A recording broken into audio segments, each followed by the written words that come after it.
If you like the story, you can support the author on Patreon. Link is in the description. Chapter 1. You relax, I relax. The Nation of Justice, Fontaine. A nation prosperous in technology and arts. It is a nation operating on a judicial system, and the one that makes the judgment is none other than the Hydro Archon, the celebrity and god of justice of the people, Lady Furina. Under her rule and Chief Justice Nouvelette's watch, the residents of Fontaine get to see a fantastical performance during a trial unique only to Fontaine. Court of Fontaine, the nation's main city.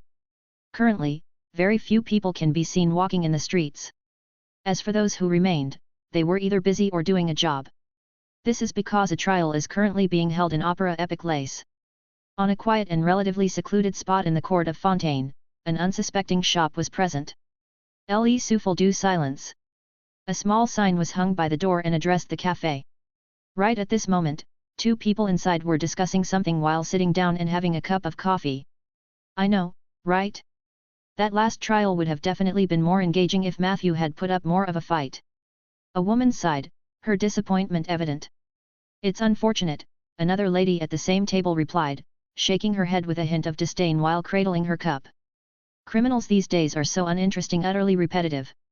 Right from the moment they're caught, they start defending themselves with cunning, but eventually give in as the evidence stacks up, the elegantly dressed lady chimed in, her delicate dress flowing as she spoke. The last 4 trials have been like this. Thank goodness for Lady Furina, though.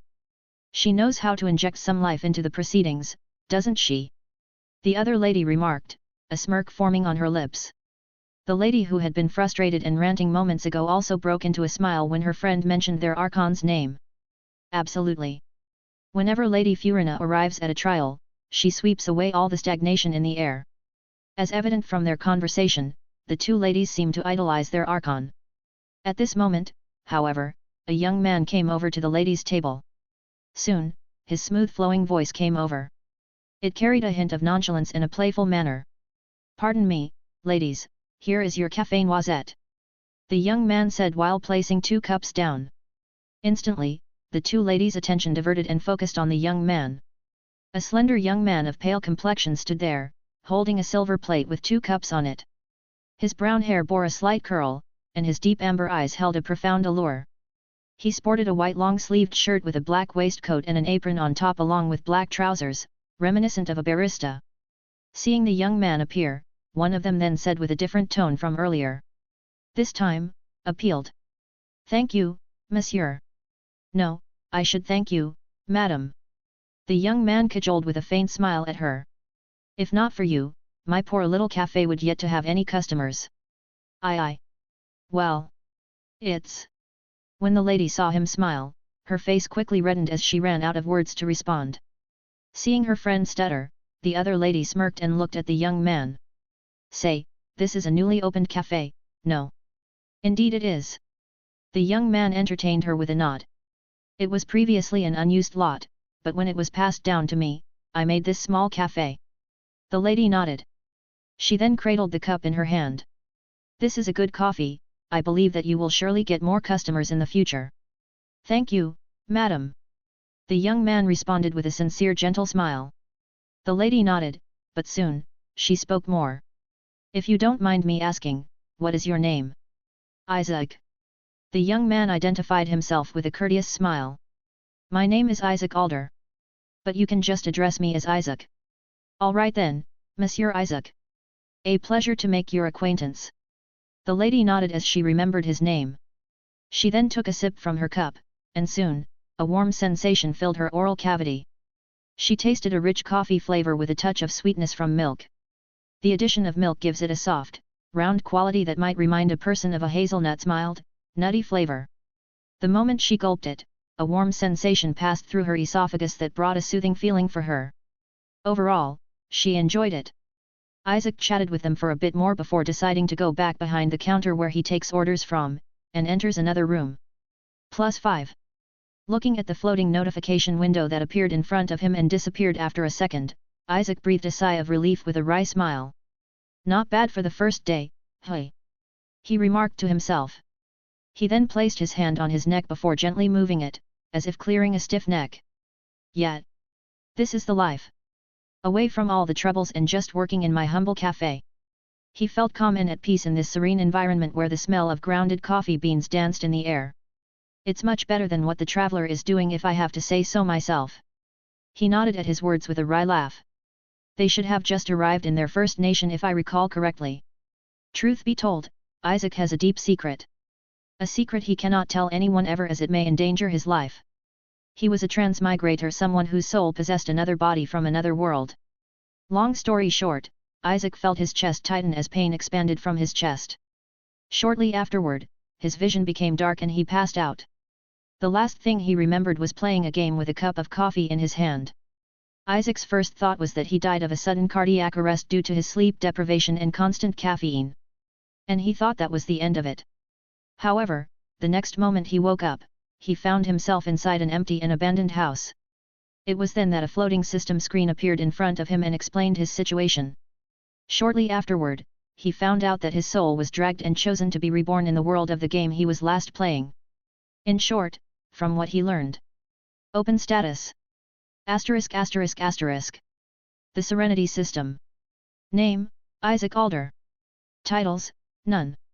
Vision, none. Delusion, none. System points, 15. STR, F. Def, F. AGI, F+. STA, F. Int, B+. Status, cursed. Remarks, a normal person with above-average intelligence. *****. He got himself something called a Serenity System. Basically what it does is provide a sense of comfort and relaxation to stressed characters. Isaac can then gain system points by providing a place where these characters can relax and unwind. Isaac can then use these points to buy or upgrade something from the system's shop. Thinking back to when he first woke up in this world 3 days ago. It's a good thing this whole lot was given to me as a starter gift by the system. Isaac hummed as he looked around the cafe. He then added with a wry laugh, otherwise, I might have to live in the streets. He was grateful to the system. And from the looks of it, the system isn't charging him anything for it that can threaten his life like those novels he read. However, there is one function of the system that he finds interesting. And it was the quest function. The quest function offers a variety of tasks for Isaac to do, which gives different rewards based on the difficulty. There were 3 daily quests available, and 1 main quest that he must do to progress to another main quest. And right now, Isaac was being presented with a big golden quest mark labeled as an S-rank quest. S-rank quest. Type, main quest. Title, Catch Me If You Can. Objectives, create a mystery case that even the character Furina cannot solve. Very risky. Isaac was no fool. He understands very well the severity of this quest. Furina is the god of justice, and next to her is the Chief Justice of Fontaine, Nouvelette. And Nouvelette just happens to be the leader of the special detective force in Fontaine called Marechaussee Phantom. If Furina were to ask Nouvelette to help, it would be very devastating for him. However, it does sound interesting. Isaac shivered as he tried to hide his ecstatic smile at the thought of fooling both the God of Justice and the Chief Justice. Calm down. He then collected himself and calmed down. Soon, he breathed a sigh. There's no rush. I have lots of time. My main priority right now, of course, is getting more customers. If there's one thing Isaac likes more than peace, it's money. So I ought to go and work first. He added with a cunning smile. ******. Le souffle du silence is a French phrase that translates to the breath of silence in English. Le souffle du silence is pronounced as le souffle de silence, n.s, with the r sound in souffle being silent. Chapter 2, The Yearner for Unseen Depths. Hotel Bouffes Diet, located in a corner of the court of Fontaine. Thank you very much for helping, Freminot. If not for my next performance, I would have done this on my own. It's fine. Standing in front of their home, 2 people can be seen talking to each other. One was an easily recognizable figure in Fontaine known for his magic linny. The other was his brother. An equally well-known figure known and regarded as one of Fontaine's best divers, Freminot. Currently, the 2 brothers were chatting outside their home in the court of Fontaine. With a grateful voice, Linny once again thanked him. Really, thank you. I'll make sure to treat you and Lynette later, okay? All right. With a low voice, Freminute nodded in agreement. The two of them talked a bit more before Linny bid goodbye and left to go to the aquabus station. Freminute, who was left with the task of giving some materials to a blacksmith named Estelle. Let's go, Pers. Carrying a sack full of items, Freminute reminded his mechanical penguin friend, Pers. Soon, he and Pers started walking towards Vizari Passage, where the blacksmith was. Asterisk. Asterisk. Asterisk. After a few minutes of walking, Freminute finally arrived at Beaumont Workshop. On a smithing table, a woman was studying a diagram when she suddenly saw Freminute approaching. Oh, if it isn't Linny's brother. She greeted him with a smile. Good afternoon, Freminute. Oh, and you too, Pers. How have you been? I'm fine. Thank you. Frenine answered in a small shy voice. He then brought up the sack he was holding and added, My brother told me to hand these to you. After that, he handed the sack to her. Estelle received it and nodded with satisfaction at the sight of what was inside. All right, these seem to be the complete ingredients needed. She smiled brightly as she thought of creating the product from the ingredients. She then looked at Freminute. There's no need to pay. Your brother already gave an advance payment. I've got to say though, these magic pockets that your brother commissioned me to make is really a great idea. She then started talking to herself. And to think he'll just give them away. You guys not only have a heart of gold, but also money. Is that so? Okay. Freminute simply nodded his head without changing any expression on his face. He then quickly added, If there's nothing else, I'll be going now. All right, see you again, Freminute. Estelle nodded her head as she waved at him. Freminute didn't respond and only gave one small nod. Without saying a word, he started walking away. Walking down Vizari Passage, Freminute intended to return home and prepare some things before heading out to go diving when he spotted something in the corner of his eye. In an unsuspecting location, a small building was present. It was in a particularly secluded spot, however, the lights inside indicated that it was open. I've never seen that before. Freminute thought to himself while looking at the building. Then, he saw a sign hanging from its door. Le souffle du silence was what was written on the signboard along with a symbol of a cup of coffee. Freminute looked at the sign with his indifferent eyes before thinking to himself, I have been feeling drowsy. Perhaps one cup won't hurt. With that thought in mind, Freminute walked over and saw from the outside that there were not many customers inside. Only one person was sitting down at the table, reading a book. Seeing that there was only one person and there was no crowd of people, Freminute breathed a sigh of relief. He then entered. Asterisk. Asterisk. Asterisk. The golden ray of sunlight shined from the blinders slightly gave the café a golden ambience.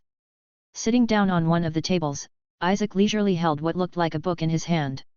On his table, a single cup of tea was present. It was green tea. Thank goodness this book is cheap. Otherwise, I would have had to garner more system points to buy it.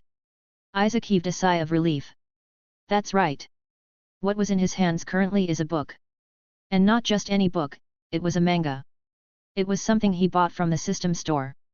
It had been 6 hours since his cafe officially opened. However, thus far, only 14 people have entered and sat down. But it didn't bother Isaac one bit. Rather, he liked it more when there were few customers. At least that way, he can slouch around. Regarding the few people who came in, he managed to reap some system points from them, thankfully. He then used those system points to buy a tea pack and a manga from the system shop. As for the manga Isaac bought, to be honest, he was pretty bored. The least he could do was buy entertainment for himself.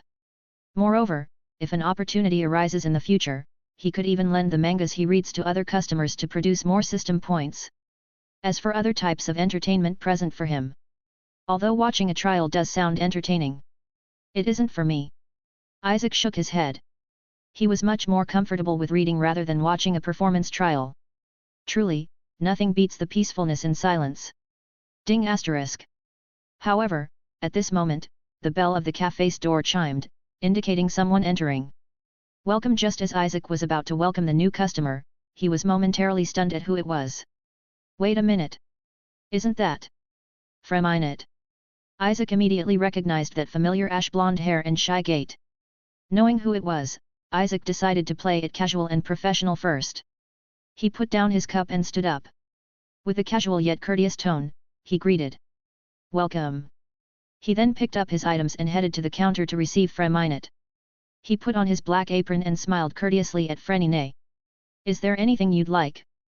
Freminute initially just wanted to buy a simple coffee, but when he looked at the menu and the wide variety present, he was momentarily overwhelmed. Seeing him hesitate, Isaac gave a light scoff. He then spoke with a respectful tone. If you're having trouble choosing, might I recommend one for you, monsieur? If I may, might I recommend a latte, would that be fine? Isaac added. All right. I'll have that one. Freminute could only nod at Isaac's recommendation. Isaac nodded with a smile and started making his coffee. Freminute sat down on one of the chairs near the counter and watched Isaac make his coffee. He was hugging purse.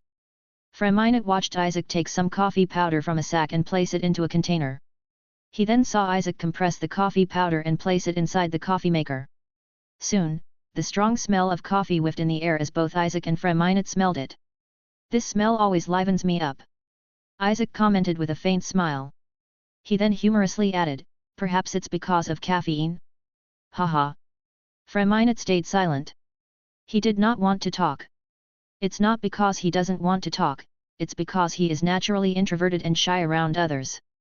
Seeing him silent, Isaac could only shake his head with a wry smile. Tough crowd. After a while, the coffee was done and Isaac started pouring the coffee into a cup. After that, he added some steamed milk. And to finish it off, Isaac added a layer of milk foam on top. For this one, why don't I draw your mechanical penguin friend? Isaac pointed at Purse. Although Freminute was silent, he was actually secretly wanting to see the latte with Purse on it. Seeing a glint of anticipation present in Freminute's eyes, Isaac silently nodded his head. Soon, Isaac started modifying the milk foam on the cup, and after a few moments, a relatively recognizable penguin was present on the cup's milk foam layer. Enjoy, monsieur. Isaac placed the coffee in front of Freminute. He then added with a smile, do be careful. It's a bit hot.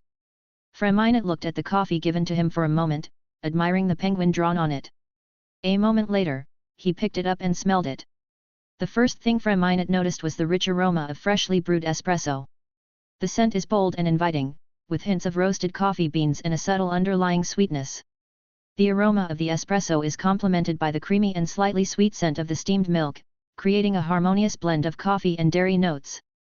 It smells amazing. Freminute commented in his mind. Smelling that it was good, Freminute brought it closer to his lips and took a sip. Once he tasted it, a series of tastes exploded in his oral cavity. The café latte offered a delightful combination of rich coffee flavors and the comforting embrace of steamed milk. The contrast between the two elements creates a well-rounded and approachable coffee experience that instantly captures Freminute's taste buds. Delicious! Freminute thought as he slowly sipped on the cup more. Seeing him liking the coffee, Isaac felt relieved. It was the first time he drew something on a coffee, as such, he was initially nervous. Thankfully, Freminute liked it. +10. +10. +10. +15. Seeing the new system points, Isaac was rendered silent. Oh my! Chapter 3, Invite Ticket? Isaac looked at the series of new system points and was quite surprised. It's because the points given were more than usual. Is it because Freminute is someone related to the game's story? Isaac quickly speculated in his mind. If so, then that means I would gain more points from story-related characters.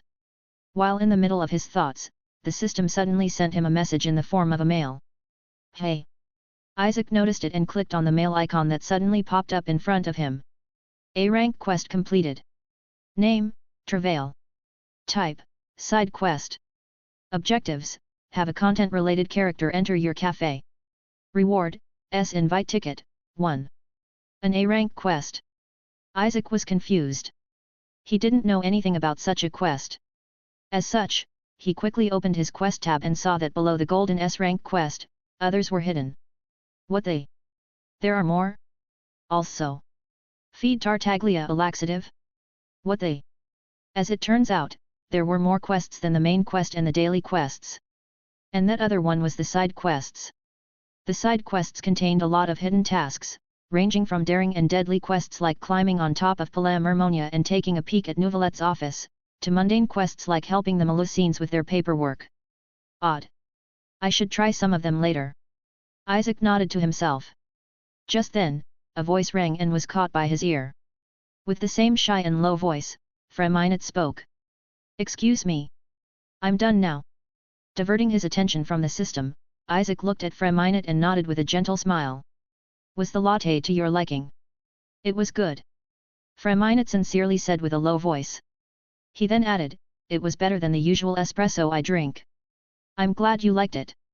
Isaac breathed a sigh of relief with a smile showing his relief. He then took Freminate's cup. If you liked it, you are more than welcome to come back. I will. Freminate whispered under his breath. If it were anyone, they might not have noticed him saying this. However, Isaac was very observant, and he was able to hear it. Secured. Hearing Freminate, Isaac silently rejoiced in his heart. Finally. A regular customer that's store-related. Then. Suddenly, Isaac turned his head and looked at Freminate.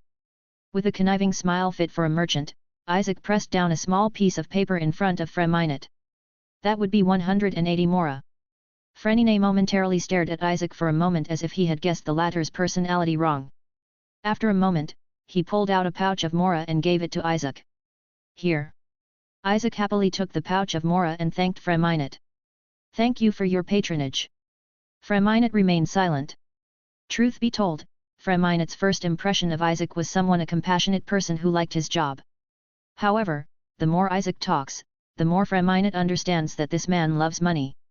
Freminate finished drinking and was just about to leave when Isaac's voice rang over and entered his ears. Farewell, dear customer. Freminate turned around and saw Isaac's sincere smile. For some reason, that smile remained on Freminate's mind. He then thought, he does seem like a good person. Shortly afterward that thought, he left the cafe. Seeing him leave, Isaac breathed out a sigh. Grasping his chin, he muttered to himself, I think I did a good job for first impressions. Proud of his work, Isaac wasted no effort and pulled out a pain viennois from the glass container on the counter. Pain viennois looked similar to a baguette, however, it was much smaller. It was fitting for a light snack paired with coffee. However, Isaac didn't want to have stomach congestion, so he wouldn't be drinking any more coffee. Moreover, it was nearing nighttime. He didn't want to have any more caffeine left in his body. Instead, he'll stick with regular old water. Soon, he left the counter he was in. Biting down on the viennois bread, Isaac looked at his system inventory and looked at the new item he obtained from the side quest. Name, invite ticket. Description, an item used to invite a random person related to the game story to the cafe. Once the person leaves the cafe store, they'll return to their previous location. Note, one-time use. Well, I kinda guessed what it was already for the name alone. Isaac said to himself before sitting down at the table he was at earlier. Still. This is a great item for me. But does it only summon someone once or can they repeatedly come back? Isaac grasped his chin hole eating the viennois bread. Its chewy and slightly sweet taste spread around his mouth as he chewed. Gulping down, Isaac cradled his glass of water before taking a drink and washing the bread down his esophagus. Soon, Isaac started pondering in his mind. After a few minutes of contemplation. Well, I won't know unless I try. In the end, Isaac could only shrug with a carefree smile. He took out the invite ticket from the system inventory. Soon, a purple ticket floated in his hand with some strange patterns on it. However, if one were to look closer, they'll soon realize that the pattern was the intertwined fate symbol. It all comes back to gotcha. Isaac's face darkened at the sight of the ticket as his dark past crept up on him. He shook his head and removed those thoughts. Moving on. He soon commanded the system to use the ticket. Use invite ticket? Y/N. Isaac didn't hesitate and pressed the Y button. Shortly after doing this, the ticket flew from his palm and headed towards the cafe's door. Floating on top of the doorframe, the ticket slowed down as it adjusted itself and slowly blended with the doorframe, becoming one with it. Now choosing random character. The system's notification appeared in front of Isaac. However, Isaac was preoccupied with something else as he looked at the door. Wow! Strange symbols started appearing around the door's frames, and soon, a bluish-pink hue originating from the top of the doorframe started spreading to those symbols. After a few seconds. Character invited. After seeing this message, Isaac quickly lifted his head and looked at who was invited. Soon, a portrait of a child in red appeared on the system screen. Seeing who it was, Isaac was momentarily stunned. Profile. Name, Clay. Vision, Pyro. Title, Spark Knight. From, Mondstadt. Haha. Seeing who it was, Isaac wryly laughed. He then jokingly interjected, I got a terrorist on the first pull. How could Isaac not know who Clay is? She was the child who single-handedly terraformed an entire mountain because she was testing her bombs. And she's still a child. The feared fish killer of Mondstadt. Younger sister of the famed alchemist Albedo. Daughter of the powerful mage Alice. Spark Knight Clay. Summon Spark Knight Clay now. Seeing that he had the option of whether to summon Clay, Isaac breathed a sigh of relief. It was currently 5 p.m., and the sky was starting to get dark. He did not want to deal with someone like Clay right before dinner. As such, he decided to summon Clay tomorrow. Tonight, he just wanted some peace for himself. Invite ticket used. To use more, please buy from the shop. So that's why it was a one-time use item. Isaac sighed as he shook his head. Although he was dissatisfied, he didn't complain. All was fair. Humming, Isaac felt his stomach slightly tremble, indicating that the great beast known as hunger was starting to yearn for appeasement. Closing his eyes, Isaac thought for a while before opening his eyes. He then muttered to himself, I should go eat outside. Eating bread for the last 2 days for breakfast, lunch, and dinner is not in the slightest nutritious and healthy. Making up his mind, Isaac nodded and stood up. He closed the cafe and went up to the second floor of the building where he lives. He then took a bath and changed his clothes, which, by the way, he bought from the system. Coming out of his room in a different set of clothing, Isaac looked at himself in a mirror and nodded. He then commented to himself, not too bad. Fontaine was a nation known for its art and fashion. As a citizen of the nation, it would only be natural for him to dress up his best every time he goes out. He was wearing a simple but formal set of clothes. Ones that don't stand out too much. A simple black suit with a white long-sleeved shirt underneath complete with black trousers and a top hat. A simple outfit for a gentleman. He then brought out the cane he bought from the system. It was a wooden cane inlaid with silver that acted as the handle. Carrying the cane, Isaac felt its heaviness and nodded to himself. This is exactly what a cane should be. As a seer once said, a cane can be used for self-defense, show off status, and persuade others as civilized people. Isaac nodded to himself with these words. With things complete, Isaac left and headed out. Not knowing this would be one of the most troublesome nights of his life. As it would be his first interaction with the divine. Chapter 4, Childish Tendencies 1/2. Isaac walked down the streets of Fontaine and couldn't help but admire the nightly atmosphere. Bright lamps were providing illumination for people like him who were taking a walk at night, and some occasional guard MX walking by, further adding security to the streets. Where should I go? Stopping momentarily, Isaac pondered where to eat. He contemplated for a few moments before finally making a decision. Come to think of it, Hotel de Bord is the nearest one I can think of here. Although Hotel de Bord was named as a hotel, it is more of a restaurant that offers live performances. The famous performers are Linny and Lynette's magic show. Of course, needless to say, everything was very pricey. Thinking for a bit more, Isaac nodded to himself. De Bord it is. Making up his mind, he carried his silver inlaid cane and walked towards Hotel de Bord. After a few minutes of seamless walking, he finally arrived. Seeing his formal attire and the cane he was carrying, the hostess at the front deduced his status and didn't stop Isaac and let him in. Perks of a cane. He silently cheered as he walked in. Arriving inside, Isaac was met with a white interior where a glass ceiling was present at the top. Looking on the sides, Isaac saw the tables and chairs, as well as the people sitting on them. There are unusually more people here. Isaac, noticing that there were quite a lot of people on the first floor, moved along and walked to the second floor. Surprisingly, the second floor only had a few people. Odd. However, Isaac merely shrugged it as he found a seat near the railings where he could see the entirety of the first floor. He sat down and rested his trusty cane near him and put down his half-top hat. He then noticed a menu placed on the table and looked at it. Soon, a hostess approached him. Good evening, good sir. What would you have for tonight? Browsing the menu, Isaac gave his order. I'll have 1 foie gras and 1 Fanta, please. Any more than that and my wallet can't take it. Isaac lampooned to himself. He was someone that valued every bit of mora he had. As such, he has to spend them wisely. One foie gras costs 7,125 mora. I should limit myself to this. Alright, please wait dear customer. Listing down Isaac's order, the hostess smiled and left. Shortly afterward, Isaac was left alone in his thoughts as he waited for his dinner. He then looked down at the first floor and saw that it was much more livelier than the second floor. What's happening? Is there a performance? Curious, he decided to ask a hostess who was coming his way right now.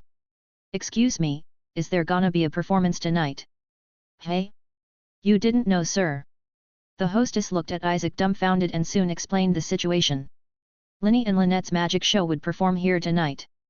A lot of nobles came to see it. Ah. So that's how it is.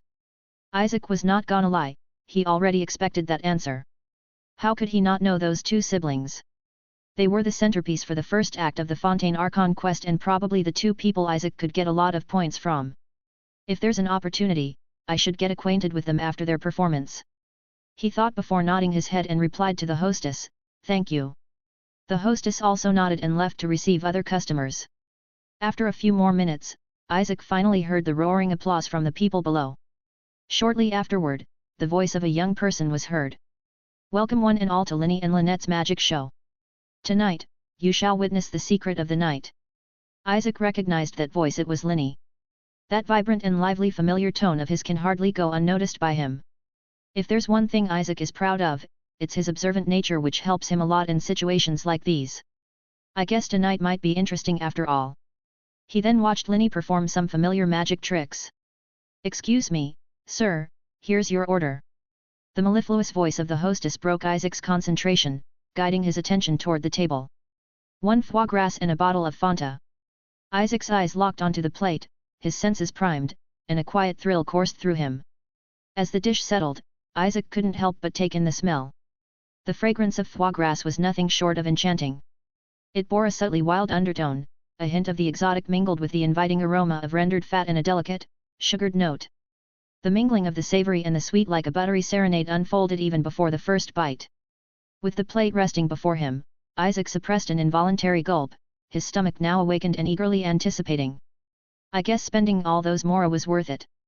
The hostess soon silently retreated, leaving Isaac alone with his growing hunger. Methodically, he lifted the small fork and butter knife. He embarked on the art of portioning the foie gras, meticulous in his precision.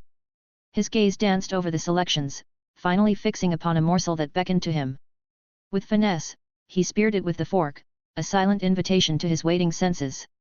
As the succulent piece of foie gras approached his lips, the aroma swelled, teasing his taste buds with its beguiling allure. A soft growl emanated from his stomach, eager for the feast that was about to unfold. Saliva gathered in Isaac's mouth, his body responding with a primordial hunger. The instant the delectable delicacy grazed his tongue, the senses became fully engaged. A divine, buttery richness unfurled within Isaac's mouth, the texture melting into a symphony of taste and sensation. His tongue danced, exploring the complex layers of flavor, earthiness tinged with a subliminal sweetness. The meticulous fattening process imparted a hedonistic quality that lingered, a whisper of gastronomic decadence. As expected of a high-class establishment, Isaac thoroughly enjoyed his meal. Especially more so since this was his first foie gras. He also enjoyed the show below, watching Linny and Lynette's performance. The magic shoe they were performing now was a trick where Linny would cut Lynette in half by inserting her in a box. And now, ladies and gentlemen, can you guess how my dear assistant can reconnect her body? Linny stood confidently and looked at the audience with open arms as he asked this question. He then continued, "As you can see, my dear poor assistant has her body divided in half." "Oh! How can she ever recover?" "Oh, woe is me," Lynette said with a flat tone. She was trying to play along with her brother with this trick of his. However, her unenthusiasm was making it impossible. Seeing that the audience was obviously waiting for him to proceed with the trick, Linny spoke with an obviously fake saddened tone. "Hey, really? No one's gonna take a guess? Very well then. This time let me solve it." Just then, a voice interrupted Linny. Everyone turned their head and looked at the source of the voice and looked at the door of Hotel de Bord. The doors busted, and a lady with greyish-white hair came in. She wore a dark blue suit-like outfit with accessories that resembled water droplets and a top hat with a ribbon and white frills. She also had a black glove on her right hand and a white one on her left, along with white short pants attached with black garters and a pair of dark-colored shoes with blue decorative patterns on the bottom of the soles. The most eye-catching part about her was her heterochromatic eyes. However, none of the audience was focusing on them. Rather, they were focusing more on the person herself. Isaac, who was peacefully eating not too long ago, saw who it was and widened his eyes. Whilst in the middle of chewing, he thought to himself, "No way. You've got to be kidding me. Why is she here?" Isaac's thoughts were so loud, that he wouldn't doubt it if someone heard them. That was because the person who entered was none other than Furina, the Hydro Archon and ruler of Fontaine. And haha, oh Linny, your tricks are yet again easily seen through by me. How unfortunate. Furina giggled to herself. A massive brat. Isaac sighed to himself internally at the sight of the nation's Archon. Chapter 5, Childish Tendencies 2 Halves. If you were to ask Isaac what he disliked the most, you'd most likely get losing money as the first answer. However, if the situation is right, then you'll get another answer. An answer that, unsurprisingly, is quite understandable. "Ah, Lady Furina, what brings you here?" Linny, who was performing just a moment ago, saw Furina and didn't seem surprised at all. "Also, how could you have possibly seen through my new trick?" "I just came up with it." "Really, I'm curious." Furina responded with a concealed chortle. "The reason I'm here is because I felt bored in Palermo. I figured that going out in secret would bring a pleasant mood to me. And it just so happened that I noticed a performance happening here. As someone who loves drama and performances, one should have expected Furina to appear here. As for your trick, I figured it out in less than a second." Of course, she didn't forget to boast about herself. "Hear that, ladies and gentlemen? Lady Furina had already figured out my new trick." Linny smirked at her words and soon looked at the audience who were enjoying the showdown between him and Furina. He then looked at her with an amused gaze. "Well then, Lady Furina, could you care to explain to the audience?" "It would be my pleasure." Furina smiled confidently. Afterward, she started explaining the mechanism behind the trick. Meanwhile, on the second floor, Isaac was quietly eating his food whilst watching them in silence. "So that's Lady Furina, A.K. the god of justice and our Archon." He took a sip of Fanta from a glass as he continued to observe them. "I have to say, she sure loves showing off." Thinking back on how Furina first introduced herself in the game, a soft and hushed chuckle escaped from Isaac's lips. Then again, that's how she is. I wonder. As he thought of this, a complicated glint appeared in his deep amber eyes. Was this truly her true self? Or a facade she put up to cope with the prophecy? There's currently a prophecy circulating in Fontaine. Almost everyone knows of it, including Lady Furina herself. It's said that every person in Fontaine was born with sin, and no matter how many trials they hold, the sin cannot be absolved. Until one day, the sea waters would rise, drowning everyone in Fontaine. And only the Hydro Archon would remain, weeping on her throne. Perhaps the reason she's trying to enjoy every moment with her people is because she knows the prophecy would one day happen, leaving her all alone. Although Isaac sounded harsh in his mind, it was all just his speculation.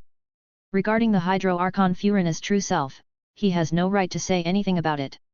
At the end of the day, it's just the whims of the divine. Isaac rolled his eyes as the thought of the floating abode of the gods appeared in his mind. Looking at the Furina below, he scoffed once more and finished his drink. Time to leave. I still need to make preparations for tomorrow's terrorist. He then took out his money and placed it under his silver plate. After doing that, he stood up, wore his half-top hat, and picked up his silver-inlaid wooden cane. He then started making his way down and intended to leave Hotel de Board unnoticed by any of the guests. Climbing down the stairs, he saw Linny and Furina chatting while Lynette was standing nearby. It seemed like Furina had indeed guessed his new trick right. Looking at Furina's proud and boastful face, it was obvious that she took pride in what she was doing.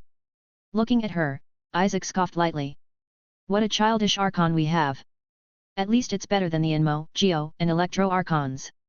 Isaac once more rolled his eyes at the thought of the other gods. Barbados with his absence. Morix with his planned retirement. Beelzebul with her tyranny. He soon shook his head and removed those thoughts from his mind before quietly strolling at the sides, unnoticed by the guests. Just then, when he was just about to leave through the door, someone shouted at him. Hey, you! You dare leave while in my presence? You've got to be shitting me. Isaac cursed under his breath. It was rare for him to do that. He turned around and saw that the white-haired Archon with a protruding ahog was walking towards him with a face of contempt. Isaac internally sighed, let's try to placate her as much as possible. He then put up a cordial smile and slightly bowed to her. Is there something wrong, Lady Furina? There is. Furina crossed her arms as she analyzed Isaac. Likewise, he was also doing the same. Why are you leaving when I'm still here? Do you not wish to witness your god in all her glory? You're really full of yourself, brat. Isaac kept his gentle smile on his face. He then quickly refuted. Oh, no, I think you've been mistaken, Lady Furina. It's just that I wish to go home. As you know, one needs rest to maintain a healthy mind. Isaac explained in the most convincing way possible while keeping up his cordial front. I did not intend to offend you whatsoever. Is that so? However, it seems like Furina was not convinced. She then added with a mischievous smile, then how would you explain your frequent insults from earlier? Every time you looked at me, you'd sigh and scoff as if mocking me. You noticed that? It seems like Isaac needed to change his habits. As it turns out, he was not the only observant person in the room. I should be more careful in the future. Although there's no law stating a direct mockery towards the Archon, what you did had insulted me. Furina then crossed and placed both her arms on her hips. Apologize. Isaac listened to her and felt his forehead veins throb. He then looked at the other people looking at them. Whoa, he actually dared to leave while Lady Furina was present. He has a great face, perhaps I could hire him as our new model. What a daring young man. Does he not know that Lady Furina doesn't tolerate insults directly thrown at her? Someone's in for an earful from Lady Furina, hat. How would I know any of that? It's not like it was intentional. Moreover, how could he even memorize all the laws in Fontaine? Letting out a light sigh, Isaac cleared his mind and once again looked at Furina with renewed vigor. Lifting his lips to form a smile, he slightly closed his eyes and held his half-top hat to his chest before he politely apologized to her. Please, forgive my ignorance, Lady Furina. Why you? Furina, however, got flustered. It would seem like this wasn't how she intended for things to go. You are forgiven. Hurry on then. Did she intend to rouse up a feud between us? And use that to gain recognition from the audience? Isaac's amber eyes showed a sinister glint. His sincere smile soon turned to a sinister smirk. Looks like she didn't expect me to outright apologize. Ha! Isaac nodded and returned his half-top hat to his head as he carried his cane. Well then, I bid you adieu, Lady Furina. With that, he calmly walked out of the door, leaving Furina's flustered self looking at his departing figure. My first interaction with the divine. After leaving through the doors, Isaac looked up at the night sky with a faint smile. Well, that went well. With that, Isaac then proceeded to walk back home, while showing off his beloved cane. Not knowing that someone was watching him from the shadows. Asterisk. Asterisk. Asterisk. Meanwhile, inside Hotel de Board. My, Lady Furina. Linny approached Furina with a mischievous smirk. It seems like someone escaped your sinister scheme. Ha! Sinister? Scheme? I would never resort to such underhanded tricks. She lied as naturally as she breathed. Her mood then changed and she stomped to the ground with an annoyed expression. Humph, now my mood turned sour. But that man. Furina then whispered under her breath as she remembered Isaac. His eyes. What a pair of sinister eyes he has. It seems like Isaac had left an impression on her. And, to some extent, she had also seen through his facade. She then subconsciously burned his image in her mind.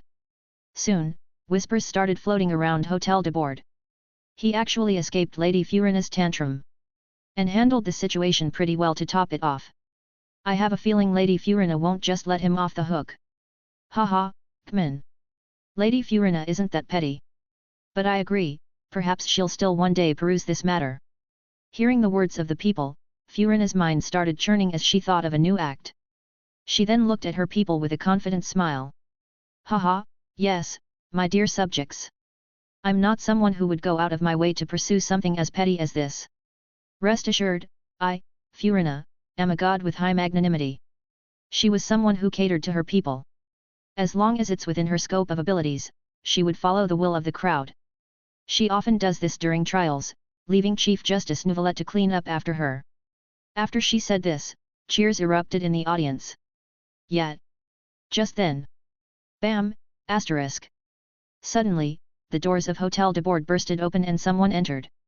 The person who entered instantly silenced everyone. Ugh, couldn't you at least let me be for a while? Seeing who it was, Furina groaned. I'm merely following Monsieur Nouvelette's orders, Lady Furina. The person who entered, Clear End, said with a stern voice. She then added, let us go, Lady Furina. Let the people sleep. Yes, it was none other than Clear End. She was one of the champion duelists of Fontaine, and also Furina's bodyguard. Ugh, fine. With a drooping face, Furina willingly left with Clear End and returned to Palais Mermonia. What a lively series of events! Linny, who was left behind in Hotel de Bord with the audience, stated with a smile.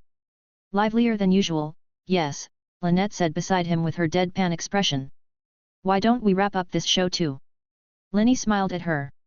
All right. With her same flat tone, Lynette agreed. Chapter 6, Boom Boom Bakuden. Fontaine. 1/3. Isaac, who was still in his bed, stared blankly at the ceiling with a dazed expression. After a few moments, he lightly muttered, today, the terrorist visits. After uttering this, Isaac quickly jumped out of his bed. He cleaned it before fixing himself and changing clothes. Tick asterisk. Talk asterisk. Looking at the mechanical clock that gives interval ticks, Isaac sighed. 8 in the morning. There's still an hour before I open. With that realization, Isaac decided to do things as he normally did. After changing clothes, he went down to the café and started arranging the tables and chairs. As for the bread, Isaac casually took out the bread he bought and placed it in his inventory. While inside the inventory, Isaac found out that the items he placed inside would be put in a frozen state. As such, when he takes them out, they'll still be the same when he puts them in. The system is so useful. He took the bread out, placed a few in the glass case on the counter and turned on the lights inside. After a few more minutes of setting up the café, he finally changed the closed sign on the door to open. Isaac, who was now in his barista uniform, looked around the clean café and nodded. This should be clay-proofed now. The café was glistening with cleanliness. The 4 tables with 2 chairs on them were placed symmetrically to each other in the other half of the room.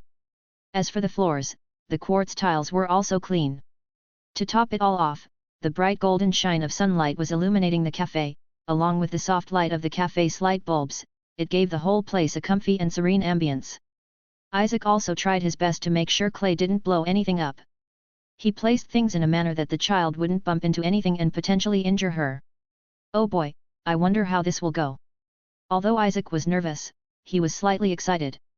This was, after all, the child of the powerful Alice. Don't worry, Miss Alice, I'll make sure your daughter won't be a wanted fugitive in another nation. With that thought in mind, he soon shook his head and picked up the cup of green tea he had on a table nearby, and took a sip. All right, let's do this. Invite Clay? Y/N. Isaac extended his hand to the system screen while drinking his cup of tea and clicked yes. Shortly after doing this, the door of the café started illuminating once more. This time, a bright blue color was being emanated. Wait. Isaac noticed the color and found it extremely familiar. His face then dropped when he realized what that color was. Don't tell me. As if proving Isaac's guess right, the bright blue light soon started changing to a vibrant golden color. It's the gotcha summon effect. Isaac almost spewed his tea out, flabbergasted at the sight. He then gulped down his tea and tapped his lips with a handkerchief. Seriously. Now connecting the door. Asterisk. Asterisk. Asterisk. Meanwhile, in the nation ruled by the Anmo Archon, Mondstadt was currently dealing with a crisis. One of Mondstadt's protectors, the elemental dragon Dvalin, was now antagonizing them. It was unknown to the citizens of Mondstadt why one of the Anmo Archon's 4 wines would suddenly turn its back on them, but there's one thing they're sure of, it was angry. As of now, everyone is referring to the dragon as Storm Terror. Knights of Favonius. Inside a room right next to the acting Grand Master's office, a child was tinkering with a cute toy. There. The child, with her pale blonde hair and her conspicuous red coat, said with joy. Humpty Dumpty MK2000 is now complete. On a table in front of her, a toy the size of a pillow was resting. It had cute features and resembled a bunny. Other than its cute appearance, there seems to be nothing wrong with it. Ah, but of course, that's the most common thought of someone who doesn't know the child. This time, it can even explode much stronger. The child, proud of her new type of bomb, giggled. Those fish inside her lake won't see what's coming to them. Yes, it was a bomb. A new and terrifying variant, at that. This child is none other than Spark Knight Clay. Infamous for blowing up any fish ponds she sees and destroying a mountain due to her explosives. As well as being the youngest titled knight in the Ordo Favonius. Due to the recent Dvalin problem, the acting Grand Master, Jean, who is also Clay's guardian, temporarily kept her inside a confinement room, hoping to not only keep her safe but also limit her bombings. Unfortunately for the acting Grand Master, Clay found this as an opportunity to upgrade her bombs.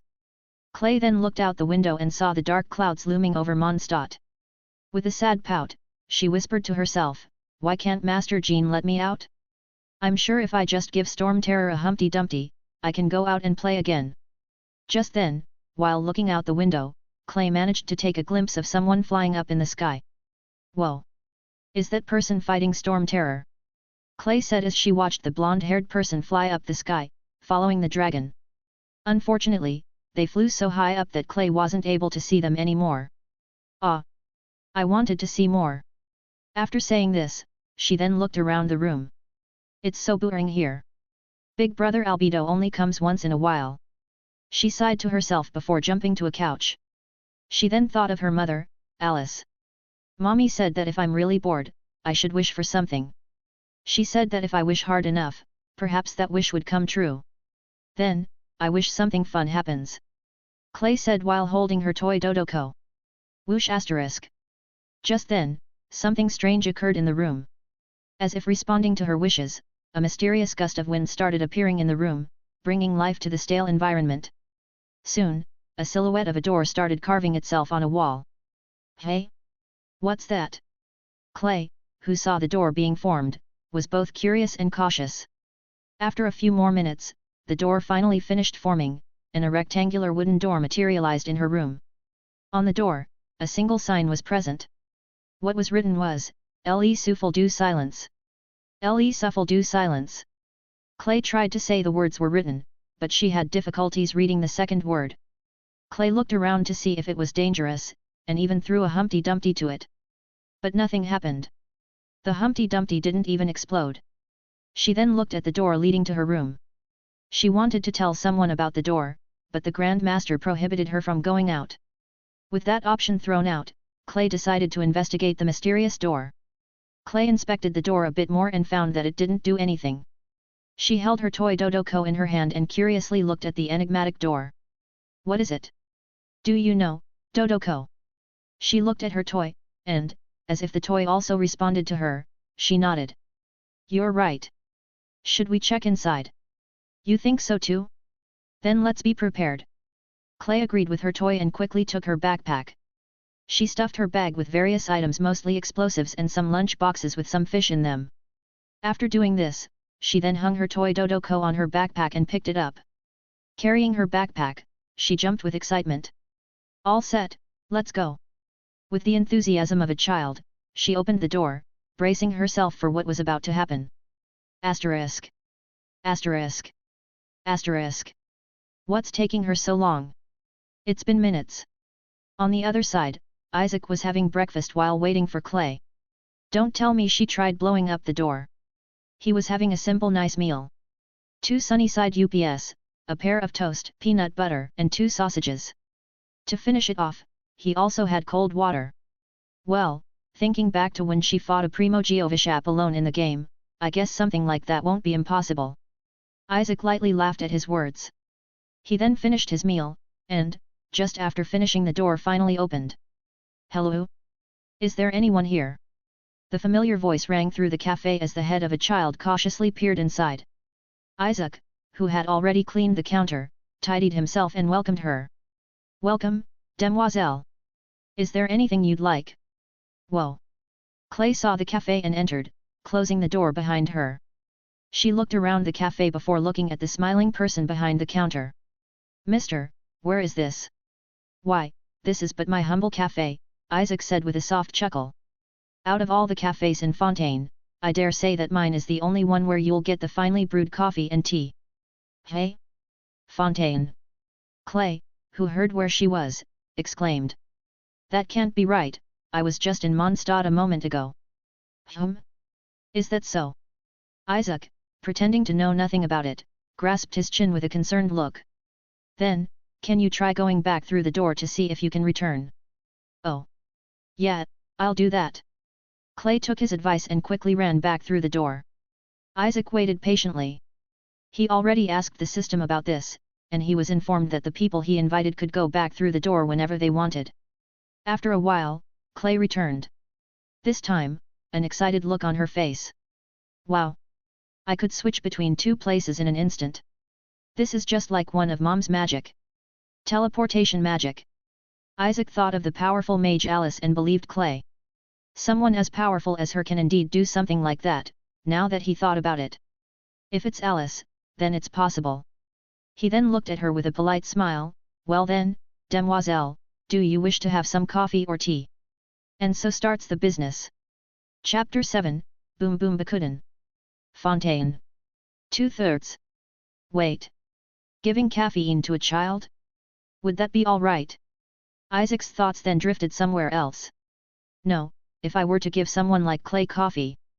Dear God! A caffeine-filled arsonist with a backpack full of bombs has a result you can imagine clearly. Gotta change it quick. Isaac quickly retracted his words and changed them.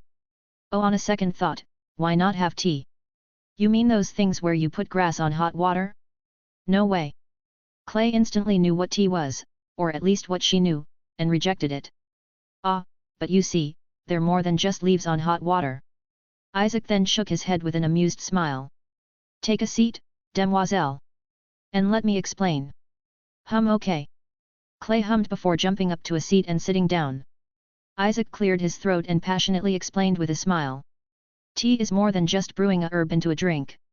It takes the right practice for one to achieve the perfect drink. The taste of your tea all depends on the amount of water, temperature, and the type of herb you're putting. He continued. And, if all conditions are met, you'll be left with a great drink good for your mind and body. So, young miss, would you like to try one? Isaac said with a gentle smile. However, in his mind, he was rejoicing. I'm getting good at advertising. Ooh! You make it sound so delicious, mister. Clay said with her eyes sparkling with enthusiasm. I'll have one. But I don't have any mora on me right now. Oh. That's right. As if remembering something, Clay turned her backpack and placed it in front of her. She then started scavenging the items inside. Wait. Is she? Don't tell me. Feeling something ominous, Isaac backed away a little. Just to be safe. She won't hand me a Humpty Dumpty. Right. Just then, Clay pulled something out of her backpack and presented it in front of Isaac. Here, mister. Is this be enough? Ah, that's... Isaac looked at the item Clay was holding and visible confusion appeared on his face. It's something I took from Albedo's research room. He said that he didn't need it anymore. Clay giggled as she placed what looked like a vial on the counter. Isaac looked at the vial and saw that it had a label. He leaned closer and read what was written. Invisibility. Potion? What the? Yes, it was indeed an invisibility potion. One that lasts for 15 minutes, at that. Although it may seem short, it was still invisibility. Well, is this enough? Clay looked Isaac in the eye with her innocent eyes and asked. I still have more things in here. It's more than enough. This thing's a miracle potion. Isaac felt guilty inside his heart, as he felt like scamming a young girl. This is worth more than the tea. Yes, It is. In the end, Isaac just decided to give Clay more of what she wanted in exchange for the potion. I'll go brew up your tea now. Please wait a moment. After saying this, Isaac went back to the kitchen which can be accessed through a door behind him, and boiled a pot of water. He then took out the tea pack from the system inventory and patiently waited for the water to boil. While he waited for the water to boil, Isaac took a peek at the counter and saw that Clay was looking outside the windows with an odd expression. Looks like she wants to explore Fontaine. After a few minutes, the water boiled and he soon started making the tea. He placed the tea bag into a cup and poured the still boiling water. After doing this, he let the tea steep for about 5 minutes. A few minutes later, he took out the tea bag and placed the cup in front of Clay. Oh, let's not forget this. Remembering something, Isaac quickly bought something from the system store and took it out. He then asked, "Would you like some honey with your tea?" Clay turned around to look at Isaac's hand and saw the jar. She then vigorously nodded. "Yeah. I like honey." Isaac nodded and placed a bit of honey on the cup before gently stirring it with a spoon. He then extended his hand into the glass case near him and took out a pair of croissants before placing them on a small plate. "Your meal is now ready. Do enjoy, demoiselle." Isaac smiled proudly at his work as he presented Clay with a hot tea and a croissant on the side. "Ooh." Clay enthusiastically looked at the food in front of her and her eyes gleamed. She looked at the curved bread and curiously asked, "What kind of bread is this, mister?" "It's a croissant," Isaac said with his utmost proficient French accent. "Croissant." Clay tried to repeat Isaac's words but failed. "No, it's a croissant." This time, Isaac hardened his tone for her to easily understand. "Also." However, Clay still didn't get it and also hardened her tone as she looked at him with a dazed expression. Isaac maintained his amused smile before shaking his head. He then softly chuckled, "Yes, it is a croissant." Clay heard him and nodded her head with an innocent smile on her face. "Hee, it's such a funny word." "Same thoughts." Isaac's mind momentarily resonated with the child's and silently nodded. He then shook his head before letting out a soft sigh. "I highly recommend you eat your food right now, demoiselle. Or else they'll turn cold." "Oh. Yeah." Clee's mother always reminded her not to waste food. As such, she hurriedly blew on the teacup to make it cold. "Haha, slow down now. Food is meant to be eaten at a slow pace." Isaac interjected at her actions with a soft smile. "Don't rush." "Oh, all right." Clay nodded her head. She then looked at the food in front of her before deciding on what to eat first. She then decided to eat the croissant first. She picked up one croissant with both her hands and looked at it curiously for a moment as if inspecting it. Soon, a soft sound escaped Clee's mouth before munching down on the croissant. Nom! What an audible bite! Isaac, who sat down and was reading a manga not too far away, glanced at Clay. Clay, who had just bitten down on the croissant, showed a gleam in her eyes. "Whoa! It tastes good." What Clay first noticed when she took a bite was the rich and buttery flavor with subtle hints of sweetness present in the bread. This is all because the butter used in the dough creates a depth of flavor that's both savory and slightly sweet. Followed with the taste were the multiple layers of delicate, flaky pastry crisp present on the outside and the tender softness on the inside. When Clay bit on the croissant, she immediately experienced a satisfying contrast between the crispy exterior and the soft, airy interior. Of course, its slightly warm temperature also helped with Clee's overall enjoyment. Without her knowing, Clay was not munching down on the croissant at an astonishing speed. "Careful now," seeing her, Isaac quickly interjected and slightly extended the cup of tea to her. "Slow down and drink this. It will help with washing the bread down."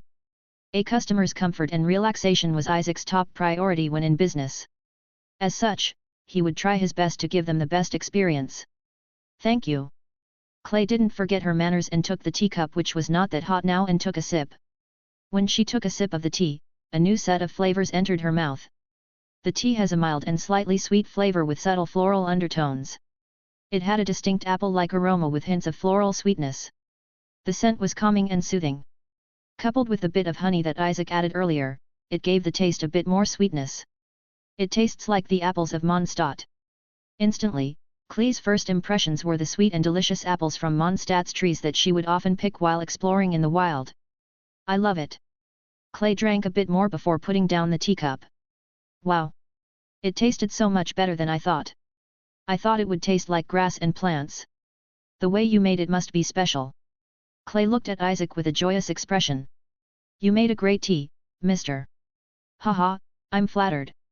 Isaac let out a soft chuckle with a gentle smile on his face. "Still, I'm glad you liked it." There was no greater feeling of joy and accomplishment than someone praising someone for their work. And Isaac was no exception to this. The two of them then chatted for a while. Isaac was reading a book while Clay was eating and talking to him. After a few more minutes, Clay finally finished eating. Isaac took the emptied teacup and plate and was just about to head into the kitchen when he heard Clay. "Hey mister, I have a request." Clay's voice floated and Isaac turned around. He then saw Clay looking out the window and into the court of Fontaine. She was looking from the few people that walked the café to the unfamiliar buildings. "Can I go out? I really want to see Fontaine." Clay turned around and looked at Isaac. "Clay? In Fontaine City?" Instantly, flashes of possible scenarios flooded Isaac's mind. "Something tells me that it'll cause a disaster." Just then, a familiar system window appeared in front of him. C-rank quest. Name, The Spark Knight's Visit. Type, Side Quest. Objectives, escort Spark Knight Clay as she wanders around Fontaine. Rewards, Television, 1, 30 SP. Isaac silently looked at the system screen and remained unfazed for a few moments. He then looked at Clay again. But then again, this might be a good chance for a child to explore beyond her home. He was instantly tempted by the reward. Making up his mind, Isaac placed his hand on his neck and cleared a stiff neck. He then looked at her with a soft smile. "All right. Then, for just today only, I'll be your guide to Fontaine's arts and beauties." "Really?" Clay heard him and stars instantly gleamed in her eyes. She then jumped with a joyous expression.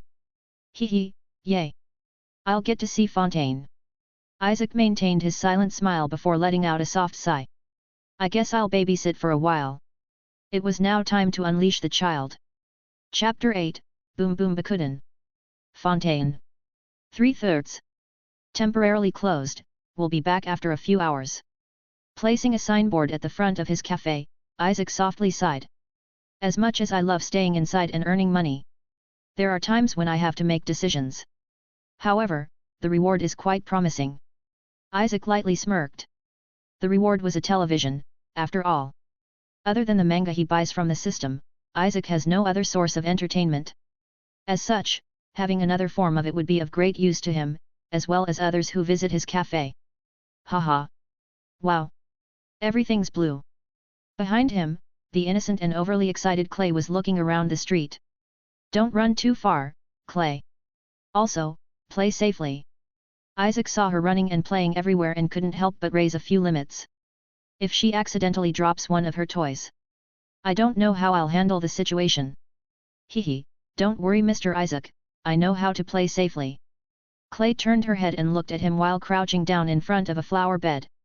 "Master Jean gave me rules when inside a city. I won't cause any disasters, I promise." And yes, Isaac took the time to give his name to her, and likewise, she also told her name to him. It would be weird if Isaac and Clay kept referring to each other as Demoiselle and Mr. respectively, after all. "All right, let's go. For our first tour, I'll introduce you to Palais Mermonia." Isaac lightly shook his head with an amused expression. "Be sure to stay by my side and don't run off too far, all right?" "I will. I can't wait to look around." Clay ran to him said with enthusiasm. She then looked at her toy that was hung on her backpack. "Me and Dodoko would play everywhere." Isaac calmly nodded and soon, the two of them departed. True to Isaac's words, their first destination would be Palais Mermonia, the palace where the Hydro Archon and the Chief Justice reside. It was quite the sight in the court of Fontaine.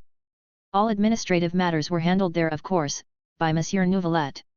As for the ruler of the nation herself, she hardly takes an interest. While walking down the street, something caught Clay's interest. She gasped at the sight of an approaching machine. "What is that?" "Is that a ruin guard, Mr. Isaac?" "Those are guard MX. Isaac calmly explained. "They help with the nation's security. They can be found in the military, police force, and even the working class." "Ooh." Clay heard Isaac's explanation and understood it instantly. "So they're like the Knights of Favonius of Fontaine." "Yes, they would be akin to the Knights."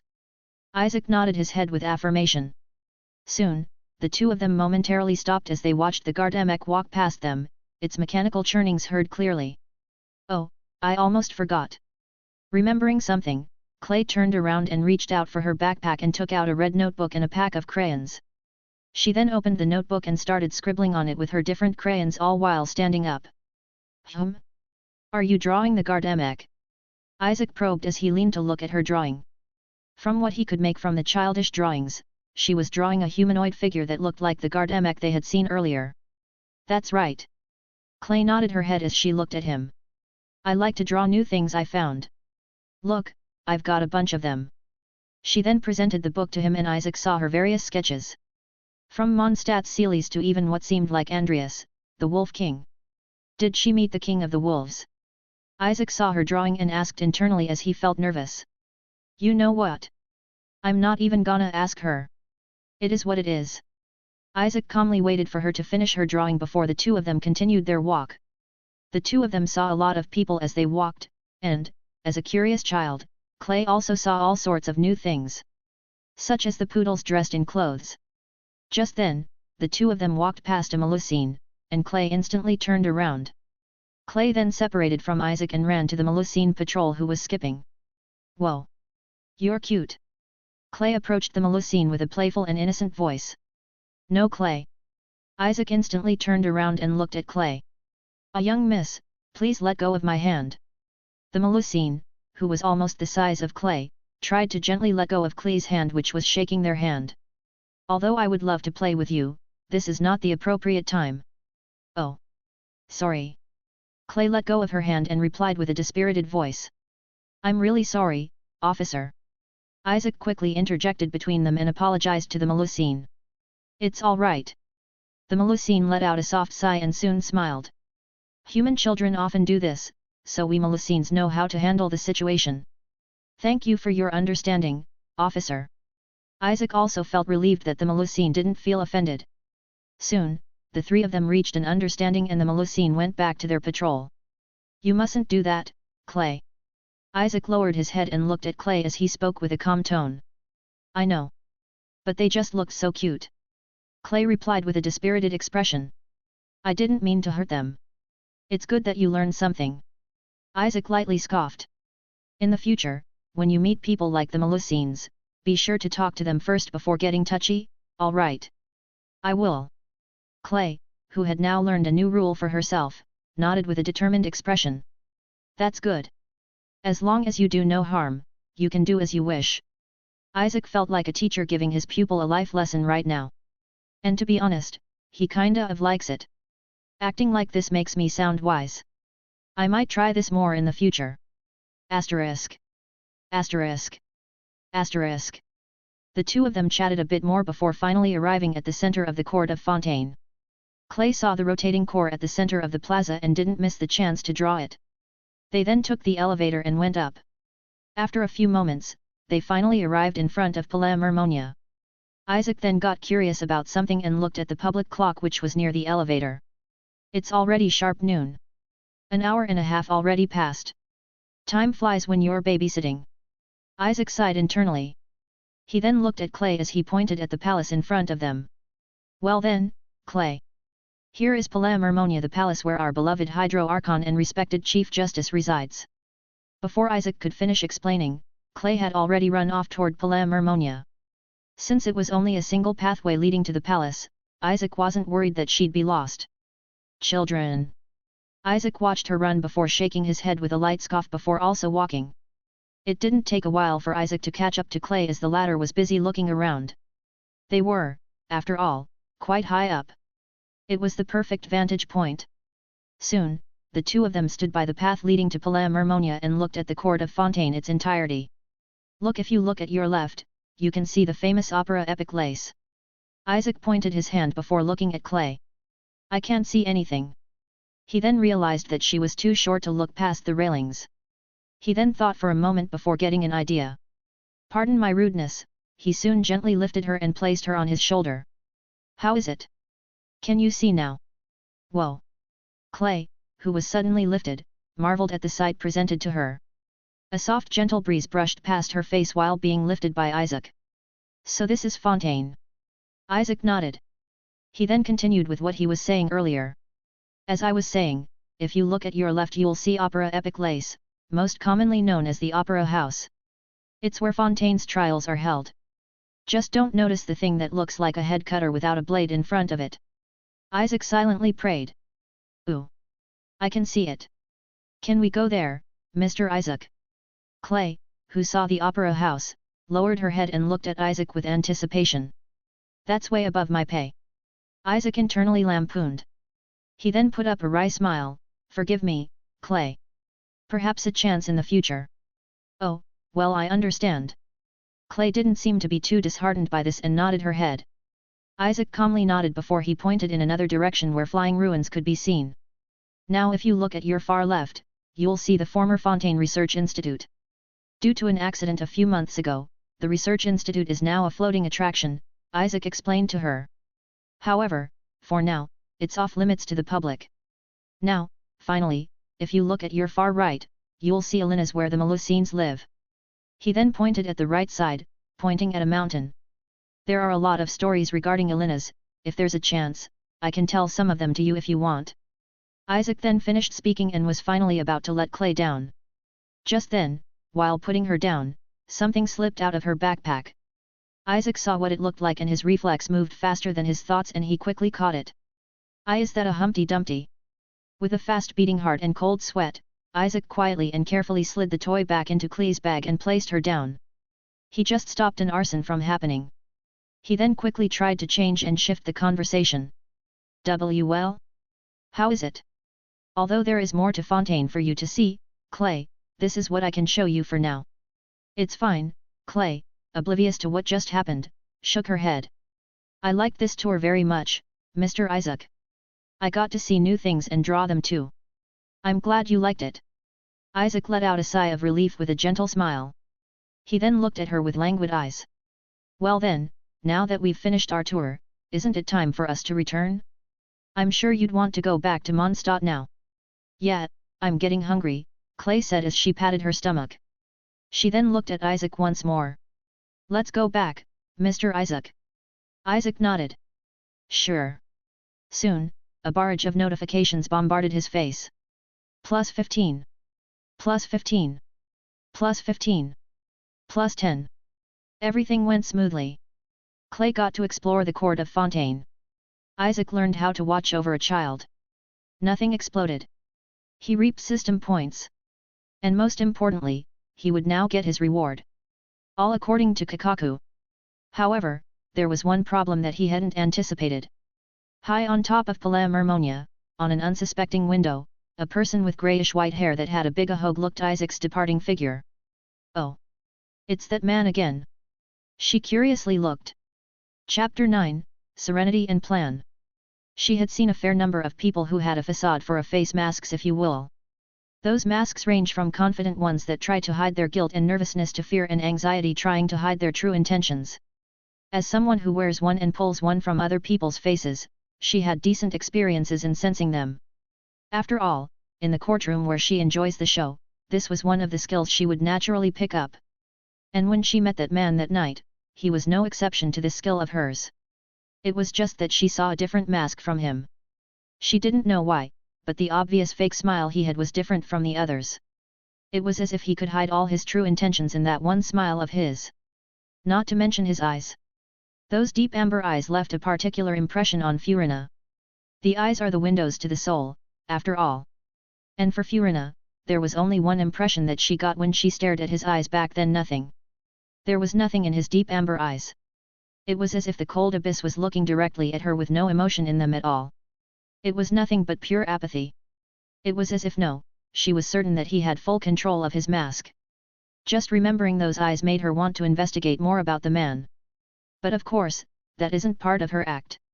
If she were to suddenly start investigating someone, it would ruin her acting.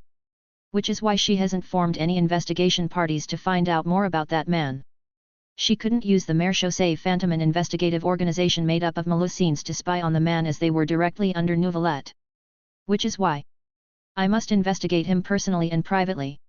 Looking through the window, Furina quietly observed the man departing with a child. Who knows? He might bring a new performance onto the stage. Of course, she would have never thought that he really would bring something interesting for her, because right now, she still wasn't aware of what Isaac was planning for his first S-rank quest. And the cat and mouse chase between them that would stem from it. Asterisk. Asterisk. Asterisk. Isaac and Clay continued to explore Fontaine for a few more hours. After stopping by a few shops and letting Clay play a bit more on the way back to the cafe, both Isaac and Clay finally decided to go back. Once they entered, Isaac turned around and tapped the door. And soon, the same vibrant color started illuminating around the door. Portal linked. All right, Clay, the door's ready now. Isaac turned around and spoke. However, he had other thoughts at the moment. I can finally have a TV. All right. However, it seems like Clay had a different thought. You lied to me, Mr. Isaac. You said you didn't know how I got here. Hearing this, Isaac was momentarily stunned before he let out a light laugh. Haha, yes, forgive me.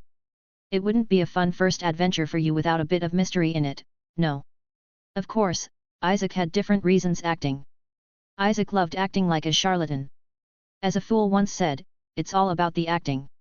Clay thought for a moment before also laughing. Hee, well, you're right. I had lots of fun today.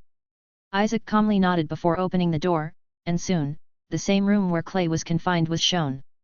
It's been fun, demoiselle. Wait. As if sensing something, Clay, who was about to enter the door, suddenly looked at Isaac. Will I be able to come back again, Mr. Isaac?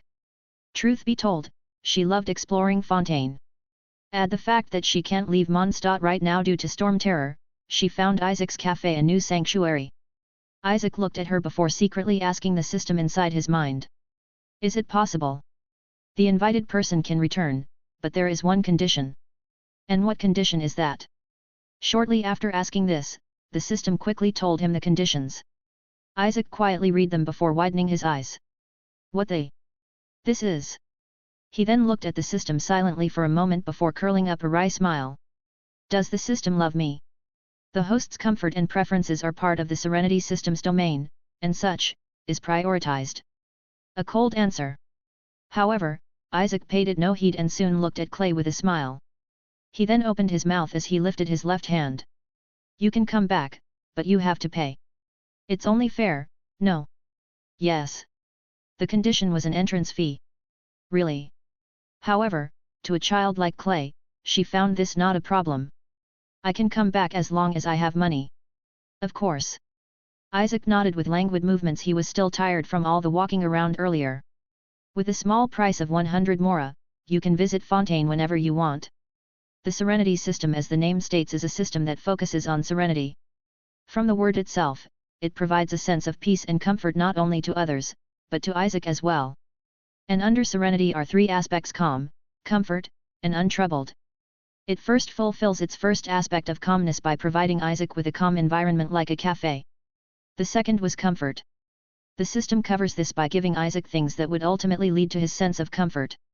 Such things are the items that the system sells. Last, untroubled. This one is a bit different as it follows Isaac's heart and desires. To be untroubled, you must first eliminate all that troubles you. This is why features like quests exist, because Isaac wants to do a lot of things in this new world. Regarding the quests that are given, to be honest, they were all quests the system made based on the things Isaac wanted to do. Because although Isaac might not look, notice, or acknowledge it, he has a hidden side to him.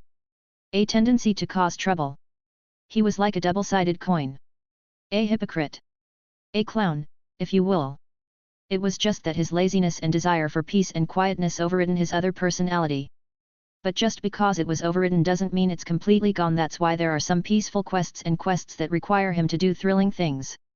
As for why the system picked Mora as the condition for Clay to return? That's because Isaac loved money. Yay! Clay jumped with happiness when she found out she could come back. She then looked at Isaac with a smile. I'll be sure to come back, Mr. Isaac. Just wait. I hope not every day. Although Isaac liked Clay, he couldn't possibly handle a child every day, could he? Just thinking of a child running around his cafe every morning made Isaac feel exhausted. Please limit her allowance, Jean. Farewell, demoiselle. Soon, the two of them waved goodbye and Clay walked through the door, leaving Isaac all alone in his cafe. What an exhausting day. Yeah, I'm not gonna babysit anymore. This just ain't for me. Isaac, who was now alone, started ranting as he sat down on one of the nearby couches. He then suddenly remembered something. Oh right. The TV. He then quickly opened his inventory and searched for the reward he got for completing the quest. Finally! I can watch something and not read all day. There it is. After finding the TV, Isaac quickly clicked it, and soon, a system notification appeared in front of him. Install flat screen TV. It's even a flat screen. Isaac was not a choosy man. He didn't ask any questions and just agreed with the system. It is what it is. Installing. Isaac waited for a few minutes before he finally found the TV. Ah! Is that it? It was hanging behind the counter where he works. Looking at the position, Isaac couldn't help but nod his head. This is a great place to put it. It's so that whoever drinks at the counter can watch what I'm watching with me. Installation complete. Hun. Suddenly, a remote materialized in his hand. Ooh! Without hesitating, Isaac quickly turned on the TV. He didn't have to worry about the electricity as the system already covers it. After opening it, he was surprised to see that it was a smart TV. It had apps like YouTube and Google. Isaac tapped the remote and clicked YouTube. This is what he had been waiting for. He then noticed something and his eyes widened. Oh sweet Lord system! Thank you for your blessings. It even has an inbuilt internet. He felt like this TV was something made by the gods of Celestia. It was just too good to be real. Just then, while Isaac was in the middle of his praise, the first video that popped up started playing on its own. Soon, a melancholic song started playing. The way I go through with red roses burns my eyes. Cold rain starts pouring hard, I'm being called upon. Never let you go, it's why I did them all. For a chance at least, to live in your way. Isaac vacantly looked at what was playing and he tried his best not to get emotional. I feel emotionally violated. Isaac then mustered his will and stopped any tears from escaping his eye sockets. He looked out the sky before looking at the clock in the cafe. 3 in the afternoon. How time flies. Isaac stood still for a moment as he entered a state of contemplation. He then opened his quest tab and looked at the main quest. S-rank quest. Objectives: make a mystery case that even Furina cannot solve. Isaac tapped his shoe a few times on the tiled floor as he continued pondering. Just then, Isaac opened the system inventory and took something out. It was a vial. Invisibility potion. Paired with the system. Isaac's mind then started concocting a plan. Truth be told, although the Serenity system does indeed cover 3 aspects, there is one more aspect it covers. The aspect of Serenity, a state of all 3 aspects combined. And it just happens to be a feature of the system that Isaac can use and his most important trump card right now. When Isaac uses this feature, it would mean he would enter a state where everything is quiet, calm, and peaceful. A completely silent state, undetected by anyone. He tested it before, and it really did conceal his presence. The people he interacted with while in this state didn't even notice him until he spoke or touched them. So, if he paired a potion that turns him invincible for 15 minutes and a system feature that conceals his presence, what would you get? Sitting down on a chair and leaning back, Isaac's deep amber eyes started glistening as he looked at the TV. Soon, an enigmatic smirk appeared on his lips. Yet, this could work. I'll try it tonight. And so starts the attempt to finish the first main quest. Chapter 10, Catch Me If You Can. Lady Furina. It's all too risky. Isaac muttered to himself as he looked at his notebook. However, he soon changed his tone, but not impossible. It was already nearing nighttime. The golden blanket of the sun had already shown itself, and the cold embrace of the night was slowly covering Fontaine. As for Isaac's cafe, it was still open. He had been out for half a day, he ought to stay open for some more customers, after all. But even then, he still intends to close in an hour or half an hour. Sitting down on one of the empty chairs of the cafe, Isaac gently tapped the table with the pencil in his hand. He was making plans for his grand plan for his first main quest, as such, it had to have no flaws. As for the plan itself, it was quite simple. Isaac was going to steal something right under the Archon and the Chief Justice's noses.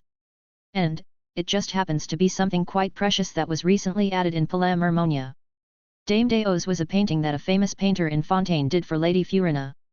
It depicted her sitting on a throne, whilst looking down on the viewer with an amused smile showcasing her authority and status. But of course, that's only in painting. And it was Isaac's goal. He first got this idea when he visited Palais Mermonia with Clay, but after thinking about it more and crafting a structure of the plan, it started to seem more doable. A painting beloved by both the Archon and the people suddenly vanishing. Isaac uttered softly before curling a mischievous smirk. It would truly be an unsolvable case. Even more so because I have the system. Yes, this was Isaac's trump card. He was going to steal the Dame Deos and place it in his inventory. Undetected by anyone. Haha. Isaac's body trembled as a sense of excitement washed over him. However, he soon calmed down and took a deep sigh. Calm down. There's still more to think about. Palais Mermonia is heavily guarded and the security nigh on impossible to get through with all the Melusines around. He mutters to himself while thinking. There was a reason the Melusines make up most of the Marechaussee Phantom, it's because they have exceptional senses. Just thinking of passing through a Melusine undetected is impossible. To a normal person, that is. But they also rely on them too much. If I use special methods, there would be no problem. However, another problem arose after this one. The invisibility potion's duration is only 15 minutes.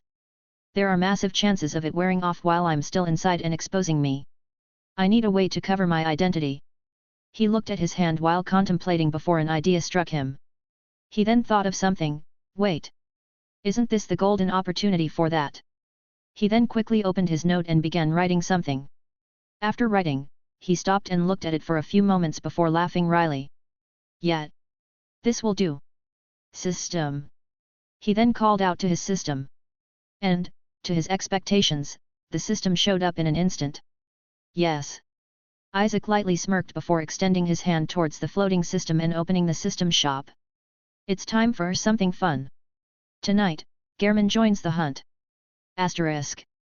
Asterisk. Asterisk. Soon, the night fell over Fontaine. The cold winds blew and the lights of the night lit up the city. Palais Mermonia. It is the site where all administrative affairs in the land are handled.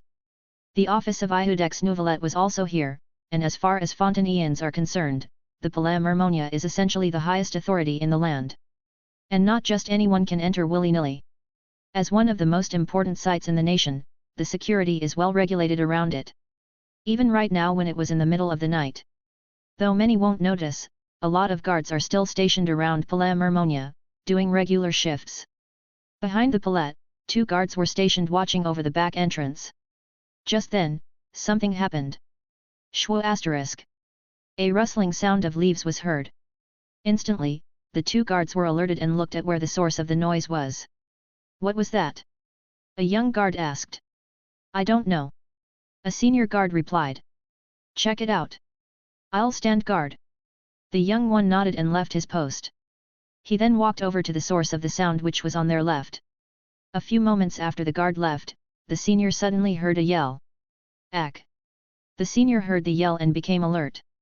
Fearing something, the senior quickly hastened and ran towards his colleague. When he arrived, he saw his colleague lying down on the soil with a troubled expression. What happened to you? The senior asked as he helped the young one get up.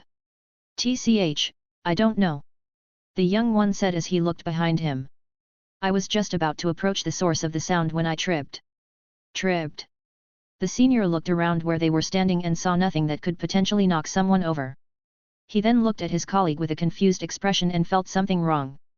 His eyes then widened and quickly ran back to his post. When he arrived, he was relieved to see that the door did not open. Not knowing that a shadow had already infiltrated Palais Mermonia. Asterisk. Asterisk. Asterisk. Meanwhile, Isaac, who had successfully infiltrated Palais Mermonia, breathed a sigh of relief.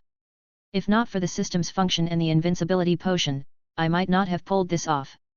He thought with a smile as he stealthily traversed the palais. Right now, he was in a state of silence. His presence cannot be detected, and, paired with the potion, he is truly undetectable. Along the halls of the palais, Isaac encountered some patrolling guards and Marechaussee Melusines. Thankfully, he managed to stealthily avoid them. It took a while for him to find it, but he finally found the thing he had been searching for. In the grand hall of the palais, the moon's ray of light passed through the glass, illuminating the interior. The luminescent moonlight also gave Isaac a view of the painting. When he saw it, he couldn't help but momentarily stop and admire it. Looking at the painting of his Archon, Isaac couldn't help but admit. Despite being an overly dramatic theater kid, she sure is beautiful, hey. Removing those thoughts, he quietly shook his head before focusing on his task once more. Focus, Isaac. He then approached the painting and carefully placed his hand on it. He then looked around and saw that no one was around. System, how much longer does the potion last? He asked while keeping up his caution. 7 minutes. I have to finish this now. Aware of the situation, Isaac looked at the painting once more and commanded the system. Place it into the inventory. He commanded. Whoosh, asterisk. Following his command, the system immediately sucked the painting into a vortex, and within but a second, Dame Deos was gone. Now for the second part. After doing this, Isaac pulled something out of the system inventory and dropped it into the ground. Whoosh asterisk. The item swayed in the wind for a few moments before finally landing, revealing itself. It was a card. More specifically, a tarot card depicting the 21st card, the world. At the back, a large calligraphy of the letters JM was inscribed. That should make things fun and confusing for a while. He smiled softly before turning around. Now, having watched a lot of movies in his past life, Isaac now only has one motive after stealing something very precious. Run. He quickly dashed out. He was sure that there would be some sort of alarm set up on that painting. And, just as he predicted, red lights began to flicker inside the palette. Soon, the sound of a melusine was heard throughout the halls. An intruder has infiltrated the palette. Isaac, who was still in stealth mode, heard this and ran for the back door. However, he was soon obstructed when a group of guards started making their way in. Isaac didn't panic and just hid in a corner, letting them pass. Soon, the group of guards along with some melusines ran past him in agitation. Isaac watched silently. He then looked around and confirmed that there was no one guarding the back entrance now. He stealthily went to the door and opened it, leaving the scene undefeated. Leaving Palais Mermonia, he smiled softly. Now for the last trick of the performance. He then took one more item from the system shop. After taking out the item, he commanded the system. Temporarily turn off invisibility. Asterisk. Asterisk. Asterisk. A few minutes prior. Why am I having a bad feeling? On top of Palais Mermonia, inside a secret room. It was a room where Lady Furina rested. It cannot be accessed through normal means and you have to really search the palais for the entrance. Right now, while wearing her nightgown, Furina stood up from her luxurious bed with a troubled expression. Did I forget to do something in today's trial or something? She asked herself with an annoyed tone. She then stood up and thought of going down for some midnight snack, when suddenly, the alarms were set off. Attention! An intruder has infiltrated the palais. The sound of a melusine travelled around the palais with an agitated tone. Furina, who just stood up, was quiet when she heard the sudden alert. What? An intruder. It took her a few seconds before she finally processed what was happening. Someone dares to infiltrate my palais. Who has the audacity to? With an angry tone, she picked up her coat and was just about to leave her room when she suddenly saw something outside through her window. Hey! Furina found it odd. Why is there someone calmly walking? Suddenly, she cut her words as a thought crossed her mind. She then looked at the person clad in black clothes outside. Could that person be the infiltrator? As if hearing her words, the person walking away abruptly stopped and turned around before looking up towards the highest point of the palette. It was then that Furina saw it. A man with neat black hair and a refined demeanor with a gloomy aura was looking at her. He was wearing a black buttoned-up tight double-breasted suit with a light grey shirt underneath, along with black trousers and sleek black shoes. The first thing Furina noticed was his mask. It was a white mask that covered his whole face, however, painted on it was what seemed like clown makeup. The mysterious man looked at where Furina was before placing his left hand on his chest and slightly bowing down. Furina saw this and immediately understood the gesture. After all, she had seen it many times in the opera house. It's the end of his performance. You. Furina looked at the mysterious man and saw that he straightened his posture once more. He then slightly lifted his mask to reveal his mouth and opened it as if he was saying something. After doing this, the man put his mask back down. With that one interaction, the man walked away, slowly blending in with the darkness of the night, disappearing not only from her sights but also to the melusines who sensed his presence. The melusines quickly tried to look for the man, however, it was to no avail. It was as if he disappeared like a ghost. His traces had already dissolved to nothingness. There wasn't even a trace of his footsteps. Meanwhile, Furina, who saw the man's mouth, instantly understood what he said. An annoyed smile soon appeared on her face. How dare you? You dare challenge me? Catch me if you can, Lady Furina. That was what the man said. ********A/N. Dame Deos means Lady of Water. Chapter 11, The Ludex's Speculations. A day after the grand plan of Isaac, Fontaine soon erupted into a buzz. Everyone was talking about the spreading news that the Dame Deos was stolen. The Steambird, the most popular publication company in Fontaine, was the first to publish in the crack of dawn. As soon as a guard insider responded to last night's situation, they quickly reported it to Steambird. As such, be it young or old, all of the people's discussion is centered around the stolen painting symbolizing their goddess. He disappeared. On the scene where Isaac was last seen, a tall man with waist-length hair. His elegant and charming voice reverberated around the scene. Are you sure? That's right, Ludex. A Melusine wearing a guard replied beside him. Their size difference made them look quite comical. According to the guards that saw the man, he just disappeared in the shadows leaving no trace. That's right. The man standing with the Melusine right now is none other than Fontaine's Ludex and the head of the Marechaussee Phantom, Monsieur Nouvelet. And the Marechaussee Phantom hasn't found anything since then. His voice carried a sense of authority as he spoke. We apologize, Ludex. The Melusine quickly apologized at the words of Nouvelet. We will work ourselves to the bone if we must to find the culprit. We swear. The Marechaussee Phantom, formerly known as the Marechaussee Hunters, had been in operation for hundreds of years now. And the occasions when they fail or can't find anything about a case rarely happen. This is because the Marechaussee Phantom is mostly made of the Melusines. They have exceptional perception and senses compared to humans, as such, they excel in espionage and investigation. However, what just happened last night left them perplexed. This is because they can't find anything. Nouvelet shook his head at the words of the Melusine. No, I know you're all doing your best. You need not to push yourselves too hard. Thank you, Ludex. The Melusine quickly thanked him for his words. Nouvelet nodded lightly before looking at the back entrance where Isaac exited and stared in silence. Just then. Captain. We found nothing special about this. A Melusine carrying a Ziploc bag approached them. Our best forensics already searched it. However, it's just a simple card. There isn't even any trace of fingerprints. And this is... Nouvelet looked at the Ziploc bag the Melusine was carrying and saw the card they described. It was found right in front of where the painting vanished, Ludex. The Melusine with the rank of captain replied. It seems like the culprit intentionally left it there for us. Nouvelet became silent when he heard this. He then started pondering about something. A thief that leaves behind items. Odd.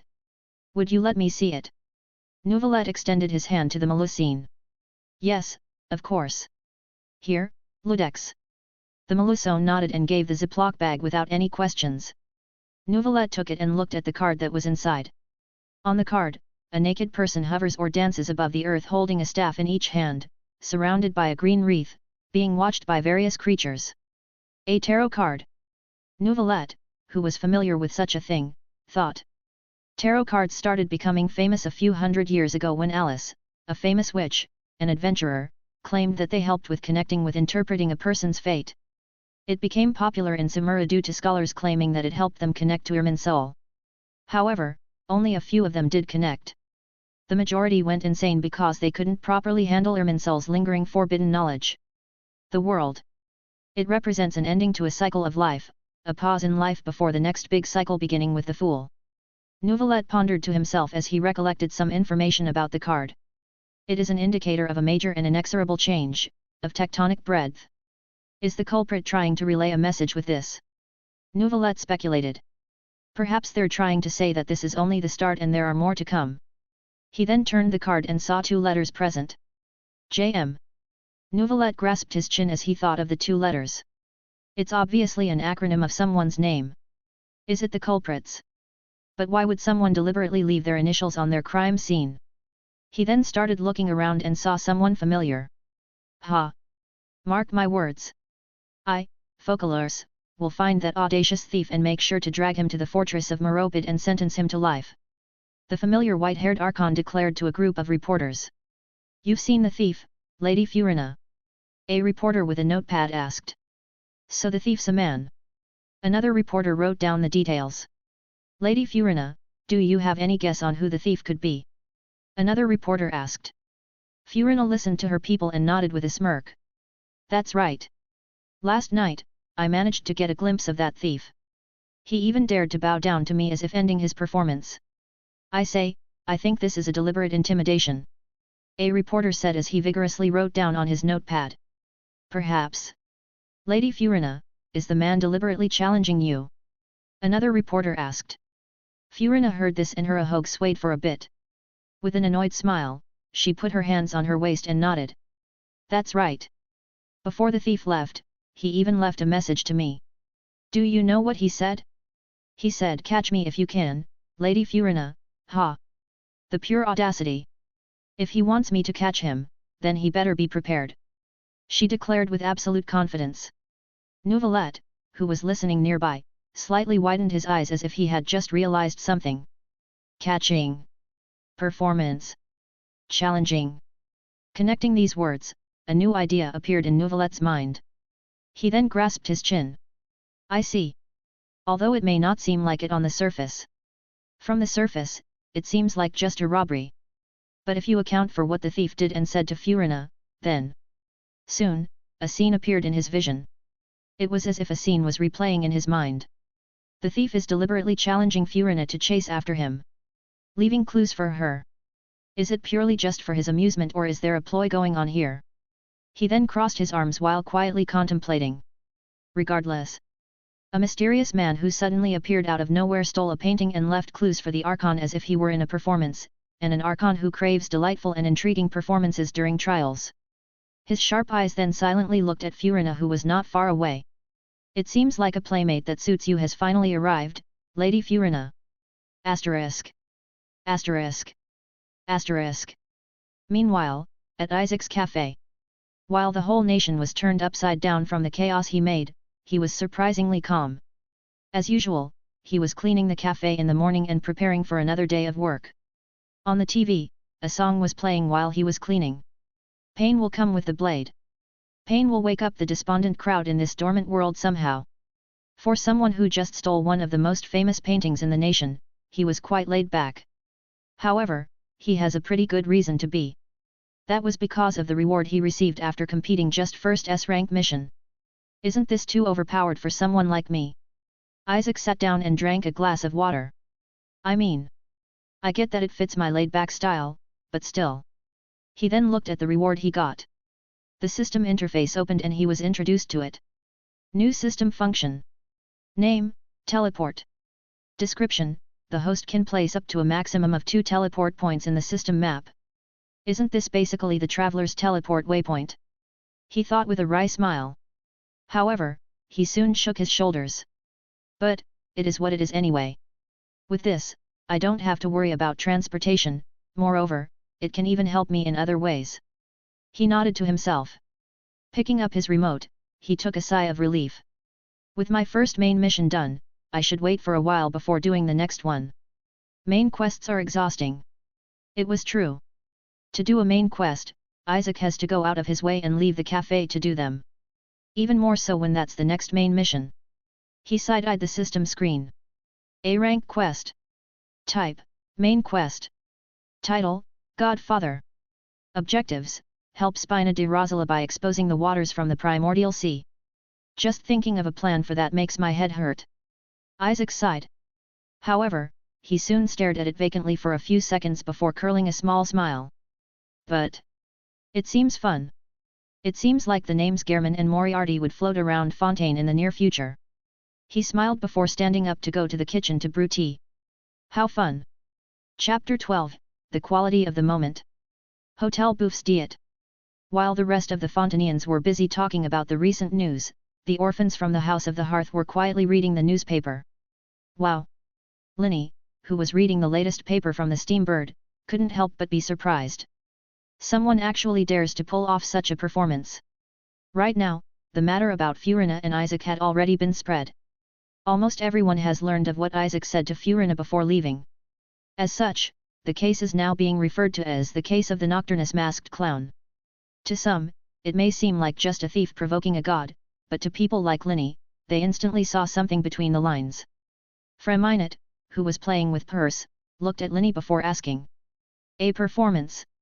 Indeed, Linny said with an amused smile as he put down the paper.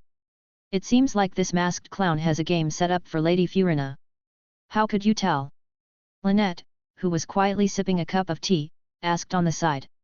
A matter between performers, really. Linny scoffed while shaking his head.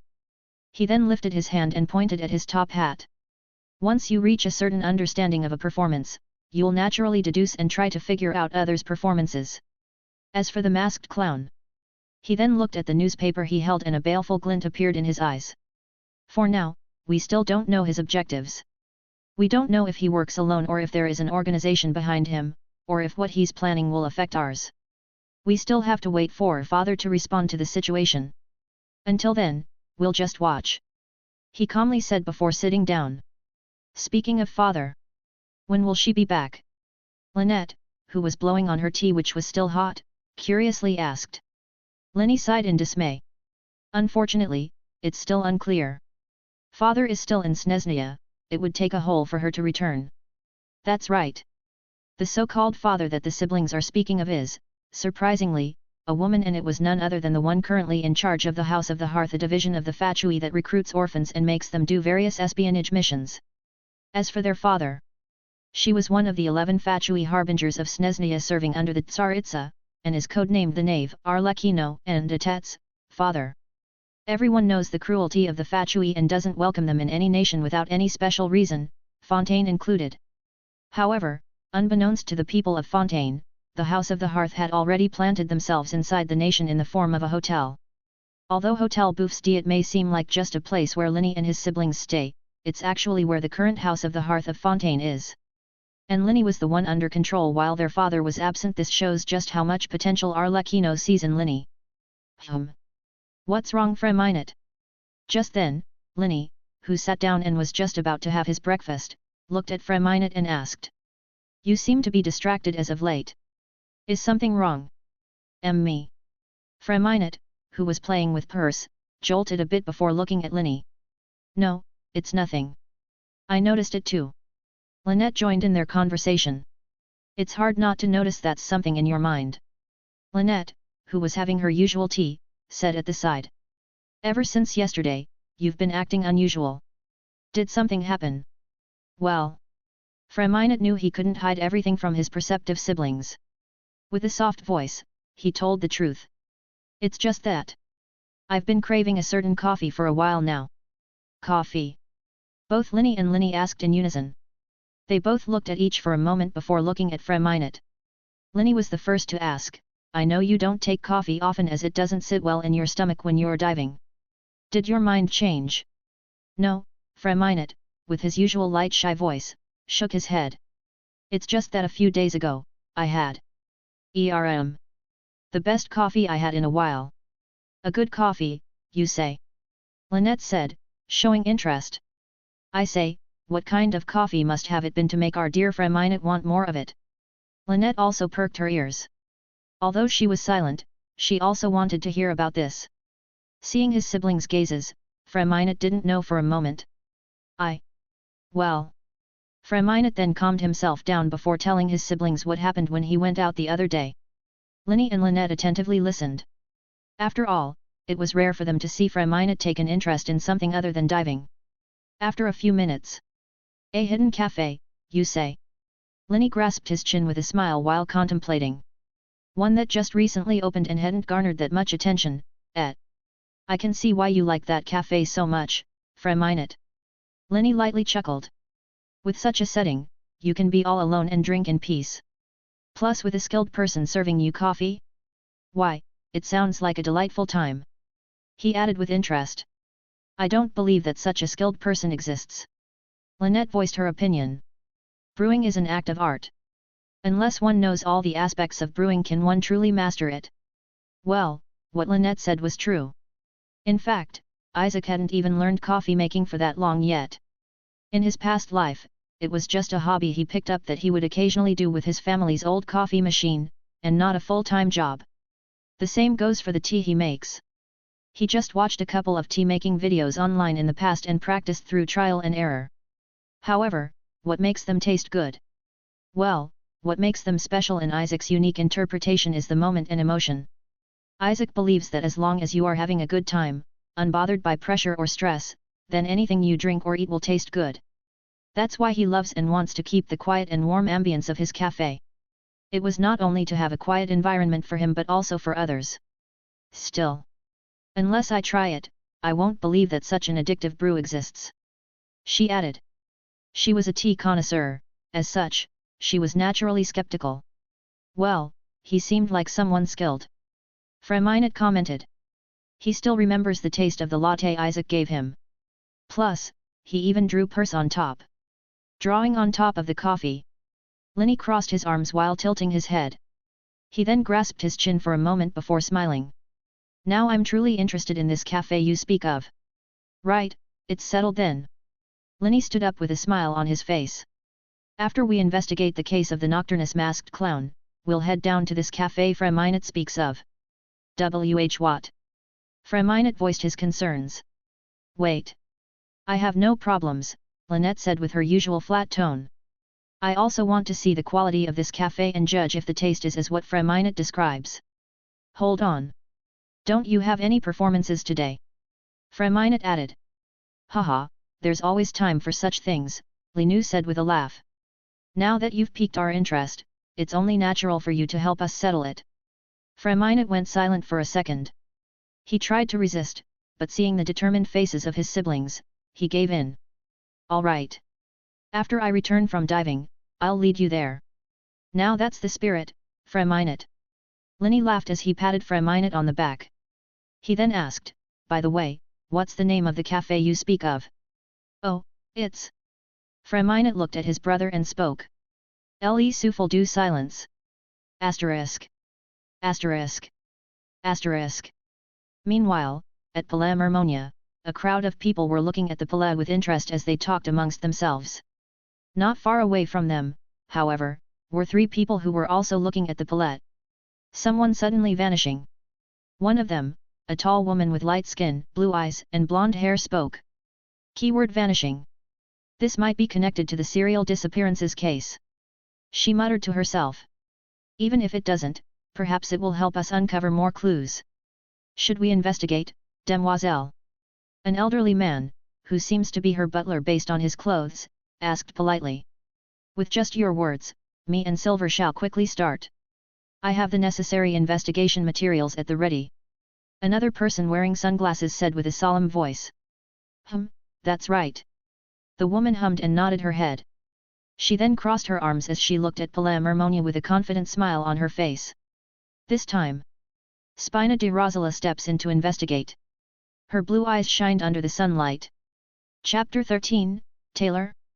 In an endless plain full of flowers. Isaac's lone figure stood amongst the beautiful and pristine flowers that were present everywhere. However, his mind was vacant. He didn't know where he was nor why he was there. He couldn't even utter any words. He just stared blankly at that one flower stained with blood. Just then, the soft and melodious voice of a woman entered his ears. How pitiful! For you to bear all the tragedies of the world. Soon, the blood-stained flower that Isaac was looking at started twisting. It then transformed into a humanoid figure that looked like a woman. Right now, she was turning her back on Isaac. The only thing Isaac noticed was her cold demeanor. This time, make sure to make choices you know you won't regret. With her cold tone, it seemed as if she was reminding him. Live the peaceful life you always wanted. Isaac stared blankly at her figure. He didn't recognize who she was, but just by seeing her figure, he felt his heart turn heavy. It was as if 1,000 bricks were layered upon his chest. He didn't know her. Yet she felt familiar to him. It was odd. Why can't he speak? Who is that woman? Why? Why is he feeling like this? A lot of questions surged up Isaac's mind at this moment. It was as if massive amounts of bottled emotions inside of him suddenly showed signs of erupting. Before Isaac could verbally ask any of his questions, the entire world shattered and Isaac's vision darkened. The last thing he saw was the ice-cold statues being erected around the woman and the 11 individuals who were bowing behind her. Asterisk. Asterisk. Asterisk. In the cafe, Isaac, who had mistakenly taken a nap, slowly opened his heart. What the? He rubbed his eyes and felt like he just dreamed of something, but he can't remember it. Weird. It must have been one good nap for me to dream of something. He tried to recall what dreamt of, but each he did, they would just dissipate and never return. In the end, he gave up. Oh well. Mr. Isaac. Suddenly, a lively voice woke him up more. Isaac looked at who it was and saw the familiar Clay. Looking at her, he suddenly remembered what he was doing. Right. I gave Clay some cookies and was supposed to brew tea for her. Not long after Isaac started another day of business after last night's mission, Clay came back with the entrance fee of 100 mora. Fearing what would happen if he gave a hyperactive child terrorist that can make bombs any she wants, Isaac decided to give her some tea and he plans to keep it that way. However, before he could start brewing, he unknowingly fell asleep. Can't believe I fell asleep on the counter. He shook his head. He made a mental note to never do this again as it might prove to be a major flaw in him. Good thing nothing exploded while I was taking a nap.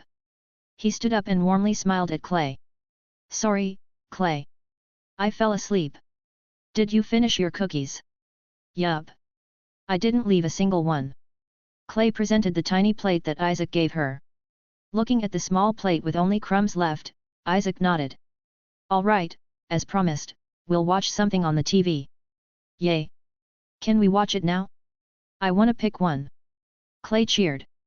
Truth be told, Clay entered the cafe when Isaac was watching an anime. She quickly for curious and asked him about it, to which Isaac honestly replied. Shortly after that, Clay wanted to have a turn and watch something.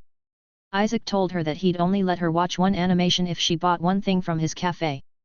Hey, can you really blame him? Deep down, he's still a merchant at heart.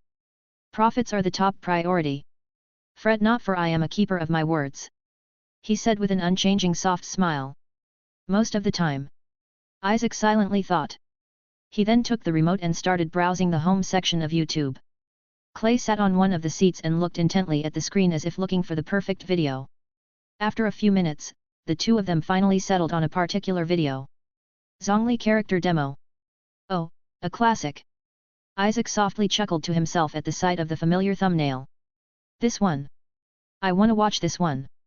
Clay pointed at Zhongli's face while looking at Isaac. All right. Isaac gently smiled as he pressed the remote, letting the video play. Now sit back and relax. We last left off with Ancient Liu. Soon, the trailer started playing. While Clay was busy watching, Isaac's mind couldn't help but wander off. When will new story-related people would enter my cafe? I need a lot of points right now. Isaac internally sighed as he vibed to Rex Incognito. System points were important to him. After all, most if not all the items he possesses came from the system. Even the coffee beans and tea packs. Isaac bought them all from the system and restocked them through the system. As such, if he runs out of system points, he has no choice but to buy coffee beans outside. How could he do that? The coffee beans and tea packs sold by the system are way cheaper. Not only that, but they're also high quality. Please, to whoever is thinking of entering my cafe right now, make up your mind. Isaac silently prayed while watching the CEO of Geo. Asterisk. Asterisk. Asterisk. Ack, we can't find anything. Walking down the street, a trio can be seen talking to each other. They were a young woman with blonde hair, an elderly man with grey hair, and a refined man with sunglasses. It's to be expected, demoiselle. The elderly man said while shaking his head. This case is practically a national crime. They wouldn't just let anyone near the crime scene to look. HAAA. You're right, Melissa. The woman with blonde hair sighed. But that doesn't mean I'll give up. Maybe we can find other means of how the masked clown stole the painting. I can break into Palais Mermonia if the boss wishes me to. The man with the sunglasses solemnly said. Just give the order, boss. No, that's too far, Silver. The blonde woman quickly rejected the notion. She then sighed before grasping her chin and started pondering. What we need right now are clues relating to the masked clown. People just don't disappear like that," she said with a solemn tone as she remembered the vivid descriptions of the Melusine about Isaac's disappearance. "My father investigated the case of the serial disappearances case and met his demise because of it." The serial disappearances case was a case in Fontaine that had been present for 20 years now. It revolves around young women mysteriously vanishing and never being found ever again. Now that there's someone who appears to have the ability to vanish, he might very well be my only lead to the serial disappearances case, she mutters to herself while walking. Now that a trail had opened itself for me, who am I to reject it? Your determination is unyielding as the sea, demoiselle. Melis, the elderly man, shook his head with a smile. The boss motivations motivate those around her. Silver also praised her. Haha, enough you two. She accepted their praises before shaking her head. She then looked around and saw something not far away. Having an idea, she then looked at the two of them. Right, why don't we take a short break and have some coffee? Very well, demoiselle. Melis nodded as he also looked at where she was looking. I shall follow the boss. Silver crossed his arms. All right then, she turned around and walked towards the cafe she spotted. Let's enter. Asterisk. Asterisk. Asterisk. Ching. The bell of the door chimed, bringing a certain melody to drift inside Isaac's humble cafe. Isaac, who was preparing lunch for himself, stopped whisking the eggs in the bowl he was holding and rushed to the counter. Welcome. What would do you have? Right after Isaac uttered those words, when he saw who the new customers were, he felt like his words got stuck inside his throat. What a great smell. The woman with blonde hair smelled the fresh earthy smell of coffee drifting in the air.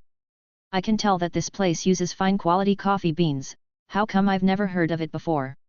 It's Taylor SWR, I mean Navia. Isaac quickly recognized who it was. The current president of Spina di Rosala, Navia. Spina di Rosala, for the lack of better words, is a mafia. But not the one littered with criminals, no, instead, they dedicate their time to helping the people of Fontaine and investigating matters that the guards would not or have difficulty with. Originally founded by Callas, Navia's father, Navia serves as the second president of the group following her father's demise. Currently, the organization is funded by donations from its supporters. This should serve as my introduction to the second main quest. To be honest, Isaac still didn't want to do the next main quest. It was because planning and actually doing the plan is exhausting for him. However, I am not someone who passes chances like this. Then again, he is also someone who knows how to grasp opportunities. As such, he decided to entertain fate for a bit. With a warm, polite smile, he replied to Navia. Thank you for your kind words. As you said, only the finest ingredients would befit my customers. Now then, what would it be? And so starts another game. Chapter 14, A Leisurely Time. Let me think. Looking at the menu hanging from the top of the counter, Navia grasped her chin. She then glanced at her two companions. Melis, do you still like the strong type? As always, demoiselle. Melis nodded solemnly. The smell of a strong espresso in the morning always brings the best results for me. Oh? It seems like you are quite the connoisseur, dear sir. Isaac couldn't help but comment with an amused yet polite smile. You too love this type, sir. Melis was also a bit surprised. Looking at Isaac, Melis added, very few young sirs like you know the excellence of such brew. Isaac nodded. It felt like he had just found his people. The rich, complex aroma of a strong newly brewed coffee is a rich sensory experience. It's robust and bold, which can be invigorating and stimulating to the senses. At this moment, a tacit understanding formed between the two. They then realized that the person they were talking to was a true connoisseur. Haha, it seems like this young sir is an expert in his craft, demoiselle. Melis couldn't help but be amused and shaking his head while talking to Navia. We might have just chanced upon a good service. Contrary to Melis and Isaac's quick friendship over coffee, Navia was left speechless. To think someone would agree with Melis and his coffee taste. Navia whispered to herself before shaking his head. Anyway, I'll have What's a café macchiato? It sounds good. Navia looked at the menu before looking at Isaac. It's an espresso with a small amount of milk, either steamed or frothed, Isaac explained politely. It sounds great. I'll have that one. As for Melis and Silver. She then looked at the other two for their order. 1 café allonge for me. Mollis crossed his arms while looking at the coffee menu that was labeled as strong. I'll have café creme. Silver solemnly said, while also looking at the coffee menu that was labeled as sweet and mild. I didn't you liked mildly sweet coffee, Silver? Navia was genuinely surprised. She had never seen her attendant eat or drink anything sweet, after all. They are great for the mood, boss. Silver solemnly said with his solemn face. Oh? Something we both agree on. Navia smiled while nodding her head with approval. Isaac memorized their order and looked at Navia, his deep languid amber eyes landing on her. Would that be all? Navia thought for a moment before looking at the glass case not far away containing some bread. Oh, also, can we have some pain d'epics? Pain d'epics is a spiced bread that would complement the robust flavors of the café macchiato quite well. It's a traditional Fontanian bread made with honey and a blend of spices, giving it a warm, aromatic taste. No problem. Isaac calmly nodded at her order. It would take a few minutes to prepare everything. In the meantime, why don't you all sit down over there? He then gestured to the empty seats in the room. Right now, on one of the tables, only Clay is seen watching the TV while swinging her legs while sitting. All right, Navia understood and nodded at Isaac. She then looked at her two companions before nodding and walking to one of the tables. Isaac didn't waste any more time and went into the kitchen to brew the coffee and heat the pain d'epics. He heated some water, took out a bag of coffee beans, ground it, and placed it into the coffee machine. Meanwhile, on the tables, Navia sat down while Mollis and Silver stood still behind her. Can't you two sit down? She turned her head and looked at the two of them. We're fine, demoiselle. Mollis shook his head while crossing his arms. If an enemy were to appear, I can quickly try to restrain them. Silver, as usual, said with his solemn face. Navia fell silent at her two companions' words before sighing with a wry smile. Fine, just don't blame me for your sore legs later. She then turned her head again and looked at the child in red who was distracted watching something. A child. Is she that barista's sister? She then looked at what the child was looking at. On a screen, an animation of a woman having an internal monologue about besting her elder brother was present. Tsubaki in thawing snow. Hey! Is this a new invention? Navia couldn't help but ask herself. Every day, new strange inventions kept being created in Fontaine, it's hard for her to keep up sometimes. I've never heard of this before. Curious, she continued watching them. She didn't know what kind of machine it was, but she figured it was for entertainment. +5. +5. Isaac, who was busy filtering in the kitchen, glanced over to them and smiled softly. It works. With a satisfied smile, he continued making their coffee. Asterisk. Asterisk. Asterisk. After about 10 minutes, Isaac was finally finished and placed 3 cups on a silver plate. He then opened the oven and pulled out a tray containing the pain d'epics. He used tongs to place the 5 pieces of bread on the plate, along with the coffees. And done. After arranging them to make them look appetizing, Isaac nodded and picked up the silver plate. He held the silver plate and walked out of the kitchen. He then walked over to the table of Navia and her two companions and noticed that the 3 of them were busy watching. The TV worked too well. But hey, I ain't complaining. He wryly smiled before placing the silver plate on their table and speaking. Your orders. Oh, Navia, engrossed in watching, didn't notice Isaac until he approached them.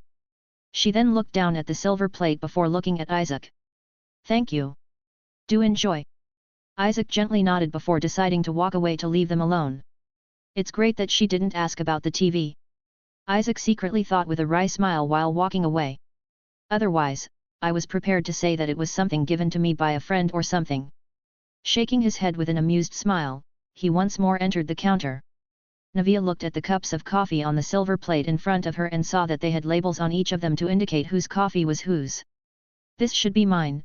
Picking up the cup labeled as Café Macchiato, Navia held it inches away from her lips before blowing on it to lower the temperature. While blowing, she took a whiff of the smell, and a strong coffee aroma, with a hint of sweetness from the steamed milk, entered her nose. The smell of it cleared her mind for a moment and she anticipated to taste the coffee. She then looked at the drawing on the milk foam on top of the coffee and smiled. Is this meant to be a rose? It looks lovely. Truth be told, Isaac was never that skilled in drawing. As such, his rose looked more like a failed attempt at a thorned flower. After cooling it down for a few moments, Navia finally decided to take a sip. She brought the cup in front of her delicate lips before taking a small sip. Soon, the warm coffee entered her mouth, and the slightly bitter taste of an espresso was sensed by her tongue. However, the bitterness was subdued by the small stains of milk, not only balancing the taste but also giving a robust taste.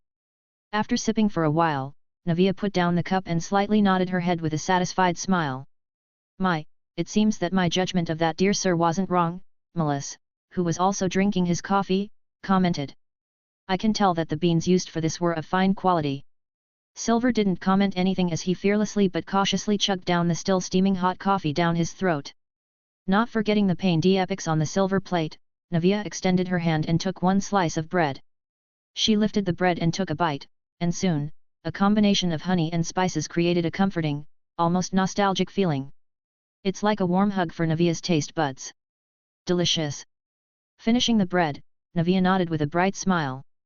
Cradling the cup of coffee in her hand, she smiled as she looked at the TV that was still playing an animation. The warm ambience of the café soon settled in. The lively buzz of the streets was visible from the café, but the isolation and lack of commotion inside created a unique environment. It was as if she was having a good time watching the everyday walks of life in a leisurely manner. For a moment, Navia forgot her worries and her mind cleared of stressful thoughts. How nice! +20. +10. +10. +5. +5. +5. Meanwhile, Isaac, who was in the kitchen, was genuinely surprised at the amount of system points he received. Whoa! That's a lot. However, he wasn't complaining. Everything was welcomed. Chapter 15, Another invite ticket. Isaac quietly made his lunch and ate it while there were still not many customers around. Wiping his mouth with a handkerchief, he took a glass of cold water and drank. Just then, the notification appeared in front of him that came from the system. B-rank quest. Type, side quest. Title, Will, 1. Objectives, provide a place of relaxation for a total of 3 characters related to the story. Reward, invite ticket, 1. Another invite ticket. The moment Isaac saw the reward he got from the side quest, his eyes slightly contracted. I thought I'd never be able to see it again. Ever since I used my last invite ticket, I hadn't been able to invite other characters since I needed more points to buy them. He sighed internally. I didn't know that I'd still get more of them from the quest features. It was true. Since most side quests are hidden, generated at the spot, or need special conditions to appear, Isaac hadn't been able to find any quests available to him that had invite tickets as rewards. Opening his inventory, Isaac saw the familiar ticket, smiled, and then let out a sigh. I wonder who will it be this time? With that thought in mind, he picked up his plate and headed to the kitchen, planning to leave them by the sink to clean later. I sure do hope it's no one chaotic. If the future Isaac heard his thoughts right, he would have smacked him right on the spot for jinxing himself. Isaac would have never thought he'd summon one of, if not the most mischievous person in the world. Asterisk. Asterisk. Asterisk. Here, a total of 600 mora. Navia, who had finished eating and drinking with her 2 attendants, took out some mora and neatly placed it on the counter. Keep the change. The coffee here was great. I'll make sure to come back here again in the future.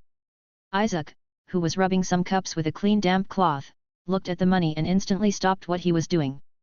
Putting down the cup and the cloth, he politely took the money before looking at Navia. Thank you for your kindness, madam. His languid yet somehow alluring eyes then shifted to the 3 of them. Having such kind patrons who know the value of what they are drinking is nothing short of a blessing for a feeble business like mine. He was genuinely thanking them. The reason is that they are truly one of the few patrons Isaac receives. Since opening the café, Isaac noticed that the daily number of people who came in for a drink and relaxation was quite small. Navia, who heard his genuine words, nodded with a warm smile. It's no problem. Humble people like you are exactly what this world needs more of. No, miss, you're quite wrong. Isaac chided himself. I'm no humble person. Isaac was aware of himself. He knows he has these episodes of wanting to seek thrill and episodes of just wanting to slouch on his bed and do nothing the whole day. As for being humble, Isaac never really saw that in himself. He would only act humble if it favors his situation. In short, it was just a part of his facade, a convenient mask. But being thankful. That I am. Isaac shook his head. Opening his mouth, Isaac, for the first time, let out a genuinely bright smile. You flatter me, madam. I believe that you too are a good person. Seeing Isaac's smile, Navia was momentarily caught in a hypotonic charm of his. However, she soon shook it off. Looking at Isaac's alluring deep amber eyes, Navia gave a wry smile. All right, I'll be going now. Isaac looked at Navia, who was trying to leave. He then thought of something for a brief moment. He hesitated to open his mouth, but in the end, just right before Navia was about to open the door, Isaac's voice reached her ears. Be careful, miss. I can tell that it's about to rain today. Try not to get soaked. After all, as seemingly harmless as they are, waters can still inflict illnesses. Isaac was subtly hinting at the waters from the primordial sea, a special substance that can instantly turn someone into water. However, it only exclusively works on the people born on Fontaine. As such, Isaac too is vulnerable to such substance. As a requirement for his second main quest, he decided to first tease the mission. It had only been a day since he finished his first main mission, after all. She'll have to settle with this for now. I still haven't rested enough. He was going to do the second main mission soon, but not now when it was still chaotic from what he previously did. Navia, who heard Isaac's words, thought for a moment before giving a reassuring nod. Thank you for your reminder. Silver. She then looked at her solemn attendant on the side. Your parasol is ready, boss. Silver pulled out a yellow parasol with black patterns from seemingly out of nowhere. Navia nodded and then looked at Isaac. Well then, goodbye. Farewell, miss. Isaac gave a slight nod. Ding asterisk. Soon, the bell hanging on the door chimed, and the trio left the cafe.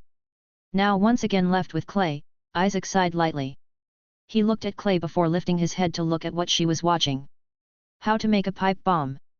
Oh okay, that's enough TV for one day. Isaac read the title and didn't hesitate to turn off the TV as quickly as a heartbeat. How could I let a child watch something like? Oh wait. Isaac was mentally shaking himself when he remembered something. Since the child is Clay, then it sort of lost its meaning since she makes bombs which are much more dangerous. Clay, on the other hand, felt dissatisfied that what she was watching was suddenly cut off. Ah, but it was just about to get into the interesting part. Clay groaned as she sat down while playing with Dodoko on her hand. That wasn't some kind of movie, Clay. Isaac face-palmed. Seriously, I should limit the time Clay watches something. Yeah, that sounds like a good plan. All right, I think it's time for you to go back. Isaac sighed before pointing at the door. Stay here a bit more and I'm sure the knights would suspect something. Fine. Although Clay wanted to stay longer, she couldn't do anything if the acting Grand Master punished her and took all her mora away, rendering her unable to visit the cafe anymore. Picking up her backpack, she stumbled for a moment before running to the door. But not before turning around and waving at Isaac. See you again tomorrow, Mr. Isaac. All right. Farewell, Clay. Isaac refrained from teasing and simply waved her off. Now, once again left alone in the cafe, Isaac sighed. He sat down on one of the chairs and relaxed. Time to summon. The gambling addiction woke up in Isaac. It's Gamba time. Opening the system inventory, he selected the invite ticket to use it. Use invite ticket? Y/N. Of course, it's a yes. Isaac didn't hesitate and proceeded with the summoning. Just like before, the ticket flew out from his inventory and landed on the cafe's door. The familiar bright lights once again appeared, indicating that the summoning was currently being held. Please don't be a child. Isaac muttered to himself. After a few minutes, the summoning finally ended, and the profile of who Isaac summoned appeared in front of him. This is. Looking at who it was, Isaac didn't know if it was a blessing or a curse. Profile. Name, Maiko. Vision, Electro. Title, Head Shrine Maiden of the Narukami Shrine. From, Inajima. I pulled the crafty fox. Isaac felt like his soul left his body. This was much more troublesome than Clay. At least Clay could still be relatively controlled. Isaac sighed. But she, on the other hand, might control me. How could he not be familiar with her? Maiko, in public, is an outstanding shrine maiden and an exceptional novel editor. But beneath this facade of hers, a cunning mischievous fox who's always looking for fun entertainment was lurking. There was even a point in time in which she tricked a certain general of the Wadatsumai army into cross-dressing as a girl. This resulted in the general's fear of her. However, soon, a different glint appeared in Isaac's eyes. This is also an opportunity. An opportunity to have a connection to one of the most powerful figures in the nation of Inajima and Isaac spoke to himself. This time, a wry smile appeared on his face. And finally having another adult in the cafe dealing with clay with me. Having made up his mind, Isaac stood up before making light stretches. Looking around, he smiled in a leisurely manner. Right. I should renovate this place a bit like what I did with clay. Alright, let's do this. Asterisk. Asterisk. Asterisk. Meanwhile, outside Isaac's cafe, in a shadow behind a building, a few people can be seen intently looking at Isaac's cafe. That's the one, right? One of them asked with a hoarse voice. Yeah, that's the recently opened one. One of them replied with a malicious glint in his eyes. Then, as usual, we'll stir trouble and the other guys would stop us, got it? A well-built person said at the back. After that, we'll ask for protection fees. Hehe, let's begin boys.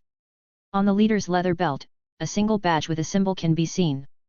Once Isaac sees them, he'll immediately know whose symbol that belonged to. The Confrérie of Cabrières. This organization was built by the same person distributing the waters from the primordial sea. Asterisk asterisk asterisk. A/N, I know there's a lot of words that don't fit here, but I'm too lazy and sleepy to edit them. Would probably fix them tomorrow. Chapter 16, No Laughing Matter. Confrérie of Cabrières is an organization in a business that, like other big businesses, is double-faced. At the front, it was just an organization that sells general goods and is even expanding to beauty products. But beneath this farce of theirs was a far more gruesome truth. Unbeknownst to the public and the law, some members of this organization have been distributing extremely addictive drugs known as synth throughout the nation. For a decade, this business has been happening and the mastermind hadn't been caught yet. In addition to this, to further expand their cruelty and greed, they even faked gang fights near small establishments and requested protection fees from the latter to stop the fights. As for the guards? Well, even if they catch a few gangsters, at most, they would only confess that they were instructed by their boss to do it, but so far, the so-called boss hasn't been found out. And right now, they are currently eyeing Isaac's newly opened cafe. Did you call Louis? A sturdy-looking man asked. Yes, another person replied. They should follow behind 15 minutes after we enter. Good, the sturdy-looking man snickered. Our goal this time is to just break everything inside. After that, the usual. Got it. What their plan was to cause trouble in the cafe with another group from their gang, and eventually lose. The other group would then tell the owner that, for the other group to stop harassing his cafe, he should pay them protection fees. It was the classic scheme. No problem, boss. Several members nodded their heads. Looking at Isaac's cafe, the boss scoffed. It's just one guy there anyway, let's make this quick. After saying this, the man walked over to the cafe along with 4 others.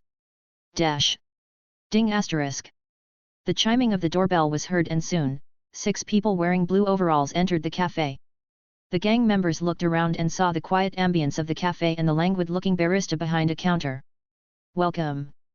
The man, who was suspected to be the barista, stopped cleaning some cups with a damp cloth and looked at the gang members. The gang members looked at the barista and saw his deep languid amber eyes. The moment they saw his eyes, for a split second, they mysteriously felt a sense of danger from the man. However, that feeling soon disappeared. The leader looked over before nodding to the other members. Soon the latter started scattering in the cafe. You're new here, aren't you? The boss sat down in front of the counter and intimidatingly looked at the barista. Looks like you don't know the rules in these parts. The barista's face didn't change, but he remained silent. After a second, he opened his mouth. And what rule would that be, gentlemen? If you aren't customers, then please leave. I believe I have no business with any of you. Haha. Hearing the barista's words, the boss laughed for a moment before turning serious. He then spoke to let the others hear him. Break them. Shortly after saying this, the men that were behind him started lifting the chairs and tables before breaking them instantly.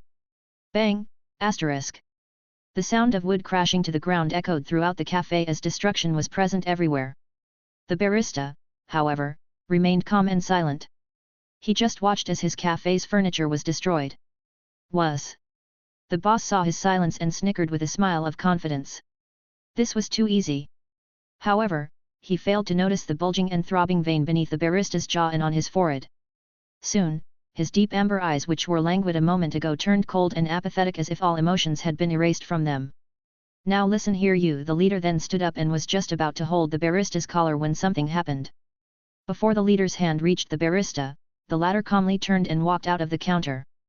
But not before taking a wooden cane inlaid with silver that was hidden behind the counter. What's this little rat thinking? Looking at the barista's actions, the man felt belittled. He then saw the barista walking to the door and a scoff escaped his lips. He then spoke with ridicule, so it was nothing but a coward that runs a. However, his words were soon cut off when the man stopped by the double door. Manners. Click asterisk. The lock located in the door's upper part was locked. Math. Click asterisk. Once more, another lock in the middle part of the door was locked. Man. Click asterisk. Again, the lock at the bottom part of the door was pushed to close. The man then turned around and looked at the gang members while holding his cane down with both of his hands. He opened his mouth and spoke with a solemn voice. Do you understand what that means? If not, let me teach you a lesson. He added as his eyebrows knitted. Do you understand what you're saying, boy? Looking at the feeble barista's appearance, a throbbing vein appeared on the leader's head. He then stood up. Who do you think you are? Do you think we won't mess you up? He then walked over to the barista and stood in front of him. He then intimidated the barista, who was the same height as him. Sit down. Now. Or do you prefer the usual face punching? Before the leader could finish his word, a thick brown wooden cane came straight to his face from the sides. Hey! Bam! Asterisk. The leader didn't even have time to react as the thick cane smacked him right on his head, sending him to fly away. Boss! The other members saw this and quickly shouted in surprise. Bang asterisk. Why you? The leader was thrown to the floor and held his head with a face that showed contorted pain. Shit. You. All of you. Kill that bastard. I don't care anymore. Just kill high. Slow. Before the leader could finish his words, another side of the thick wooden cane came swooping down to his face, leaving a red trail of blood on the floor. Bam! Asterisk. The leader's body fell to the floor as blood continued to ooze out from his head. You! How dare you! The other member looked at the barista with eyes filled with hatred. You're dead meat! However, contrary to their expressions, the barista calmly looked at his cane before looking at them. At this moment, all of them noticed his emotionless and cold deep amber eyes. It was as if what he just did was nothing worth noting. Well! The barista's hoarse and calm voice echoed in the cafe. Are we just gonna stand here? Or are we going to fight? Hearing this, the four members immediately felt enraged and each took out a pocket knife. That's it. You're gone. 3 members carrying pocket knives then ran to the barista with the intent to kill. The barista quickly analyzed the 3 people running towards him as his eyes darted between them. He then let out a sigh. He then charged to the left member and raised his cane in quick succession. With a swift motion, he landed a heavy blow to the member's knee. Sloppy. Ack. The member instantly felt the pain as he dropped his weapon before dropping to the ground. Hup. Suddenly, another member aimed his knife at him on the side. The barista didn't stop there and quickly went behind the counter to avoid the knife that was about to hit him. He then looked at the cup that was on the counter that was still steaming hot and placed his cane beside it. Bang! Asterisk.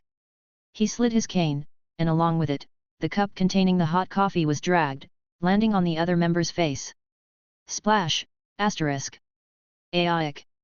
The member screamed in agony as the hot coffee blended with the wounds caused by the cup. Sad. Without waiting for him to recover, the barista raised his hand above his head and struck it down to his head like a hammer. Tud asterisk. Blood came out of the man's head as the cane landed down on him, staining the barista's white long-sleeved shirt with blood. He then looked at the other 2 remaining. Seeing the rest of their gang fall instantly, the 2 remaining members backed away with a cautious face. Why you? You won't get away with this. One of the members said with a shaky voice. With fear enlaced in his voice, he continued. The confrérie won't forgive you. He intentionally didn't say the full name of their organization to avoid giving away confidential information. After all, confrérie means brotherhood, so there was nothing suspicious about calling a gang a confrérie. That's right. The other member saw how his boss and other two companions got knocked out and yelled. The confrérie will hunt you down. Even after beating us up. The barista looked at them coldly and didn't speak anything for a few seconds. It was as if he was pondering something. It's working.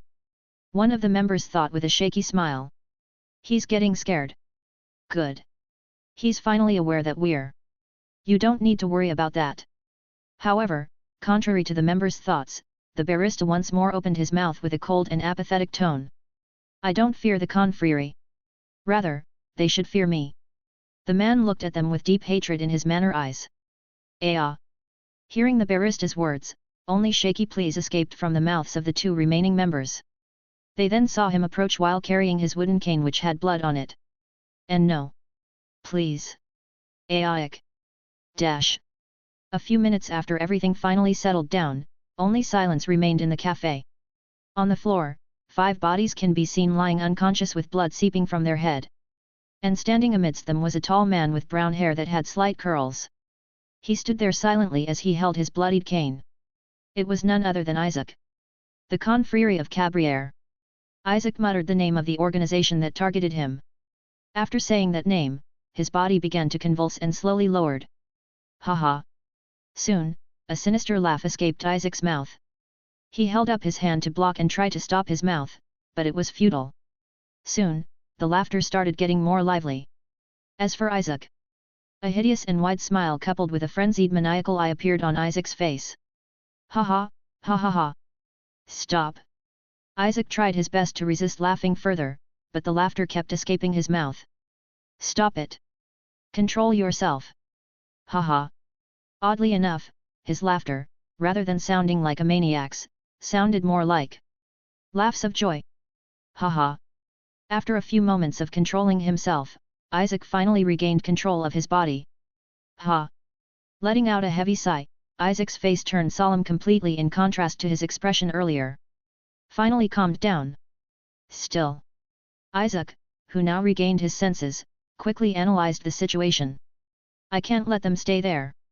He then picked up the 5 bodies and took them to the second floor of the café. Placing all of them down, Isaac spoke to the system. Conceal. Concealing. Soon, a black veil appeared around the 5 unconscious bodies.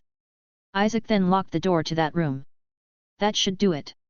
This was one of the system's functions. As long as Isaac was inside the café, he could instruct the system to conceal anything. There's no evidence if they can't find any evidence. It was just like the other function which hides Isaac's presence, but more on a limited area. Going back down the café, Isaac looked around and saw the broken furniture and the floor covered in blood. Reconstruct? 50 system points required. Do it, Isaac commanded. Shortly afterward, the broken café started reconstructing itself from its damaged state. After everything was fixed, Isaac breathed a heavy sigh before sitting down. You all attacked first, Isaac muttered to himself with a cold tone. It's only right for me to retaliate. Isaac intended to leave the confrérie of Cabriere for at least a week or 2. But now that they attacked first, Isaac needs to revise his plans. After I deal with Ye Miko. Isaac's deep amber eyes carried a glint of anger. The confrérie of Cabriere shall experience hell. A/N, might have made references to 2 movies while writing this. Chapter 17, It's but a gift. Are you sure? A burly man asked, perplexed. Yes, Isaac nodded lightly. There hadn't been any gangs entering my café as of late if I remember correctly. Currently, the other half of the gang suspected of targeting Isaac's café came looking for the former, claiming they wanted to protect it. However, when they arrived, instead of seeing destroyed furniture, all they saw was a calm and serene café blanketed with a cozy atmosphere. There weren't any traces of their other members that came early. Damn it, did that doofus Pierre go somewhere else? The burly man gritted his teeth. He then looked at Isaac, are you sure? Yes. Isaac nodded without showing any sign of suspicion. Then his face shifted as if he remembered something. Though, I do think I saw a group of men in blue overalls talking to themselves saying they'll be going to Fluvsendra when I was out cleaning a while ago. That's them. Those idiots. So they went to Spina di Rosala's place. A throbbing vein appeared on the burly man's forehead as he clenched his fists from anger. Calming himself down, he once again spoke. All right. It was just a false alarm. Be careful. Gangs typically target establishments like yours. He then stood up from his seat before walking away and leaving through the door.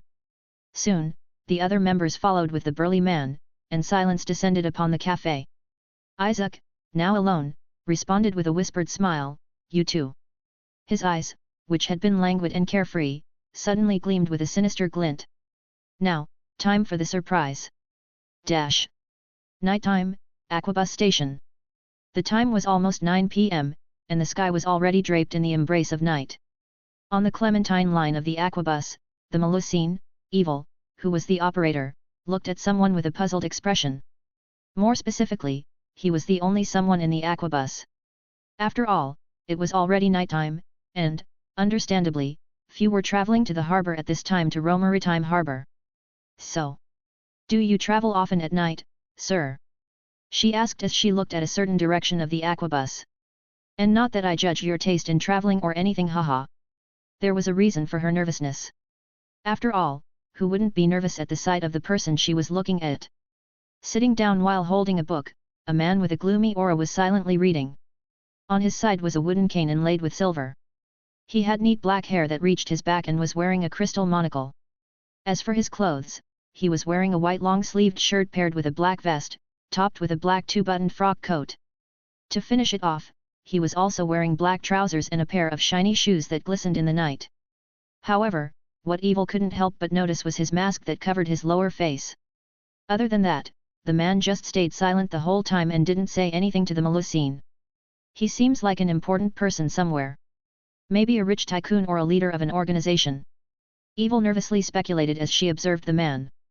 However, apart from his menacing and gloomy aura, he seems like a calm and rational person. She couldn't help but conserve him more. His gentleness with his book. It reminds me of Monsieur Nouvelet's gentle personality. Is he perhaps like the Ludex? A thought emerged in Evil's mind. She then quietly giggled and was amused at the thought. Someone who's cold on the outside but is nice, warm, and fluffy on the inside. It's odd. She then started thinking of another matter. Only a few humans possess the same quality as Monsieur Nouvelet. And something very close, at that. Just then, her eyes caught something. The man, who had been silent for quite a time now, suddenly stood up before placing his book inside his frock coat and picking up his cane. Hey, what are you doing, mister? Evil saw the man stand up and look at West. The man then turned around and looked at Evil.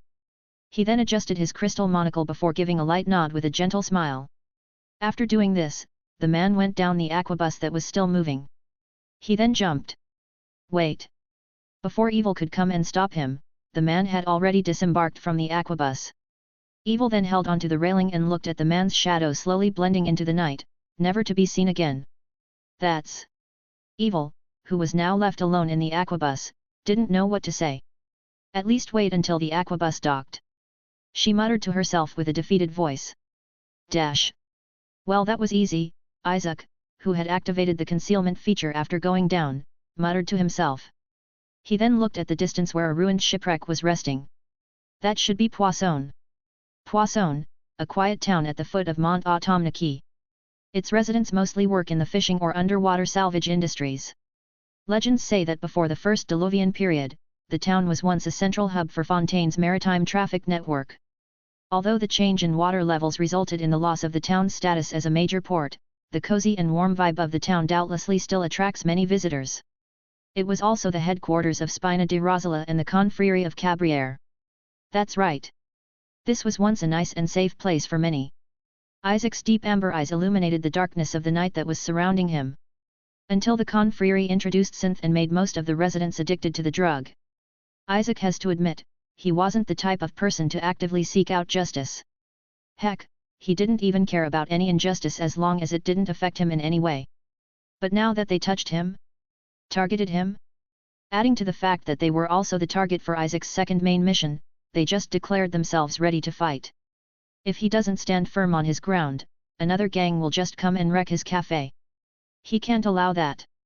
Under the brilliant moonlight, Isaac's silhouette was casted over the field of grass that was blanketed with darkness. His frock coat swayed in the wind.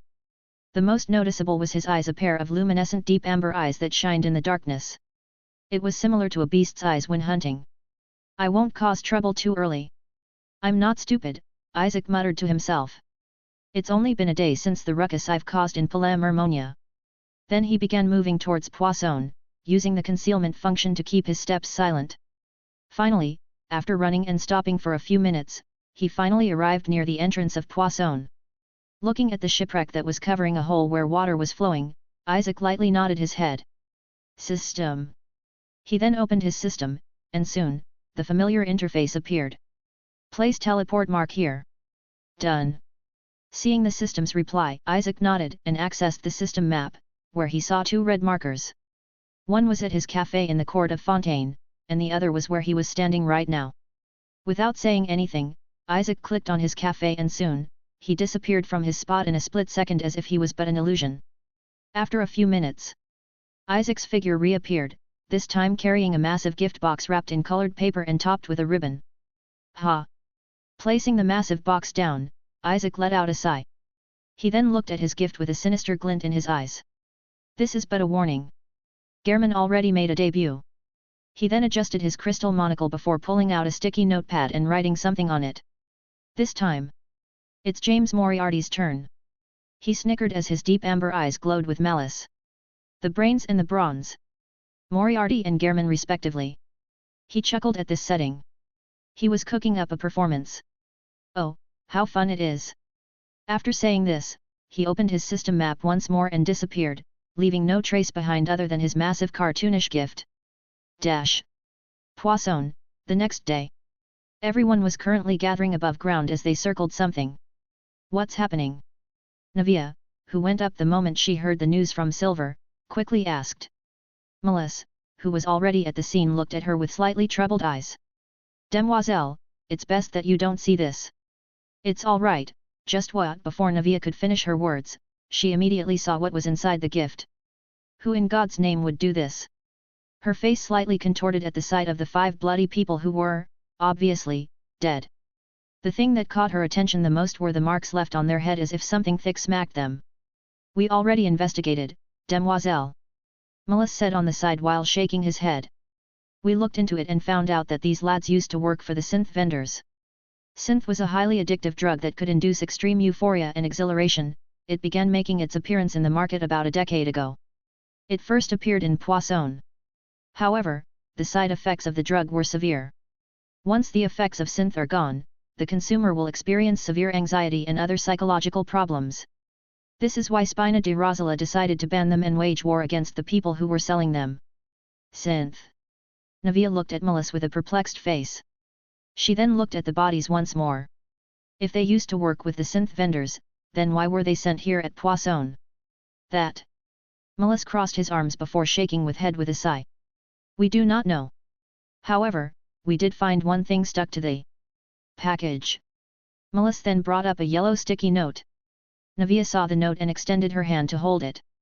She then looked at him. This is. You should read for yourself, Demoiselle. Melissa coughed. Navia saw Melissa's face and got curious. She then looked down and read the contents of the paper. Here's my sign of goodwill to Spina di Rosala. 5 bugs that destroy their ecosystem. Ones that drag others down with them. I do hope you'll like this gift, Miss Navia. If the chance arises, I'd be sure to send you more. Sincerely, Moriarty. Navia's face darkened after reading the letter. After a while, she looked at Melissa. Melissa sighed at her and shook his head once more. It seems like you have an admirer, Demoiselle. One that has a twisted sense of humor, might I add. He added as he looked at the gift. Achoo. Meanwhile, Isaac, who had just gotten up from the bed, looked dazed. What the? Did I catch a cold last night? A/N, I hate pre-calculus. Just wanted to say that. Pisses me off. Now carry on. I just wanted to vent. Chapter 18, Please Don't Control Me. What should I add? Isaac, who was quietly observing his cafe's interior, pondered solemnly. It was the morning of the next day, and Isaac got up early. The main reason was that he was planning to renovate the cafe. The reason? It's simple. It's because a certain fox would visit today. Should I keep the cozy feeling that reminds you of rainy days or mix it up? He grasped his chin as his eyes scanned the room. He then looked behind him and saw a particular wall. Apart from the grey painted wall that had unique cubic patterns, there was nothing else special about it. Thinking for a bit more, Isaac decided to put something on that particular wall. He opened his system shop and bought a bookshelf. Soon, an empty black wooden bookshelf appeared on that particular wall, however, it was empty. Since she likes stories so much, I think this would do. Isaac nodded at himself while buying a bunch of manga to place on the bookshelf. He had quite a few system points, so spoiling his shelf for a little bit wasn't a big deal to him right now. After buying a couple of manga, Isaac decided that it was enough and stopped. The mangas that were placed were Attack on Titan, To Your Eternity, and The Eminence in Shadow. Nothing like a mix of pain, sorrow, and edginess. He then looked around more and grasped his chin. His eyes then widened with excitement. That's it. I should mix up different ornaments from different regions. That way, people would think that I've traveled all over the place. Technically, Isaac wasn't wrong. In the game, he had indeed traveled everywhere including the deepest pit of the chasm. Having thought of this, Isaac decided to shop for more items to add diversity to his cafe.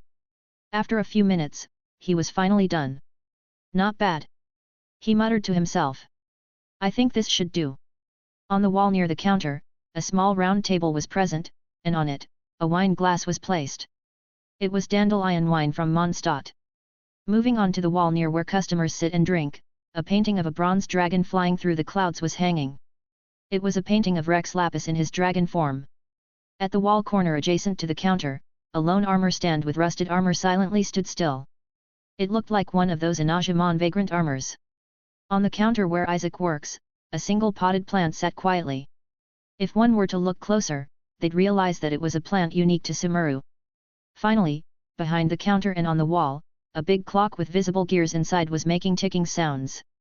Yes, this should do. Isaac looked around and breathed a sigh of relief. If one were to enter, it would be as if they had entered another land. Now that's what I'm aiming for. After fixing a few more items, Isaac finally decided that it was time. It was time to summon the fox. Heading inside the counter and putting on his apron, Isaac silently prayed to himself. Please don't trick me, please don't trick me, please don't trick me. Foxes were known to be mischievous. Especially the kitsuns. His reaction was very natural, especially since he knew Yamiko's personality. Taking a deep breath and releasing a heavy sigh, Isaac put his hand on his neck and cleared a stiff neck. All right, let's do this. After saying this, the system's interface appeared in front of him. Summon Yamiko? Y/N. Yes, Isaac said with a faint voice as he extended his hand to touch the screen. Soon, the mysterious vibrant lights began to once more emit from the door of the cafe. It then produced a golden light. I pray to Lady Furina that this will go well.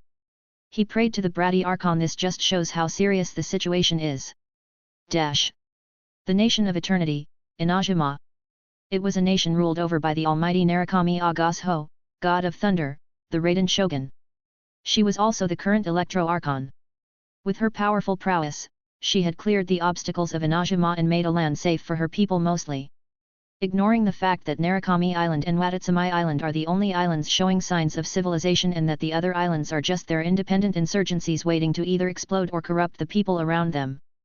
But other than that, it was a beautiful nation. One such example is the Grand Narukami Shrine where the elegant and graceful head shrine maiden resides. On the peak of a mountain where many sakura trees were present, a massive sakura tree that resembles a fox was present. How boring! Not far from the fox-like sakura tree, a woman who was wearing a shrine maiden's outfit uttered with boredom as she sat down on the steps near the tree. On her hand was a book, more specifically, a novel. And on her other hand, a cup of sake.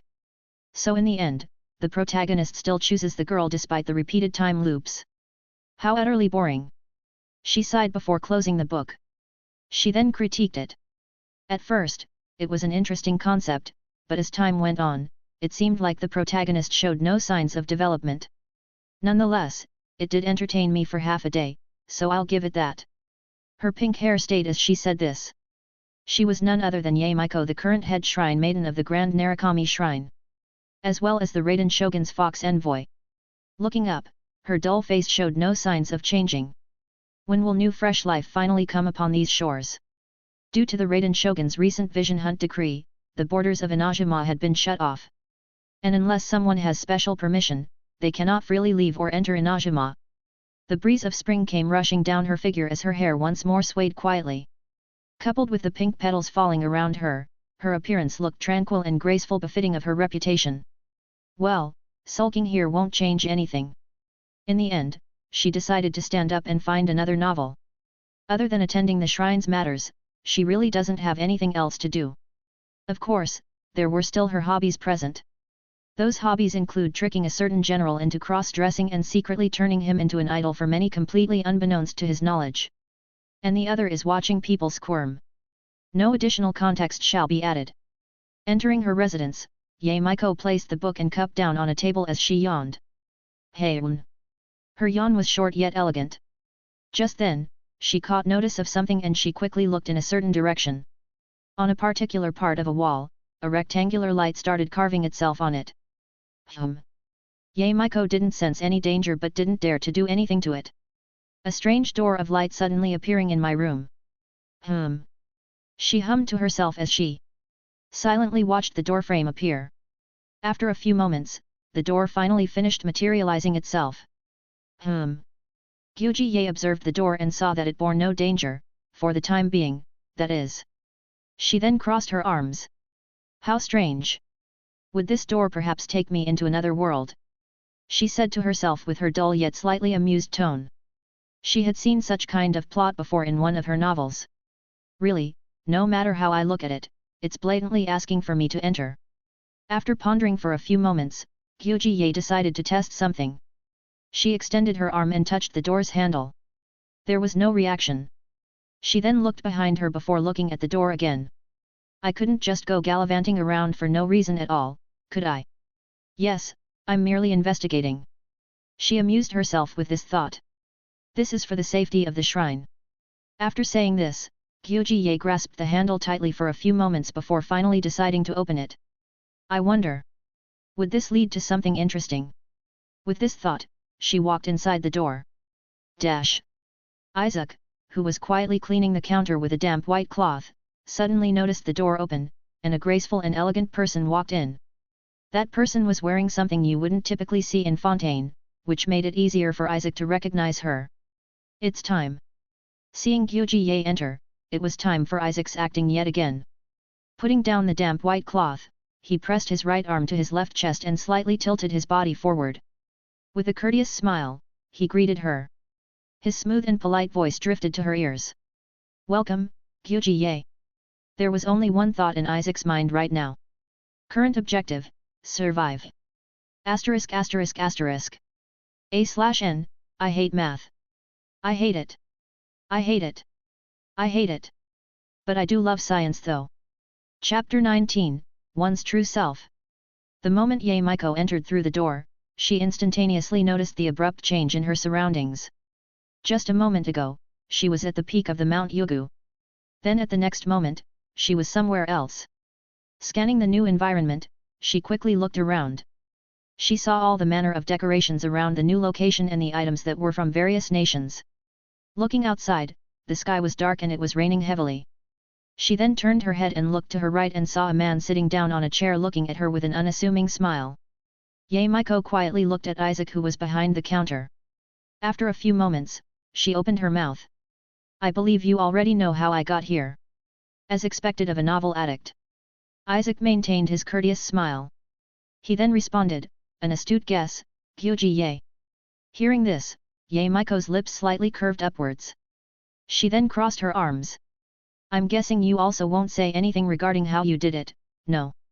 Isaac didn't answer and merely gave her a relaxed smile, with his deep amber eyes looking at her figure nonchalantly. He was acting like a charlatan.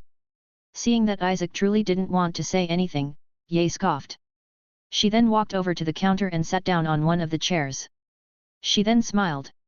Fine, if you don't want to say anything about it, I won't probe further. But do indulge my curiosity, why choose me? According to a couple of novels I've read, it's either that I'm randomly chosen or that I possess an item related to you. She added while also maintaining her mischievous smile. It's random, that you can believe. Isaac shrugged his shoulders in a leisurely manner. He then decided to ask her, moving on, Gyoji Ye, what would it be for you? Coffee or tea? So he's keeping himself mysterious. Ye Maiko softly sighed. With her relaxed tone, she responded, green tea would be preferable. Isaac wrote it down on his notepad before looking back at her. Other than that. Do you perchance serve tofu? Ye Maiko asked.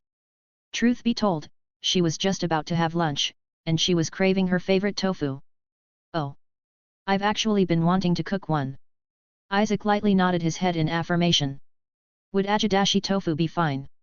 Agedashi tofu is a hot tofu dish. It is made with soft or medium firm silken tofu that was cut into cubes, before being lightly dusted with potato starch or cornstarch and then fried until golden brown. It is often paired with dashi sauce, which is made by combining soy sauce, sake, and a pinch of sugar. That would be of no problem. Ye Maiko tilted her hand in agreement. Isaac nodded before leaving the room to brew and cook in the kitchen, leaving Ye Maiko by herself. Ye Maiko, who was now left alone, soon started looking around. She then saw a bookshelf not far away. So there is a source of entertainment here. Looking at the kitchen door and seeing Isaac busy, Ye Maiko decided to take a look. She stood up and walked over to the bookshelf containing the different mangas Isaac bought. Standing in front of the bookshelf, she took out one and looked at the contents. To Your Eternity. The title alone reminds me of that shut-in of an Archon. With the manga in her hand, she decided to read it. Meanwhile, in the kitchen, Isaac, who was frying a pair of tofu he bought from the system, nodded lightly. Too bad I'm not too proficient in using chopsticks. It would have made my immersion better. He lamented to himself. But it can't be helped. The best I can do is this. After a few minutes of frying the diced tofu, Isaac saw them turn golden brown, so he decided to take them off and set them aside for now. He then made the sauce. In a separate saucepan, he combined dashi, soy sauce, mirin, sake, and a pinch of sugar. He then lowered the heat and brought it to a gentle boil. The scent of Isaac's cooking drifted from the kitchen to the outside, bringing itself into Ye Maiko's nose. Ye Maiko, who was actually enjoying what she was reading, smelled the scent coming from the kitchen, and her eyes couldn't help but look over. He might actually make something I haven't tasted before. Returning to the kitchen, Isaac finished making the sauce and decided to combine everything. However, his movements soon suddenly stopped. Wait, no. I know the perfect way to entice Maiko with this. Soon, a conniving smile appeared on his face. He decided to prepare everything in front of Maiko all at once. Setting aside the agedashi tofu, Isaac moved on to the tea. As usual, he took out a green tea bag and waited for the water to boil. On a teacup, he placed the green tea bag before pouring it into the boiling water. Afterward, he let it sit there for a while. After a few minutes, everything was finally finished. Isaac then carried everything on a silver plate, carefully balancing it. Appearing on the counter once more, Isaac looked at Ye Maiko, who was reading a manga while sitting in front of the counter. Your meal, Gyoji Ye. Isaac carefully placed down the silver plate in front of her. After doing so, he then opened the bowls that were covered with a small plate, revealing the contents inside. In one bowl, 4 pieces of golden brown tofu were seen. Just from its appearance can tell its crispiness and the tenderness inside. Isaac then picked up the dashi sauce and carefully poured it into the bowl containing the tofu. The sauce interacted with the tofu, coating the latter with its glistening luster, yet not covering its appeal. Ye Maiko watched everything silently as her eyes slowly constricted. It actually looks enticing. Isaac then took out a pair of chopsticks from under the corner and placed it on the silver plate. Do enjoy, madam. Oh? How interesting. Looking at the agedashi tofu that Isaac made, Ye Maiko's languid ears couldn't help but sway a bit. She then looked at him with a curious and amused smile. You're really reaching for my interest in all directions. First, you summon me, now you serve me a dish that smells great. Tell me, who or what are you exactly? She said with a faint smile. I believe that if my curiosity isn't fulfilled, I don't think I can bear the cliffhanger and therefore can't enjoy my meal. Lady, Don't even try to guilt-trip me. Isaac smirked. He then moved his hands and took off his apron before taking a cup not far away and filling it with coffee. He then sat down opposite Yae and drank his cup of coffee. Afterward, he looked at her with his luminescent amber eyes that seemed to reflect a sea of embers. Truth be told, I'm no one of importance. No one of importance. Yae probed further as she picked up her chopsticks. Isaac lightly nodded. An everyday spectator that is just a witness to a much grander story, he said with a light smile. He then tapped the counter with his index finger lightly. Gyuji Yae, you might think of me as some mysterious entity that harbors enigmatic intentions. But really, I only have one sole goal in this life. This life. Yae eyes slightly constricted as she noticed Isaac's emphasis on this word. She then lifted her hand and rested her chin on it. Then who are you, really? And what is your so-called sole goal? That's... Isaac paused for a moment as he peeked at the window that showed the outside world. He saw the rain ceasing and the rays of sunlight penetrating through the dampened world. That's right. I often question that myself. Isaac sighed to himself internally. I am Isaac. But there's something else inside me. Truth be told, Isaac started being aware of his other self. His other self can't seem to stop once he starts getting thrilled. A dangerous personality, if you will. I know that I possessed another person's body, but I never really looked at it more. Just who was the previous body? He started to ponder more. I don't think there was such a character in the game. Am I Isaac, a person who enjoys the tranquility of a gentle moment, or someone who's obsessed with simulation? Isaac's eyes began to dull before shaking his head with a smile on his face. He then sighed internally. No. Whatever it is, I am still me. Gently tapping his index finger 2 times on the wooden counter, Isaac scoffed lightly at himself before looking back at Yae. My goal had been quite simple and straightforward from the beginning. To ensure that those who visit this humble cafe would take a moment to relax and relieve their minds of worries. Isaac let out a soft sigh. A tranquil sanctuary for their thoughts where they won't be judged of who they are, what they're going through, or what their upbringing is. A momentary serenity. Isaac smiled amusingly at his last sentence. He then closed his eyes as if clearing his mind before looking at Yae once more. Right. Let me reintroduce myself. He said with a gentle bright smile. I am Isaac Alder, the owner of Le Souffle du Silence situated in Fontaine. Someone who enjoys the quality of the moment and never forgets favors, likewise, never forgets remorse. And a traveler who is a witness to a grand story. He finished with this sentence. That's right. That's who I am. Isaac relaxed his body as he leaned back in his chair. I am not just a soulless entity that appeared in this game world, I am a breathing human currently living in it. I am me. And there's no other me. All my imperfections are part of me. Soon, silence descended upon the two of them as none of them spoke. Yae, who heard his speech, turned silent momentarily as she stared at him as if analyzing him. She then opened her mouth. This certainly wasn't in my expectations. What does she mean? Isaac saw her eyes looking at something else. He then followed where she was staring and looked at his empty cup of coffee that was resting near his groin. What? When he saw what it was, his eyes could not help but widen. It was something he never would have thought he'd see in his life. No way. It can't be. Right. There, resting on the empty coffee cup, a faint luminescent glow was emanating from a circular orb. The light emanating from the mysterious orb then began to shine brighter, revealing a symbol in its center, the dendro symbol. Congratulations, Sir Traveler.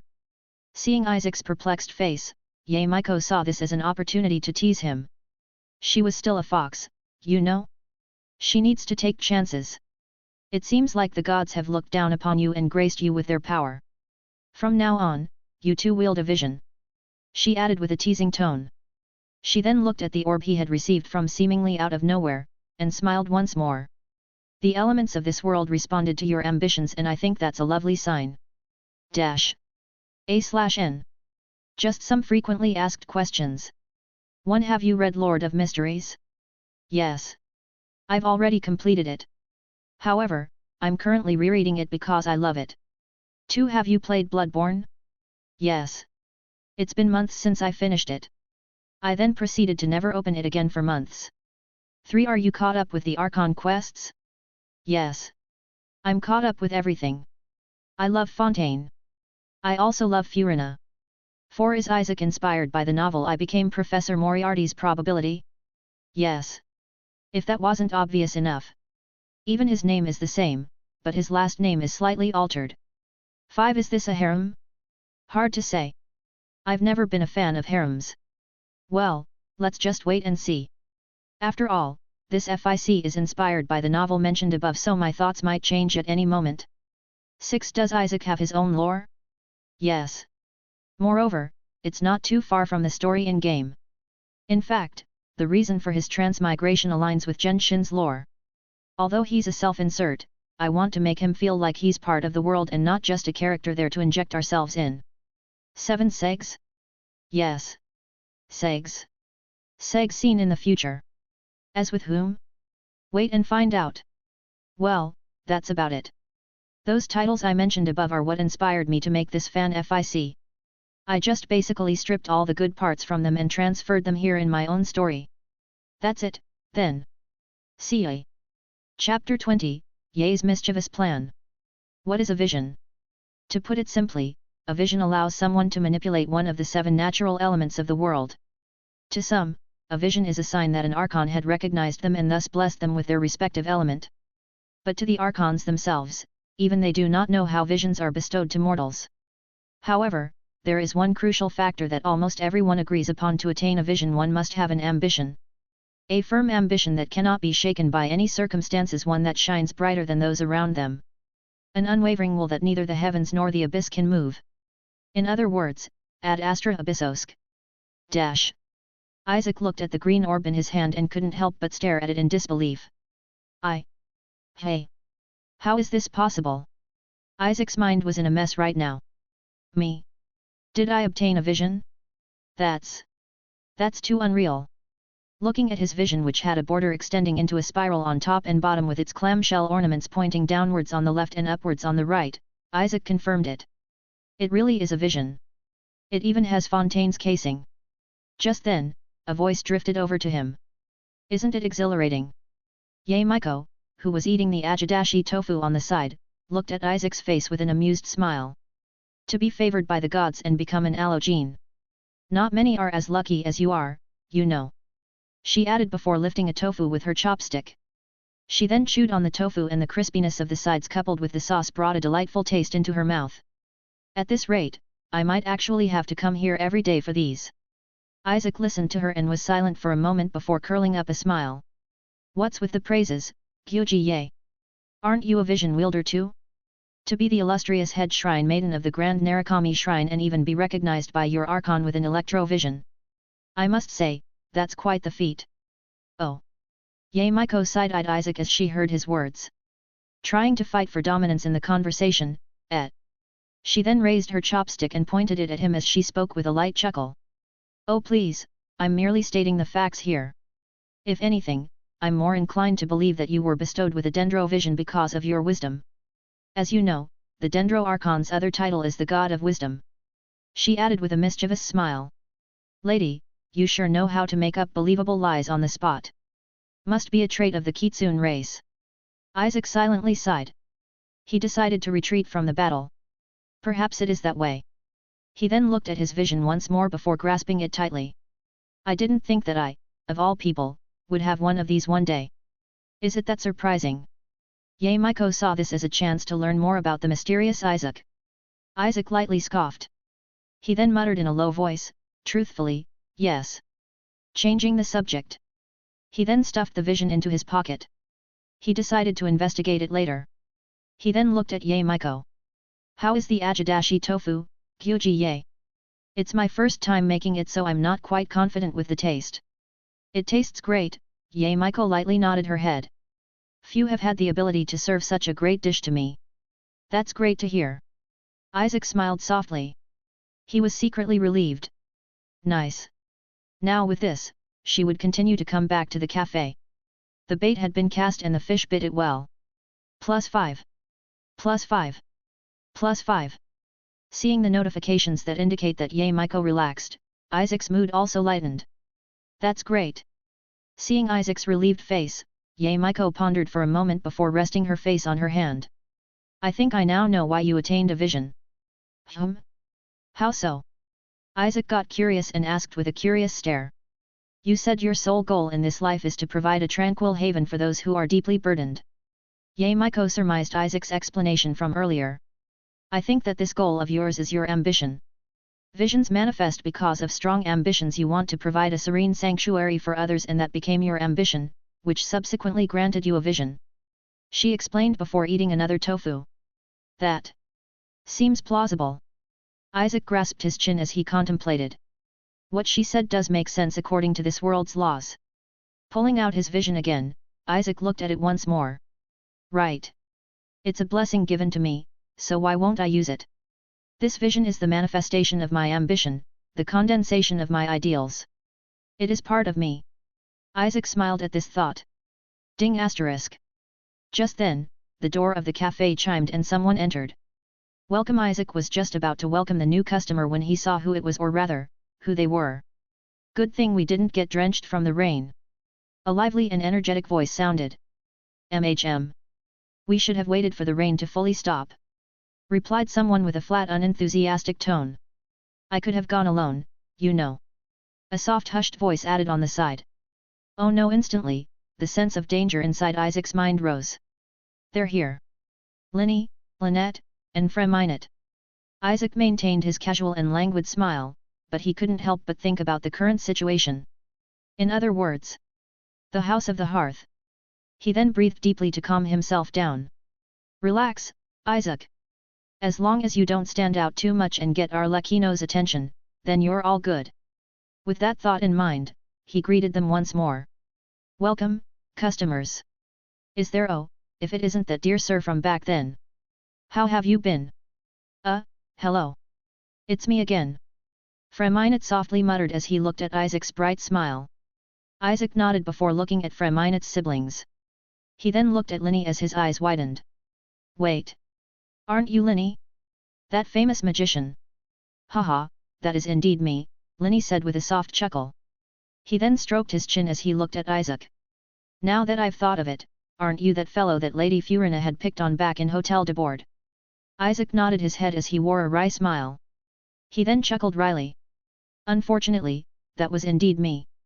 I must say, you've handled that situation quite well. You even placated Lady Furina. Linny gave Isaac praises with a bright smile. Isaac nodded his head lightly at Linny's words. We all know Lady Furina's unique personality, so I more or less prepared myself for such an encounter once. Now then, let us move on. Isaac gently clapped his hand as he looked at the trio with a bright, courteous smile. What would you three be having?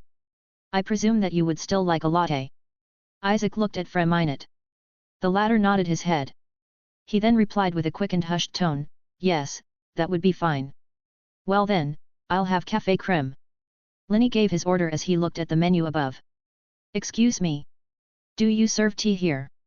Just then, Lynette's flat tone reached Isaac's ears. We do indeed, madam. Isaac gently nodded his head. He then continued, what would you have? Earl Grey. Lynette simply said. Feeling a wee bit British today, innit? Isaac wrote down their orders in his notepad. Would that be all? The trio nodded and Isaac decided to head back to the kitchen. But not before looking at Miko in the side. Don't expose anything about the summoning. Isaac signaled with his eye. Phew. You owe me tofu for that. She gave him a silent smirk as she pointed at her tofu. Tisk. Crafty fox. Isaac silently clicked his tongue before entering the kitchen. He then proceeded to make their orders. Meanwhile, while Isaac was busy brewing, Linny's eyes couldn't help but look at Miko. That outfit.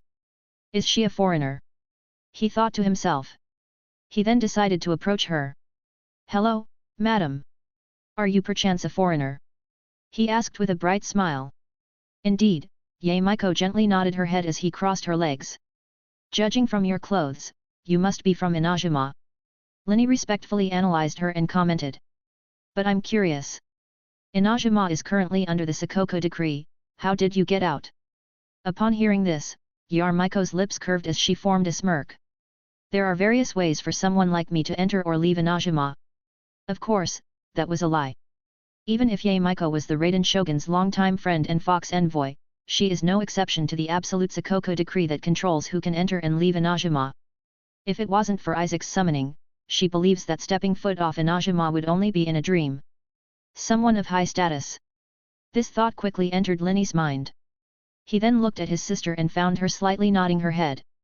The only way for her to leave and enter Inajima is if she's a high-ranking official or someone the Raiden Shogun personally knows. What an unexpected find. To think we'll see such a person. He thought as thoughts formed in his mind. I should build a connection with her. My, if that's the case, then perhaps you're someone very important.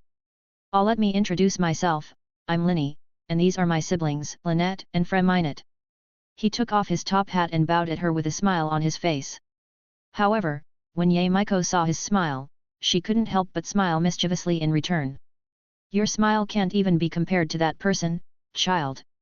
She thought as she looked at the kitchen where Isaac was. Seeing Yar Miko's line of sight, Linny also looked at the kitchen before looking back to Ye Miko. Is that person someone you know? Is he also from Inajima? No, Ye Miko shook her head as she looked at Linny with a relaxed expression. He's just someone I first met when I stepped foot in this land. Technically, she wasn't lying. Isaac was the first person she met when she entered through the portal to Fontaine. I see, Linny nodded his head while grasping his chin. He smiled at her once again. Well then, since this is your first time visiting Fontaine, might I help you tour the most favorable spots in this land of art? I'll be sure to recommend you the best suites to stay at in this nation. Ye Miko's eyes slightly constricted at Linny's words. Trying to separate me from him, hey? Dear child, I believe your manipulation tactics are too crude. Her eyes then showed a slight tinge of sakura pink color as she looked at Linny with an amused smile. An amusing thought had just popped up in her head. She then opened her mouth, there's no need. After all, I now live here. She added with a mischievous and alluring smile. Silence descended upon the cafe. Oh. Linny, who was trying to build a connection with Ye Miko, was left speechless. Then. Does that mean they're together? Linny, Lynette, and Freminette thought at the same time. It was almost as if it was telepathically transferred between them. What? An echo came from the kitchen. Chapter 21, Can't Catch a Break. I don't remember letting you stay at my place, Gyuji-ye, Isaac whispered while looking at the mischievous Kitsune in front of him.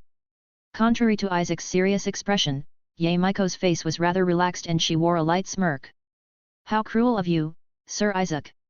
Would you not even let a beautiful maiden such as I have a place to sleep? She's messing with me. A vein lightly throbbed on Isaac's forehead. He then curled up a wry smile. Gyuji-ye, surely you jest. It's just that I think this would have needed more thought. So you're saying that you'll leave me by myself in this foreign land where I barely know anyone? Oh, how heartless. Ye Miko faked a distressed face as she said this. However, she couldn't erase the amused smirk on her face. She's enjoying this. Isaac's polite smile twitched lightly. Well then, would you mind talking about this with me? Hee, sure. Ye Miko lightly chuckled and agreed to his request. Soon, Ye Miko sat up from her seat and Isaac opened the door to the counter. The former entered and the latter soon closed the door. Afterward, Ye Miko was the first to enter the kitchen. Before Isaac went in, he stopped for a second before looking at the trio. Forgive me, customers. I just have something to discuss with my friend here. Isaac looked at the siblings and sincerely apologized with a calm smile. I'll be right back. It's all right. Linny nodded as he stated his arm. To be honest, he was also enjoying listening to their conversation. Isaac nodded before entering the kitchen. Soon, only light sounds of voices can be heard behind the kitchen door. Meanwhile, the siblings, who were quietly observing the quarrel between the two, sat quietly on the sides. Currently, the three of them were drinking the coffee and tea Isaac made. Now that was quite the sight to behold, Linny commented with a wry smile as he watched Isaac and Ye Miko.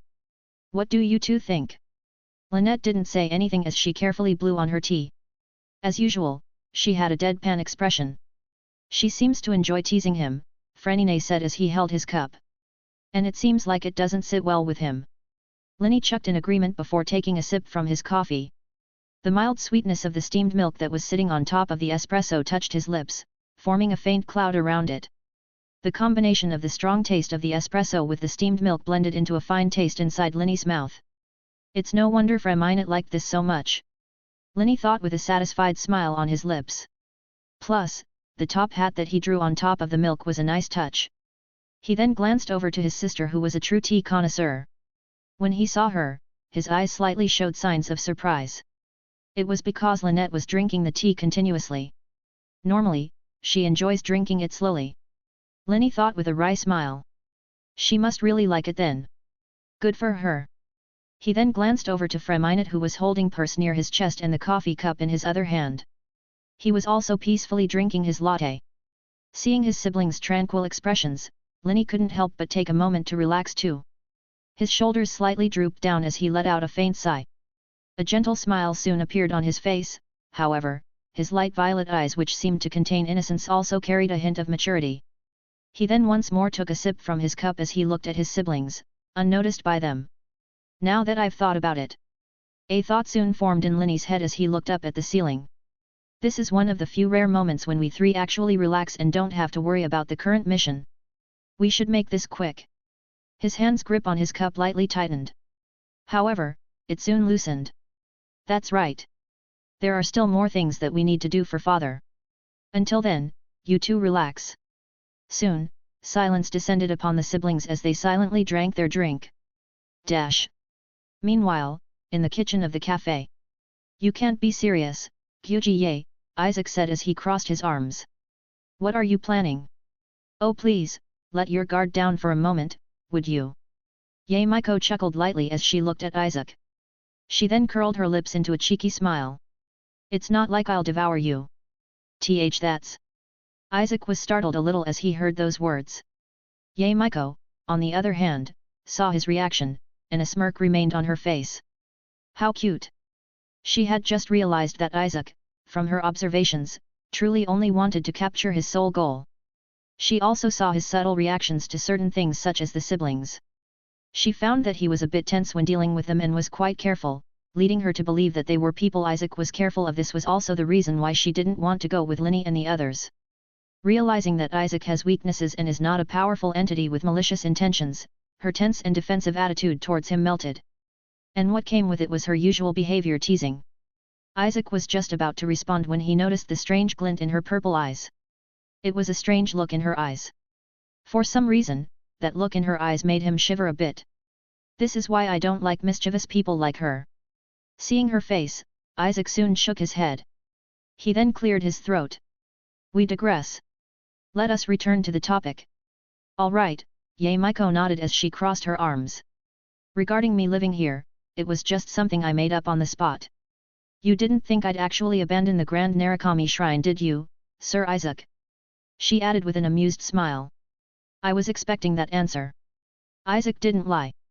He already knew how much bull crap she spews, so he more or less thought of this answer a while back. Furthermore, won't this be a great cover-up? Ye Miko continued speaking. They'll think I'm living here while I'm all the way in Inajima. Brilliant, isn't it? Which reminds me. I can return here, can't I? She asked with curiosity. Inajima right now is in shambles and I'm dying to break free from the staleness. Indeed. Isaac crossed his arms before lightly sighing. Though, there is an entrance fee of 100 mora. Oh, if that's the case, I might visit every day. Hearing Isaac's words, a soft delighted smile appeared on Ye Miko's face. If it weren't for Clay, I would have raised the entrance fee to 1,000 mora. Isaac silently regretted in his heart. But I can't lose Clay as a customer. I still need her to steal more of those invisible options Albedo made. Those are so helpful. He was referring to the potion that helped him be invisible when he stole the painting. I hope Albedo has more of it though. Just then, Ye Miko's mouth opened and she spoke. All right, if everything's cleared up now, shall we go back? You first, Gyuji-ye. Isaac didn't forget his manners and let her go first. He opened the door for her. Thank you. Miko lightly chuckled before stepping through the door. Isaac then followed behind her and the two of them returned to the counter. Ye Miko returned to her seat and Isaac sat down on his chair behind the counter. Just then, the voice of Linny reached his ears. Excuse me, here's our payment. Isaac turned his head and looked at Linny, who placed a pouch of mora on the counter. Isaac stood up and took the pouch before checking them. He then nodded. He then looked at Freminute. Would you be coming back again, monsieur? Yes. Freminute said with his usual voice. That's great.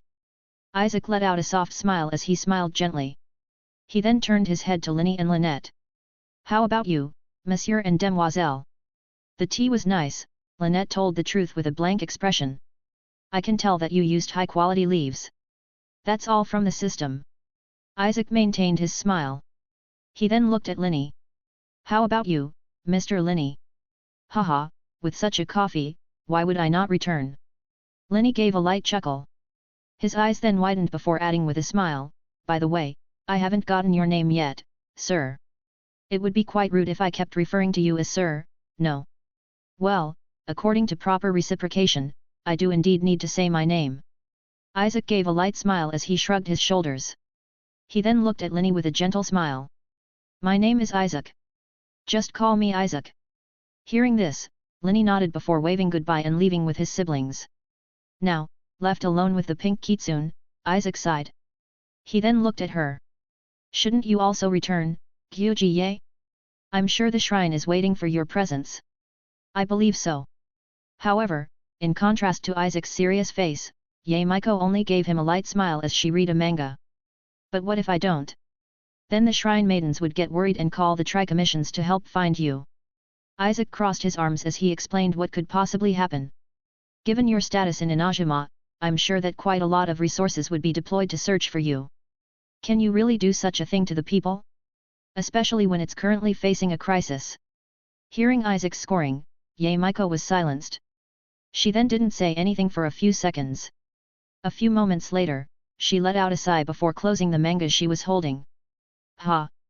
How uncouth of you, Sir Isaac! To shove away someone like me. She then stood up with a smile and approached him with her hands behind her. What are you? Isaac saw her approaching and was just about to ask when she suddenly approached his right ear. She then whispered silently in his ear. Her crisp, elegant and alluring voice entered his ears. I might just one day punish you, Sir Isaac. Isaac heard this and his face darkened. It felt like the world crumbled before him. That's it. This was the price he had to pay for letting a mischievous kitsune dominate him. However, what kind of man would he be if he didn't fight back? Before Ye Miko could extract her head, Isaac suddenly grabbed her waist and pulled her over, pulling her down, but not before grabbing her arm and preventing her from hitting the floor. I do advise you to watch your words. He then reached his head close to her ears and spoke with a firm tone. Ye Miko. After saying this, he then pulled her over again and let her stand firmly on her feet. Afterward, Isaac walked over to the cafe's door and opened it, revealing a golden light. Now if you please. Ye Miko was speechless for a while before she let out a light chuckle. Fair point, Sir Isaac. Now then, I bid farewell now. With a light smirk, she waved her hand as she walked over to the door to return to Inajima. Upon reaching the door, she hesitated for a moment before stepping through it. But not before uttering a few words. What a fun day. And just like that, the door closes. Dash. I'm exhausted. Isaac saw Ye Miko leave and he slumped down on one of the chairs. Seriously. Dealing with people like her is quite taxing. Since it's Sunday tomorrow, I'll just visit the confrérie tomorrow. He muttered to himself. Today, I just want to relax. Chapter 22, Side Story, The Calm Terrorist. In the Knights of Favonius headquarters. Look, see.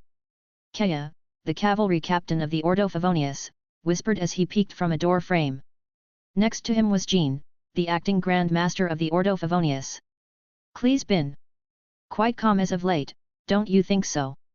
Kea as both of them looked in a certain direction. Sitting in front of a table outside, Clay was seen resting her head on her hand as she looked at the sky in a daze as if she was daydreaming. You're right. Did she run out of gunpowder? Jean replied as she also noticed Klee's abnormality. I think we both know that she never runs out of gunpowder, Master Jean. Kea lightly scoffed.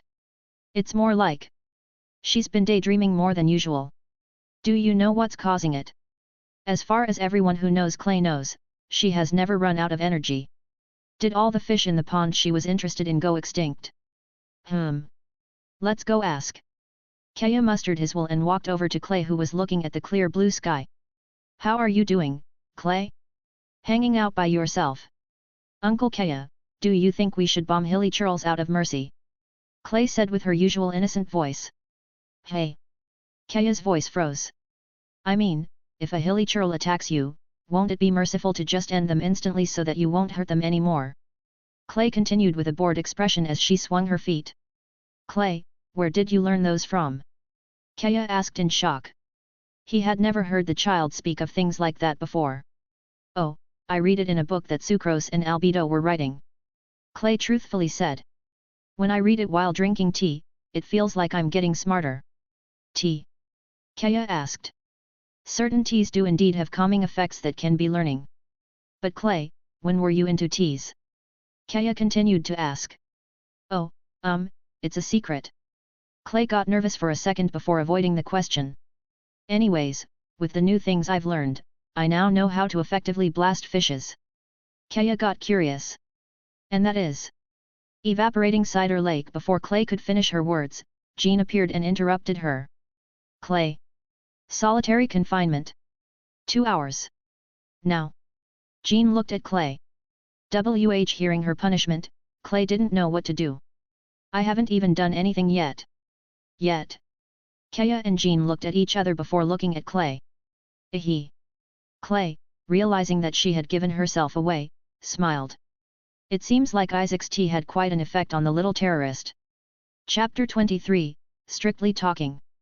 Business went on as usual, and as always, very few customers came in. However, it was steadily rising, albeit very slowly. It was now Sunday. Currently, Isaac's cafe is closed, and he intends to keep it that way every Sunday so that he'll get some proper rest. On the second floor, inside Isaac's room, the golden tinge of sunlight shined down from the window and illuminated a small part of Isaac's room. Isaac, on the other hand, woke up and didn't bother to get out of his bed as he lay on his stomach in silence. There's so much to do today. It won't hurt to rest more before doing my second mission today. That's right. Today was the day Isaac was finally going to do his second mission. Due to some series of events, Isaac was forced to do his main mission sooner than expected. Those confrérie of Cabriere lots. Just remembering the name of the people who harassed his precious café, Isaac felt slightly annoyed. He then shook his head. No, keep those emotions in for now. Save them for later. Isaac then opened the system interface as he browsed for anything interesting. It's too bad that the system doesn't sell any weapon. This was one thing Isaac lamented a bit regarding the system. There were no weapons. I could really use a gun right now. Isaac thought as the image of an eagle appeared in his mind. That would make things easier. Isaac continued browsing before opening the system map. He then looked at the 2 teleport waypoints he had placed. Looking at Poisson, Isaac caressed his temples. It's gonna be a pain approaching the confrérie. After all, their headquarters is just right next to Spina de Rosala, the people I'm trying to help. But that does beg the question. Isaac then buried his head on his soft and fluffy pillow as he started pondering. Which identity should I use to approach the Gehrman or Moriarty? In Isaac's mind, his Gehrman and Moriarty identities hold specific roles. What Isaac wants the others to see is Gehrman, a highly enigmatic mercenary who follows Moriarty, a similarly mysterious highly intelligent mastermind. In this way, it will make people think that these two people are the ones involved in Isaac's missions. In the future, Isaac might need to use more identities, which is why he left tarot cards. It was to indicate that there could possibly be a group of people out there doing his missions for him. With this, nothing can be traced back to him. Each identity mattered as they were practically his precious masks. As such, he should be wise in which one he should use. After contemplating for a few minutes, an idea finally formed inside Isaac's mind. Right. This should be a job for Gehrman. However, there's one problem. Isaac sighed heavily. I'm not good at combat. The only reason Isaac was able to beat 5 men a few days ago was that the way they fought was sloppy, giving way for Isaac to easily read their movements with the help of his quick observational ability. If he goes to their headquarters right now, the only outcome for him is getting surrounded by dozens of people, plus reinforcements. It was just a death wish going there without any weapon or combat ability. However. But of course, Isaac immediately wrapped his mind around it and came up with a possible solution.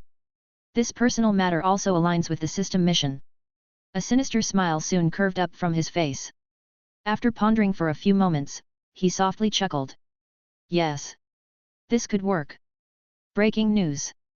The infamous synth vendors turn out to be using the waters from the primordial sea which supposedly dissolves people. Isaac started imagining the headlines for tomorrow's newspaper. All because one of Spina di Rosala's informants managed to find it. Of course, in this line, Isaac was the informant. Soon, the frame of the plan started appearing inside Isaac's mind. This could work. Spina di Rosala finds out about the waters from the primordial sea, I finish my mission, and the Confrerie's anonymous synth vendors get purged, cutting off one of their major finances. He laughed softly at this conclusion. It's perfect. Right.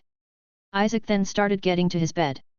He then sat straight as a languid smile formed on his lips. Now it's prep time. Just when he was about to leave, he was reminded of something.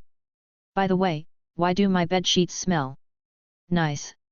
Isaac couldn't help but ask himself as he brought his white bed sheet near his nose. He then took a whiff. Yeah. It smells like peaches. That's odd. He smelled it a bit more and found that he liked the smell. The smell was sweet and a bit intoxicating, but not too strong. How refreshing. It must be part of the system's auto-cleaning function. Isaac didn't pay too much mind to it as he shrugged. He then got off the bed and started preparing. Poisson, inside Spina di Rosala's headquarters. It seems like the bounty for the masked clown had risen to 320,000 mora, demoiselle, Mellis said as he placed a paper down on a desk. Lady Furina really doesn't want to let this grievance go. On the paper, a rough sketch of what seems like Isaac's Gehrman persona was seen with the latest bounty placed beneath. It was a sketch provided by Lady Furina, after describing what she saw to the journalists. What was quite terrifying was how accurate it was. If Isaac were here, he would have thought that Furina took a picture of him. If they've raised the bounty to this much, that must mean even the special force under the Chief Justice hasn't found anything yet. Navia, with her elegant bearing and beautiful blonde hair, said as she leaned back in her chair. This masked clown is really stirring Fontaine. Of course, after all, it not only concerns the painting, but the nation's security. Mullis nodded his head as he crossed his arms. If the government can't even find a thief who stole something right under their noses, it would be a massive loss of face for them. I believe that if the masked clown is not found sooner, he'd be placed on Fontaine's top fugitives, Mullis added. Which brings up the question, who really is the masked clown? Navia asked as she and Mullis started brainstorming. Besides the tarot card and intimidation he left behind, no other information about him has yet to surface. Fontaine's top investigators are on this case, but just like the case of the serial disappearances, it's as if the culprit is a ghost. She sighed faintly after saying this. Even we can't find anything. Perhaps Navia was just about to say something, something interrupted her. Knock asterisk. 2 firm knocks came from the door, interrupting the two's discussion. Is it Silver? Mullis asked as he looked at the door behind him. But he should be helping Antoine fetch the other papers right now. Just then, a hoarse and refined voice came from behind the door. Please forgive my rudeness. After saying this, the door opened and a figure walked in before closing the door behind him. Thump asterisk. Navia, who saw the person who came in, widened her eyes in shock before immediately standing up and touching the revolver on her desk. You. She aimed the revolver at the person who walked inside. The masked clown.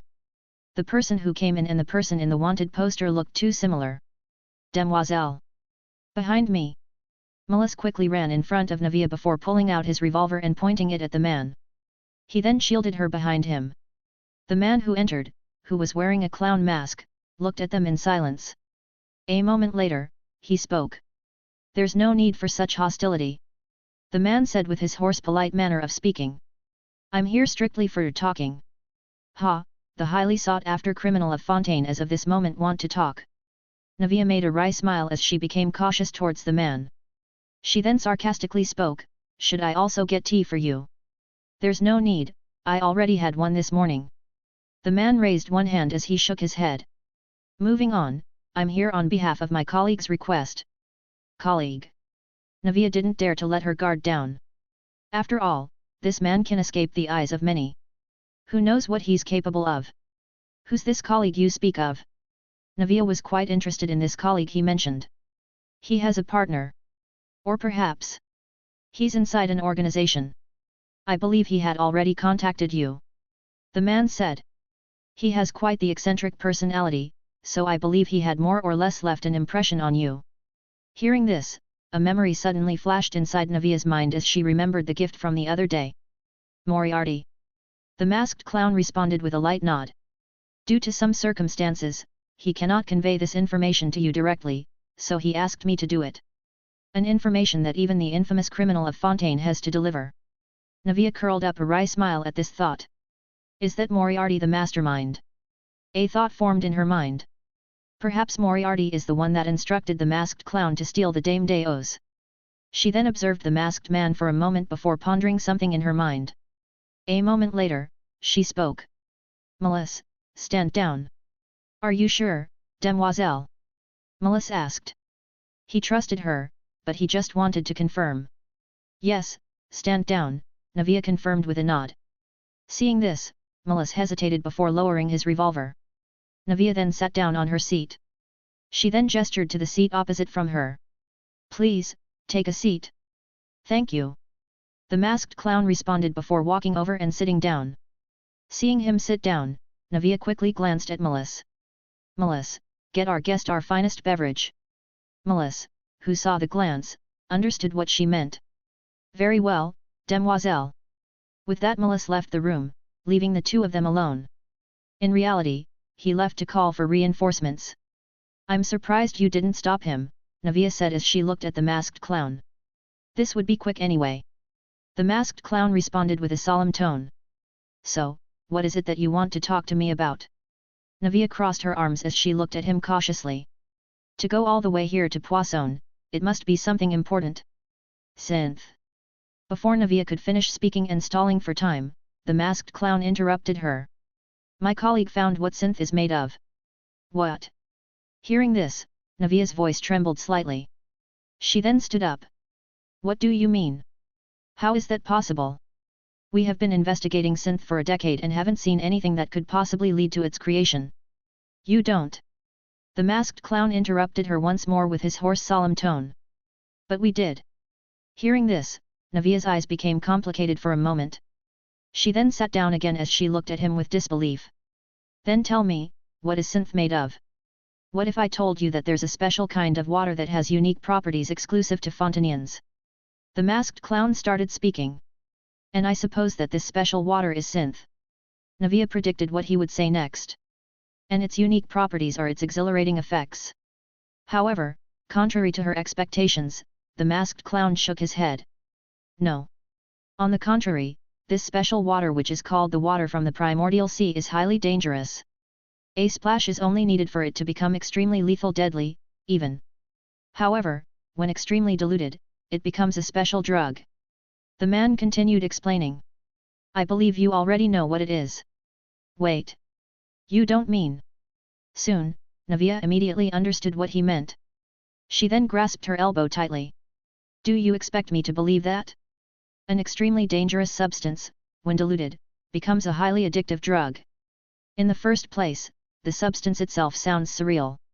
Truth be told, she was actually interested in the subject of that substance. But right now, she was stalling to keep him here longer until Melisse returned. The masked man looked at her silently for a few moments before standing up. Well, it's up to you to believe it or not. I'm only here to relay the message. After saying this, the masked clown stood up. He then turned around and started walking towards the door. Wait. Navia also stood up and shouted at him. If and only if what you said is true, what merit does it have to share it with me? Surely there's something behind it. Furthermore, just who are you? And why are you and Moriarty helping Spina de Rosala? She added. The masked clown paused for a moment as he stood quietly for a moment before turning his head. German. Hey. Navia didn't know what he meant. You may refer to me as German.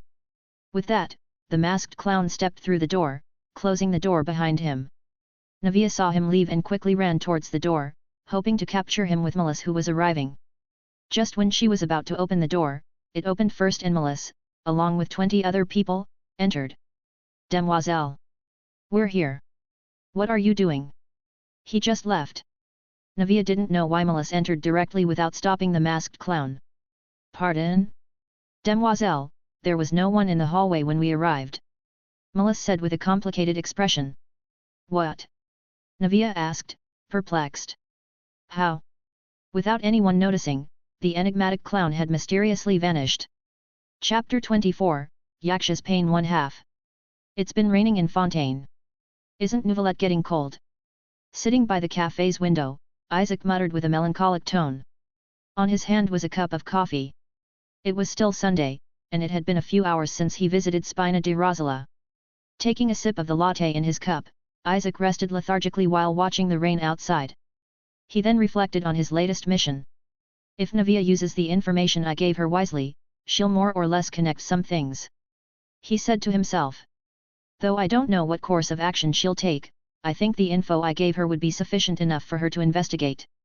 And once Marcel, the boss of the confrérie and the person that discovered the waters from the primordial sea, finds out that Navia is on his tail, he'll stop producing synth and lay low for a while. With these words, a small faint smile formed on Isaac's face. Taking another sip of his hot coffee, Isaac nodded to himself.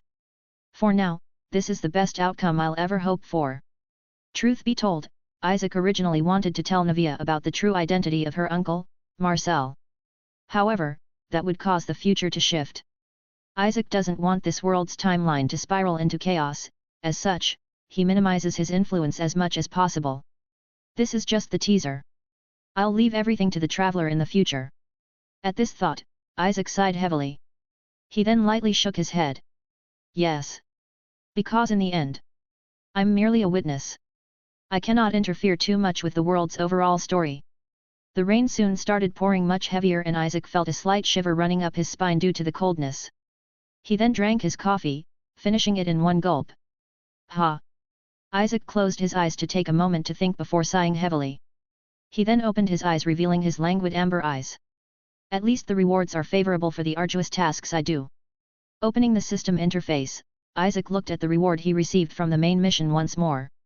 Seriously? He shook his head as he smiled in amusement. The system really does live up to its name. Giving me things that make my life easier. New skill. That's right. This time, what Isaac obtained was not a system function, but a skill. With this, Isaac rested his head on his hand as he looked at the skill's description once more. Won't it cover up my lacking combat prowess? A-rank skill. Name, Misfortune. Description, the user can inflict misfortune on a target. Furthermore, the user can manage the intensity of the misfortune and control when it will end. Note, using this skill consumes willpower. I have the power of teleport and misfortune on my side. Isaac chuckled to himself. If I'm fighting someone, I can just inflict them with misfortune and I'll gain the upper hand. Is it a dirty trick? Perhaps, but you gotta do what you gotta do to survive, right? He nodded at himself as he said this. Coupled with my dendro vision, I'm feeling quite, ironically, lucky. Haha, what's with this feeling? I feel like I can do the next main mission right now. Isaac felt the heavy thumping of his heart as he smiled wryly. Of course, he only said that under the influence of exhilaration. Now that I think of it, what is my next mission? Curious, Isaac decided to open the mission tabs and looked at the next mission. He then saw it. What? What he saw instantly made his eyes vacant. His body froze and it was as if he became a statue. S-rank quest. Type, main. Name, Pious Believer. Description, serve the Hydro Archon Furina for 1 week. Can I change main quests? Isaac looked for the skip button, however, he wasn't able to find any. No way. With a complicated expression, Isaac caressed his temples. I have to be subservient to Furina for 1 week? With that brat? Soon, an image formed inside his mind. It was a scene of him following Furina everywhere doing whatever she wanted. No way. In the first place, I don't even know how I can get close to her. He felt his forehead's vein throb in annoyance. This mission seems impossible. I mean, before Isaac could continue his ranting, something flew to his café's window and got stuck facing Isaac. His amber eyes then saw the poster blown by the storm's wind. It was his wanted poster. To be specific, his Gehrman identity. Right now, its bounty has reached around 300,000. Below, there were a few words written. To those who can provide information about the masked fool, Lady Furina herself would hire them as one of her informants. What were the chances? Due to the prophecy currently circulating in Fontaine, Furina had taken precautions and started hiring private informants to gather information about the said prophecy to learn more about it. No one knows how many informants she has, nor where they operate, but there's one thing for sure: they are scattered in the 7 nations. During the traveler's journey to Fontaine in the future, they even unknowingly met one of her informants in Sumeru. Seriously, this is too much of a coincidence. Isaac thought with a wry smile as he saw the poster get carried away by the strong winds once more. I don't like too much coincidences. However, when an opportunity hits you in the face. Isaac soon started standing up while carrying his empty cup of coffee. You grasp it and never let it go. Isaac was no fool. Fate was giving him a solution right now, so who was he to ignore it? Now, all I need is planning and some waiting. Shaking his head, Isaac headed to the kitchen to wash the cup. Isaac entered the kitchen and soon started washing the cup he had on the sink. Now that I think about it. Suddenly, Isaac remembered something. I remember that there are a bunch of daily quests available. Silence descended in the kitchen. I forger. Truth be told, Isaac completely forgot about the daily tasks. Now I feel bad for those daily tasks. Conscious of his actions, Isaac decided to open the daily tasks section while washing the dishes. His eyes then slightly widened at the available daily task in front of him. B-rank quest. Type, dailies. Name, Yaksha's pain. Objectives, give the character Xiao strong pain relievers. There's such thing. Isaac looked at the quest and it looked fairly normal than the lunacy known as his main quest. Having finished washing the cups, Isaac dried his hands as he looked at the system interface. Well, it's certainly much easier than catching Furina's attention. Looking outside, Isaac thought for a moment while grasping his chin. After a while, he nodded. All right. I guess doing this daily quest won't hurt. However, how would I even be able to go to Liu? Isaac thought solemnly. My teleport marks can only be placed if I physically arrive somewhere. Just then, the system's notification window appeared in front of him. The system shall transport the host in exchange for 30 system points. Wah, really? Isaac looked at the system in disbelief. If that's the case. If I continue to accept daily missions from all over Tibet. He then imagined himself placing markers on his system map, instantly appearing from Fontaine to anywhere he pleased. Why haven't I discovered this sooner? Isaac sighed in regret. If I'd known, I would have gone and accepted them sooner the moment I got the teleport function. That settles it. Placing down the towel he was drying his hands with, Isaac looked at the system in seriousness. It's time to take a trip to Liu. However, I shouldn't use my real identity when I get teleport there. Isaac looked at himself as he thought solemnly.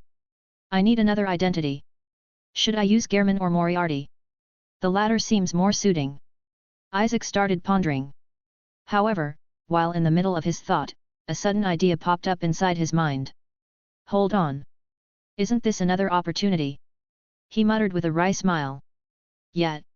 It's the perfect opportunity for that. He then immediately opened the system store and browsed the items available. A moment later, he found the item he was looking for. With a sly smile, he spoke with an exhilarated voice. System. I accept the daily mission. Also, I'd like to purchase these items. He added as he looked at the bunch of clothes in front of him. It's time for a new persona to appear. Dash. The nation of Liu. A nation of monoliths and ancient history, ruled over by the Geo-Archon, Moruks. On a road heading to Wangshiyu, one of the nation's tourist attractions, a man suddenly appeared. It was as if a golden door of light appeared and the man stepped out of it. The man then looked around, seemingly looking dazed before understanding what was going on. I really am in Liu. The man muttered with amusement. Looking at the inn that was visible from the distance, he lightly smiled. Right. I'm here to deliver a medicine. This persona really does suit this nation and quest, hey. He said as he looked at his clothes. He wore a black turtleneck with a white coat embellished with green and golden accents, with a long, green scarf tied around his left forearm. Coupled with it were white pants and black boots with gold buttons and black soles. As for his appearance, he was a tall, slender man with long blonde hair, fair skin, and green eyes. That's right. The persona he decided to use this time was the enigmatic traveling merchant, Loaka, has arrived in Liu. And he was ready to give out his tarot card to the conqueror of demons. Chapter 25, Yaksha's Pain 2 Halves. Demons plagued the world in a relentless cycle. Those born of a dead god or those who are man-made, no matter what they are, they all ultimately lead to danger for humanity. To combat this crisis, the Geo Archon handpicked special adepti who served under him to annihilate those demons. This is how the Yakshas, a group that deals with dead fallen gods' remains, came forth. However, after millenniums of bloodshed, karmic debt started weighing upon them. Unsurprisingly, dealing with dead gods now and then can indeed have major side effects on you. One by one, they went mad as their mentality was corroded with karma. They started losing themselves bit by bit until they became the very monsters they swore to purge. They were guardians, but they were also a bunch of miserable wretches who were constantly fighting madness. To this day, of the 5 foremost Yakshas, only one Yaksha remains the last surviving member. The conqueror of demons, and the guardian of Daihua Marsh, General Elatus, also known as Xiao. To this day, even after 2,000 years, he still faithfully upholds his duty to annihilate evil without a single shred of mercy. However, as resilient as he may be, he was also constantly fighting with his karma, a moment of complacency, and he might join his fallen comrades at any moment. Sitting at the very top of Wangshu Inn, the conqueror of demons, Xiao was sitting in a lotus position. Ha! He let out a sigh as he silently meditated, trying to suppress his inner demons. Suddenly, his face slightly contorted with pain. Ugh! A dark aura started materializing around him as his eyebrows started trembling. His face showed signs of pain. He then muttered 2 faint words. Stay focused. Straightening his position once more, he meditated and carefully guided his mind, avoiding losing control. After a few more minutes, he finally let out a faint sigh of relief. The voices. I can always hear them. But they're not enough to drag me down with them. With these words, Xiao stood up from the floor. He was currently in a room situated at the very top of Wangshu Inn, as such, it was the perfect location for him to meditate undisturbed. Similarly, only a few people could enter the highest floor, so there was no need to worry about tainting other people with his karmic debt. Leaping out of a secret compartment, he arrived at the rooftop of the inn, where he could see a wide view of Liu. A fine breeze. Feeling the cold wind and the cicerus winds, Xiao closed his eyes as he looked at the horizon with gentle yet fierce eyes. It was already nearing sunset, as such, he was able to see the golden-tinged skies. Just then, something caught his eye. Down on the balcony, a man clad in a white coat walked to the railing of the balcony while carrying a massive white item. Is that a coffin? Xiao looked at the strange man and the white coffin he was dragging. I remember telling Goldet to never let anyone in for now. What a headache! Xiao decided to not let his presence be known and sat on the rooftop in silence. However, he continued watching the strange man. Is he from that funeral parlor? Just then, he saw the man place the luxurious white coffin down before looking at the distant skies with a solemn face. He then sighed before speaking softly, but enough for Xiao to hear it. Ha! It's hard for a wanderer to find rest in this world. The days and years pass us like the wind. He started muttering to himself. No, it was as if he was talking to his coffin. With a solemn yet melancholic tone, he turned to the coffin he was carrying. But the warning before the journey still rings in my ears. Xiao saw the man's strange acts as he raised his eyebrow. It was the first time he had seen someone like him. What's this human doing? Guard your road. The man then sighed with what looked like a melancholic expression. Remember your oath. Though I am a traveling merchant. He then turned away from the coffin he was holding. I am no less a practitioner of medicine. I will honor our promise. He then placed his hand on the coffin, and soon, vines started crawling from the inside and started grasping his arm. And see the end of this story. He then retracted his hand, but this time, there was something present inside. He then reached for his coat's inner pockets and took out a small wooden box. Afterward, he opened it and placed the item in his hand, revealing it to Xiao. It was a golden pill. After placing the pill inside, he grasped the wooden box for a moment before placing it on the wooden railings of the balcony. Doing all of this, the man finally turned around and carried his coffin. But not before stopping in the middle of the balcony and intentionally raising his voice. He then spoke softly, although I am but a traveling merchant, I too am bound by laws and therefore cannot speak to you directly. As such, please consider this as my sincerity, conqueror of demons. The blonde man didn't even dare to look at the rooftop as he said this. You may wish to dispose of it, but I believe it will help you relieve your symptoms. You may also try to take a rest to further relieve your symptoms. But I believe that won't be possible, won't it? The blonde man then sighed. Ha! As always. A hunter must hunt. After saying this, the man then started walking away, while carrying the luxurious white coffin on his back. Xiao quietly watched as the man left the balcony with cautious eyes. How foolish! Do you really believe I'll consume that thing you left? It was too obvious to the conqueror of demons to deduce that the man left something not out of his goodwill but for something else. Humans always have a second face. It's not surprising at this point. Confirming that his presence was gone, Xiao decided to head down to the balcony and approach the wooden box containing the pill. Still, which kind of mortal would dare to trick an adeptus with a pill? Xiao got curious about the man's pill and decided to look at it. If it's harmful, I'll personally give it back to him and let him eat it. Holding the wooden pill box, Xiao opened it, revealing the golden pill lying on a soft cloth inside. Relieving my symptoms. How presumptuous! Xiao muttered as he looked at the pill in the box with a sneer. What a fool! Xiao was just about to shut the wooden pill box when the scent of the pill drifted into his nose. This is... Xiao smelled the scent and couldn't help but look back at the golden pill. Such strong medicinal properties. Something like this should have only been crafted by a professional doctor. He muttered to himself as he looked at the pill. It would be a waste not to use this. Inspecting the pill for a few moments to see if it would harm him, he looked around for a moment before looking at the pill in his hand once more and bringing it closer to his mouth. Munch asterisk. Xiao threw the golden pill into his mouth, and the moment the pill hit his tongue, its medicinal properties started spreading all over his oral cavities. The warm yet fierce sensation soon spread from his mouth down to his throat, spreading its influence. This is... Xiao noticed the immediate effects and quickly sat down to properly regulate the effects throughout his body.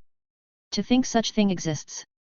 A warm and gentle sensation continued to spread throughout Xiao's body. However, he also noticed something else. The immense fatigue and stress he had accumulated were slowly dissipating. What? For a moment, an expression of disbelief appeared in Xiao's eyes. How is this possible? With hesitation, he once again looked at the wooden pill box that the blonde man gave him.